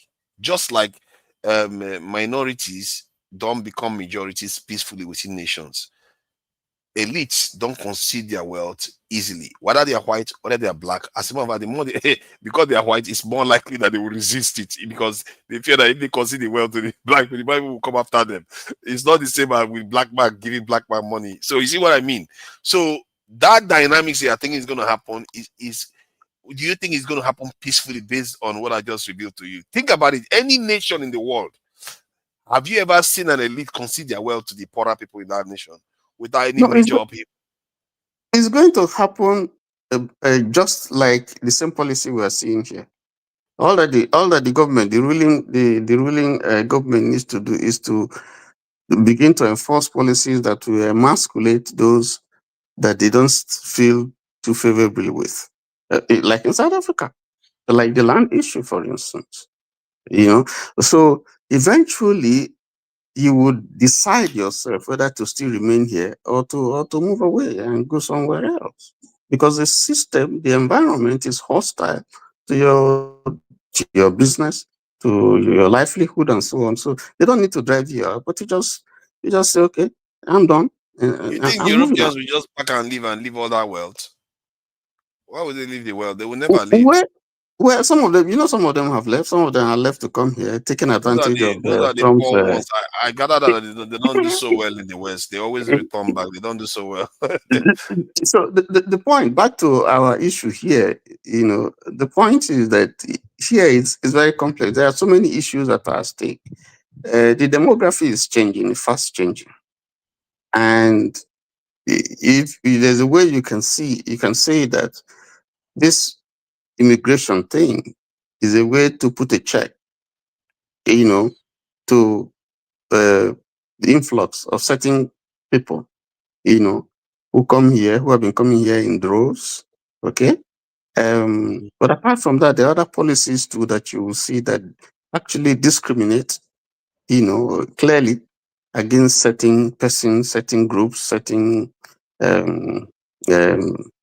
gender, and so on and so forth. And all of them couched in politics. So when you have another dispensation, for instance, I give you an example. There's a military barrack in North Korea. Sorry, not in North Carolina. That is called Fort Bragg. It's been Fort Bragg, and is named after an army general that I think Democrats, yes, think that they are not favorably disposed to. So they got the name of that barrack changed from Fort Bragg to something else. Trump came, changed it back to Fort Bragg, and so many other places too. That was changed. So you begin to ask yourself, what is the whole thing about changing and unchanging and stuff? Because there is a way that personality is perceived by one party different from the way the other person, is. For some people, it reminds them of something that is disastrous. For some people, the guy is a hero. So, yeah, but the same issue still remains, though, in terms of the challenges the US is facing now because of that demographic shift. Even if it's masked as immigration issues, masked as DEI issues, masked as DEI and all kinds of things. Yeah. So what you teach in school and what you don't teach and all that. So if I was to ask you to predict, though, sorry, I wanted to ask you to predict something because we don't have a lot of time left. If I was to ask you to predict where this is going in the next year, Because I think the next year there's going to be an election in America. So, what do you think in terms of the economy, in terms of freedom of speech, in terms of the Epstein file? These are three major areas, and in terms of the war in Gaza, where do you think everything is going to? And Ukraine too, you can just summarize it, one by one, or just take a few out of them, because they're quite. That's quite a large. That's a big load. But let me tell you. That's a big load. Let me tell you the kind of Epstein case is dead. No need. Let me tell you the kind of you see Epstein case. I just say one or two things. If you look at what we read, if you look at how Epstein died, you would see that the sequence of events, is suspicious. Even some people are still questioning whether he truly committed suicide or something else happens. I'll leave it there. Because if you look at the events that happened, the first time there was an attempted suicide, quote and unquote, they now put him under strict surveillance. And when they did say that he committed suicide, certain people who were supposed to be on duty were not on duty. And yet this is a man who's supposed to be kept under strict surveillance. So if you look at some of the issues, some footages, CCTV That's footages really are odd. missing. They are supposed to be watching him for this purpose, and you can't make it up. Yes, Only in there's America you get this garbage of course. yeah. So and then you had someone who say, "Oh, we release everything, and now the person is saying, "No, there's no need. It's all hard. There's no need. It's a waste of time." Anyway, so let me just put that one aside. But the kind of politician that I'm looking for to be a leader is someone like John McCain, who, when someone who was supporting him said something about Obama and called him names, John McCain said, no, stop that. He's not. Yes, he's my opponent, but you can't say that kind of a thing about him. And that's the person that he is running against. So that's the person who knows the politics of how to draw the line and how to speak specifically to issues. And if we have that kind of leader, then I think all these things that we're seeing, all these distractions and so on, and they're negatively impacting American economy and politics and so on and so forth. But if you have that kind of leader, I think that America will begin to rise again. So do you see a recession by next year, before next year election? Or you think American economy will recover and that won't be a factor in the election? The advantage that America has, like Nigeria, Nigeria has been bleeding and bleeding and bleeding, and you're wondering, this cash cow, why hasn't it died? If the things that happen to Nigeria happen to Togo or Benin, there will be no country. But somehow, even on life support, the economy still has managed, to teeter on and so on and so forth. So there's resilient. There's something about the economy that is strong. I think the same thing with America. There's something about the American economy that keeps it going, even though we can still say we see signs that the economy is still solid, but it's not doing as well as it ought to have done if all the policies were right. But Tom, why do you think it's still solid? Is it?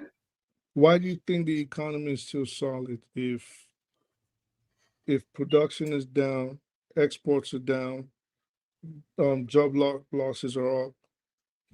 Okay. We're having again, more homeless people, more jobless people, more people claiming unemployment. Yeah, benefits and so on. Yeah. I'll answer that question. Good question. I answered that question looking at France today. I was reading some time ago that some people in France came out and they were demonstrating, asking for the president to go. because they didn't like his policies towards French West Africa. And that the policy of the President Macron has led France to lose a lot of the economic benefits they were deriving from those countries. And is impacting them because, yes, and is impacting the citizens because, they begin to see the effects of that in terms of policies and benefits and whatever they are getting. So they're asking him to go, and they want someone who will adopt a different approach, some kind of rapprochement, going back to those people and trying to befriend them, in other words, he didn't handle whatever were the issues properly. So if I just oppose that to America, I think there are policies that we're seeing now that are. Did you say the protest in France has to do with these policies in West Africa? Yes, part of it. Yes, it's a part of it. Specifically, yes, I can tell you that. You can look at it.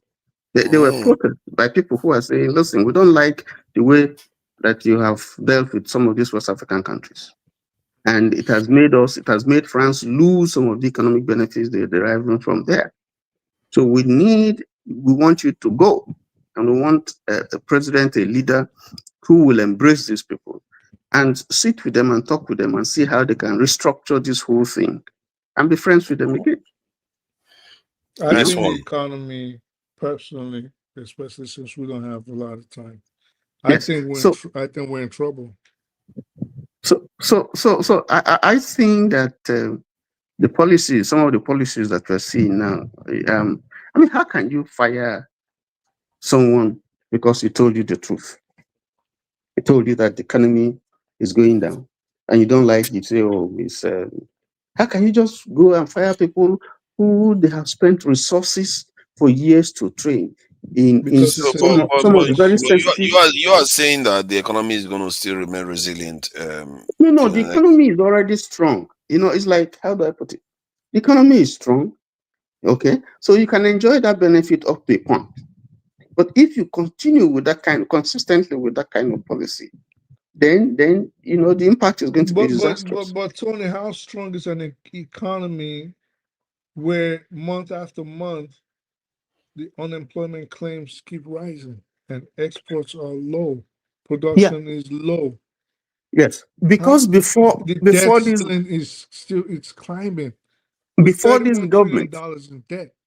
Before this government, the economy, whether you like it or not, was doing very well. Yeah, because of Biden's policies. It was doing very well. All the index, all the statistics, where the important thing now is it not how it, because if the economy weakens, it may affect Trump's popularity.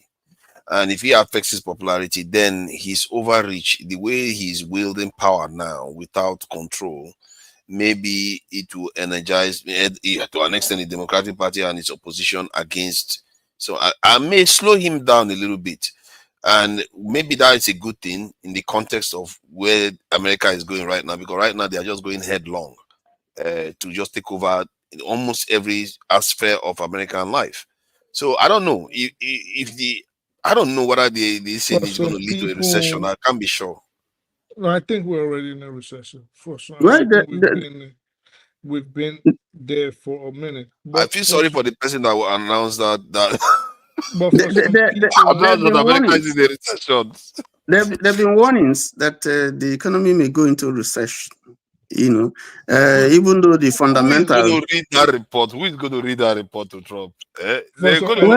And come to what you said about it affecting his popularity, I don't think it'll do that much damage to his popularity. I don't think so too. I don't think so because some people, especially in Middle America, to them racism is more important than the food they put. Yes, that's for sure.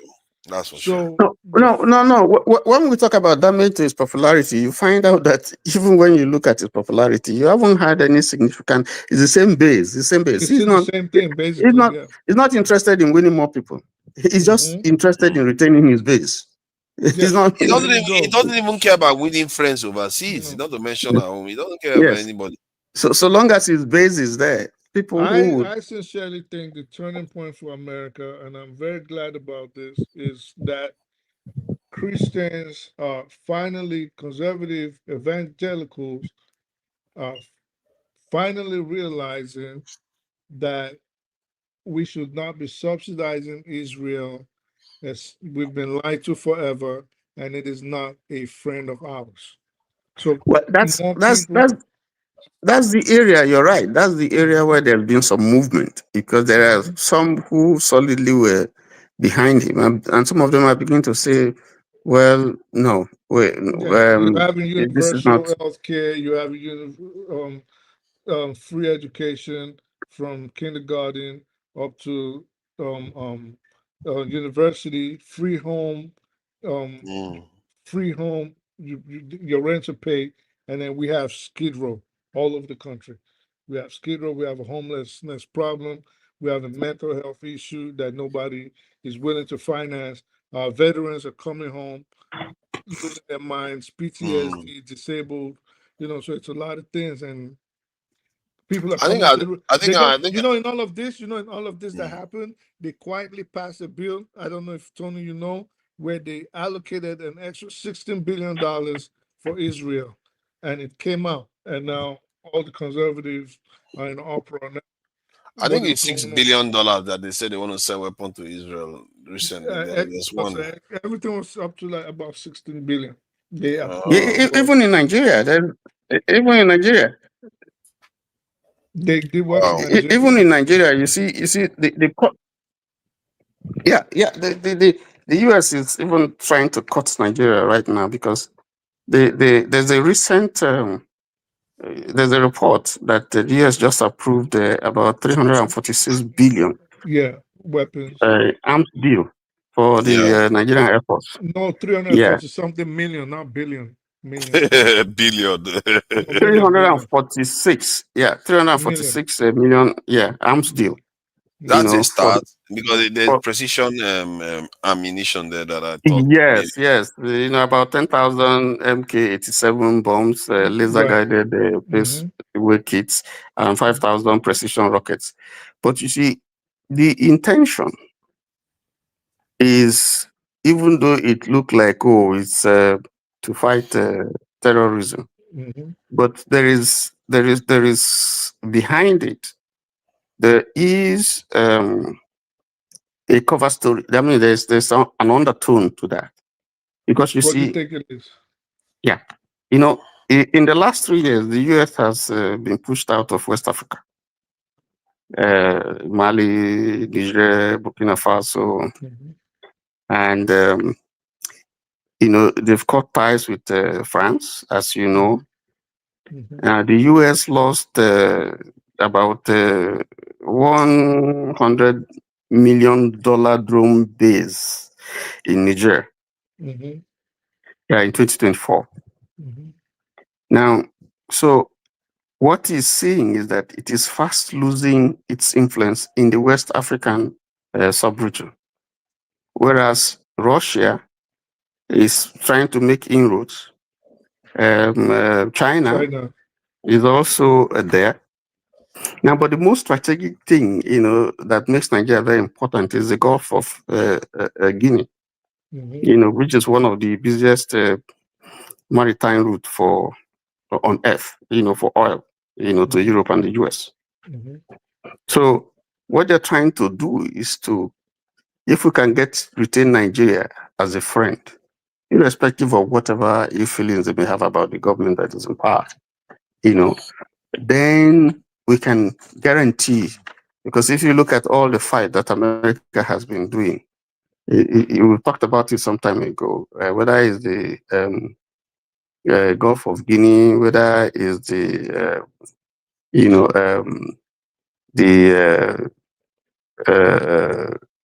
Straits of Gulf, Suez Canal, or Hormuz, South Asian Sea, Southeast Asian Sea, all those areas are very, very strategic, not just for maritime. we have gone far afield now. Let's round. I'm going to round up now. To be fair, we've gone far Yeah. afield talking about all those things. Nigerians don't care about all those things. They just want to So solve no, their no. problems. So what I'm trying to say is that the policy of America has always been what is in our best interest, not in your own interest. So and that's I think we shouldn't worry. I think America should do America. America should do America's interest. We are supposed to do our own interest. As a matter of fact, I think I heard an American, or no, British spy actually talk about how they were in Washington or somewhere, and every time Israeli people came to the office, gave them gifts, there's always a tracking device. Well, yeah, because There's always tracking device on them. Like they say, but the reporter was asking, you mean sometimes they track? He said, no, all the time. All the time. So No, this there's is what actually nations there do was to each actually other. a policy for a long time. Israelis, they come in agencies, they're not supposed to bring any gifts, nothing. Yes. Leave the firearms in the locker, go upstairs, do your meeting, and get out. They said even when Benjamin Netanyahu goes into a room, so like they will leave traps. The things I'm hearing these days, it just shows you that we are quite naive. I don't think we play this game. We are quite naive. That's what you think, Nigeria? No. I'm not sure Nigeria plays a lot of these games. Nigeria does play those games too. It's just after In the West, not in the West. Not They in the do it West, maybe but in in the Africa. sub-region of Africa. But it has just gotten, I guess, with the government eroded and became less responsible, then the spy networks just went down the drain with it. But Nigeria had a pretty good intelligence network. Nigeria used to influence the whole West Africa for a long time. Yeah. For a I long, hope they we decided who was get our act president. together again. We have to get our act together and start reasserting ourselves. As a matter of fact, that's what's going to make us relevant. And our leaders are not ambitious enough. I think there's so many paths for Nigeria to travel that will bring a lot of prosperity. I have to respect Saudi Arabia today in terms of the quickly after Israel bombed Qatar, they quickly said defense pact with Pakistan. You have to respect that. So they are moving about quickly. to go down in the Middle East. It's about it was about to go down. Yeah, we'll see. I wish you guys I could have had time to be having sooner or later. I'll make time to be having more conversations and coming online, doing more like philosophy, conceptual thought stuff a bit more, and talking about more of these geopolitics and different regions. It's just a shame that things time constraint these days. There was no fighting here today, so that's good. Yeah, that's very nice. Apart from you see Mr. Roforofo. There's no time this guy shows up, he doesn't start a fight. There's no time he shows up, he doesn't start a fight. Yes, whenever he comes to start a fight. No, he's a good guy. But he's a good guy. What I said was 100% the truth. I know it's the truth, but you still start a fight nonetheless. It's not a fight. No. I didn't start a fight. I just tell him this is what my observation. And when I heard what he said, that's Mr. Icon G in Nicaragua. Okay, Nicaragua matter. Everybody went outside for that one. Why was this guy saying how many fully act? Why was saying Nicaragua is a dead place? At least they get big nice waterfall there now. No, you cannot. You cannot use Nicaragua as so. The whole of Latin America is Nicaragua that you find as a model. We don't even run the that was a mistake. But they do have a high life expectancy. 75 is not little. I went that time for that one. They attract tourism now. They attract tourism now. Yes, it's not a failed state. They may not have a high GDP per capita, but it's not a failed state. Have you ever stepped foot in Nicaragua? Went up big time, yes. But okay, ladies and gentlemen, I really appreciate your time here today, and I must say I fell a little bit short of my duties. I was supposed to ask people to like, share, and subscribe. Please do that. It doesn't cost you anything. I must say YouTube people are very stubborn. They don't like to like share, or subscribe. If you go to like TikTok, oh my God, those guys, they are very, very on it. You put something on, they either like it or share it, or they will subscribe. They subscribe very easily on TikTok. Why is it that it's so easy to subscribe on TikTok but not on YouTube? Many people watch on this thing. So just click the subscribe button and let everybody, so that next time when there's a show is on, you are notified. It's for your own good to just The as you advantage about it, this for take the it. Once they take TikTok, they're gonna censor everything. You'll see. yeah. Let's hope not though. Oh So yeah, that is that. that's what they'll do. So Tony, I really appreciate your contributions, and I speak the truth, and Lukupi. I really appreciate you all, and all the people in the chat, the good ones and the bad ones and the ugly, all of them. I really appreciate you all, because all these enemies of progress, they rarely say anything positive. Even when they give me compliment, they put insult amongst it. So, Olga, I see you there. Thank you for joining us, Mr. Triumph. Been a while, Mr. Triumph, that I've seen you there. Obi, I see you there too. McAnally, Tracy Jacobin, all the usual suspects. You're all around. Peter Odigye, I don't think I've seen that name before. Peter Odigye, thank you for joining us. Duru Obi, I've not seen that one before too. I really appreciate you all for joining us. You see, for people they didn't donate, it was all right. Tata, I will sooner or later I'm going to be setting higher standards so that they can be donating a bit more. It took Dr. Damages to beg them to donate today before 5 people decide to donate. Okay, so but we appreciate you all. Thank you all for joining us. Until next time, we are going to play our people out with our own kind of songs. Let me start with one of the best ones people like here.